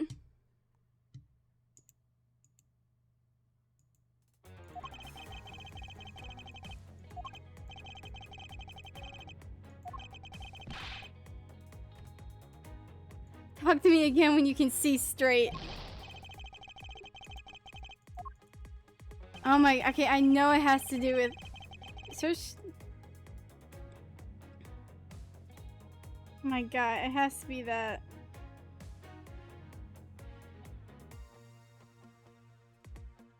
Hold it. Oh. The only place where you could find the blood was on the samurai's sword. That's right, even with Luminol, which means that there are no other possibilities outside of what I've already outlined. Yes, I have a problem. I have much problem. If you believe that there is no other door or possibility left to open, then allow me to force open one for you. And how do you plan to do that? By showing you what may possibly be the real murder weapon. Ha!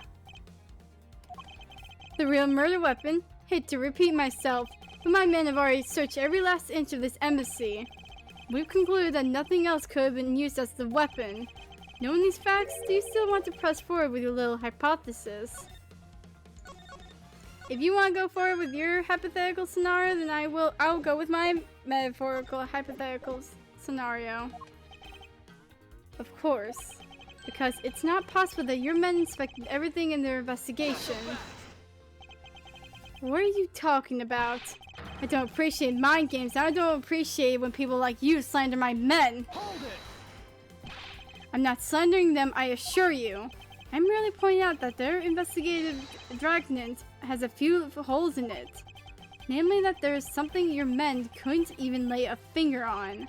That item is the real murder weapon. Alright then, I'll play along for now. This is a real weapon that killed the mask too. What exactly is it? Real murder weapon which not a single person has yet touched is this. Take that! The national treasure of Ablaze. You mean the Primidex statue? Yes, and as you know, only the ambassador and his secretariat may touch it. Which I believe means that neither of you nor your men were able to examine it, correct? Ha! You know very well that if we did that, there'd be an international incident between the Kingdom of Ablaze and the Republic of Babel. Two countries' precarious relationship teeters the balance over a stupid fight related to a sovereignty statue. But I'll be darned if I let something go unexamined. Agent Lang, if you could take a look at this. The direction of the statue is facing just before and after the crimes are different. And there's only one conclusion I can draw from that.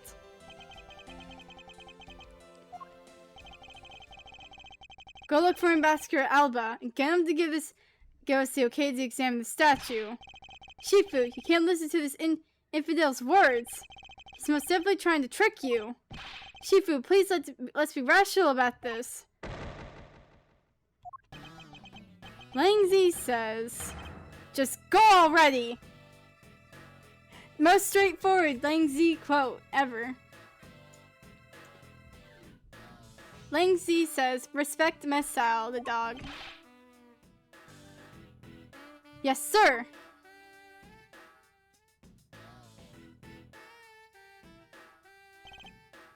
Shifu. Yeah?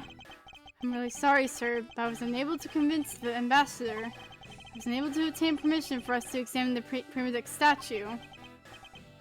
I see. Wait, but then the investigation is at a standstill! Agent Lang, I will go and speak with the ambassador personally! Save your breath. He may act all weak and frail, but that old man's one tough cookie.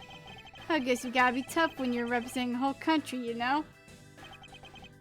Agent Lang, what do you want? Let's hurry up and examine the statue already.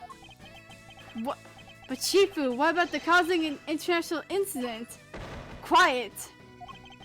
I'll take the fall if I have to later. Agent Lang, the hypothesis is mine, so if someone is to take the responsibility, let it be me. Responsibility? If we're going to talk in such a heavy terms, maybe I should tell you. It'd be a real problem for my men if something were to happen to me. Alright then, let's talk and more investigating. If we want to know the truth, we can't stop here. Action must be taken. Agent Lang, I'd like to run a chemical luminescence test on the statue. I don't know why you had to say the chemical luminescence test. You could just say luminal test, but okay. A luminal test? Good thinking. If the statue is the murder weapon, then some of the victim's blood should be on it. Okay, let's get the forensics teams in here. Oh! Heh, looks like you hit the jackpot, Mr. Prosecutor. Guess this means that this is the real weapon that killed the Mask 2. Indeed. I wouldn't celebrate yet if I were you. This doesn't let your friend off the hook. It doesn't prove that he didn't kill the Mask 2, so charge remains. We are hardly done examining the statue, Agent Lang. Knowing that this is the real weapon, I believe further examination is required. Ha, you think so? Okay then, knock yourself out. Ooh, grubby handprints on the freaking statue. Someone is getting freaking murdered. Upon closer inspection, it really does look like the Steel Samurai. Hey, maybe that's why they chose him to be a goodwill ambassador. I actually can't discredit that hypothesis. Maybe the people at this embassy just really like the Steel Samurai. That's absolutely preposterous. Oh, that was Francisca. I don't think it's that unlikely. We mustn't go around denouncing people's opinions. And yet, look at how easily you discredit mine. Not that I care why they chose him.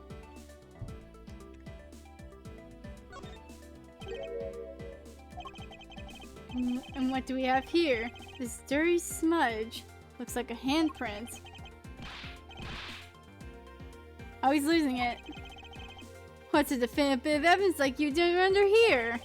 Looks like we got some fingerprints to analyze. Worst case scenario, these prints belong to Larry. It looks like it's too late for me to do anything about that now. Hey, forensics guy, want the results of these fingerprints ASAP, you hear me? Agent Lang, I have the analysis results, sir. Good, and? Sir, about the prints, we lifted from the bottom of the statue. Well, you know the victim of the murder in the Ablaze embassy? The prints belong to him, to Mr. Mammy Cochin, sir. Oh, wait, did he kill him? Wait, what? But that's... What's going on around here? No, that's impossible. Each primitive statue can only be handled by someone of that country. By the very fact that Mr. Cochin's fingerprints are on this one, leads me to only one conclusion. This statue is actually Babel's primitive statue. Oh wait, this is the real deal. Impossible! It can't be! Yeah! Larry never once set foot on Babel's soil, so he was free to go. However, this new piece of information only served to confuse us even further. The ringleader of a smuggling operation was killed with an alabastrian knife in Babel. And Damask too was killed in the alabastrian soil with Babel's national treasure. And the mystery of the great thief Yatagarasu who visited both countries. Pieces were there, but I had yet to see the big picture they were to form. Oh my god, we are 4 hours in!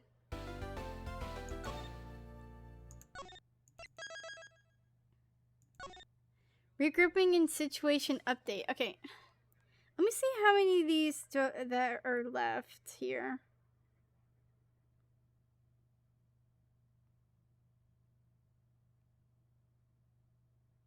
Oh my god, we're still in the freaking middle of it. Oh my god.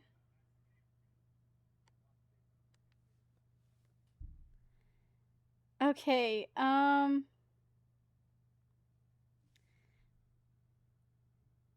want to continue, but I'm probably gonna end it here. Oh, wait, nope, frick. Nope, save.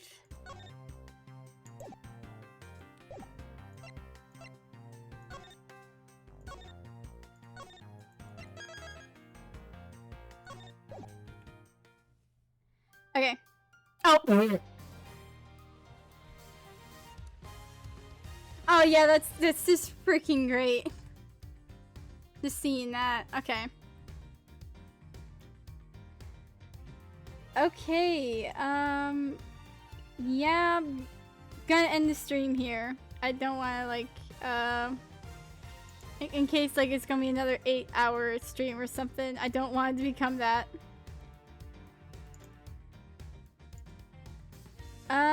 Okay.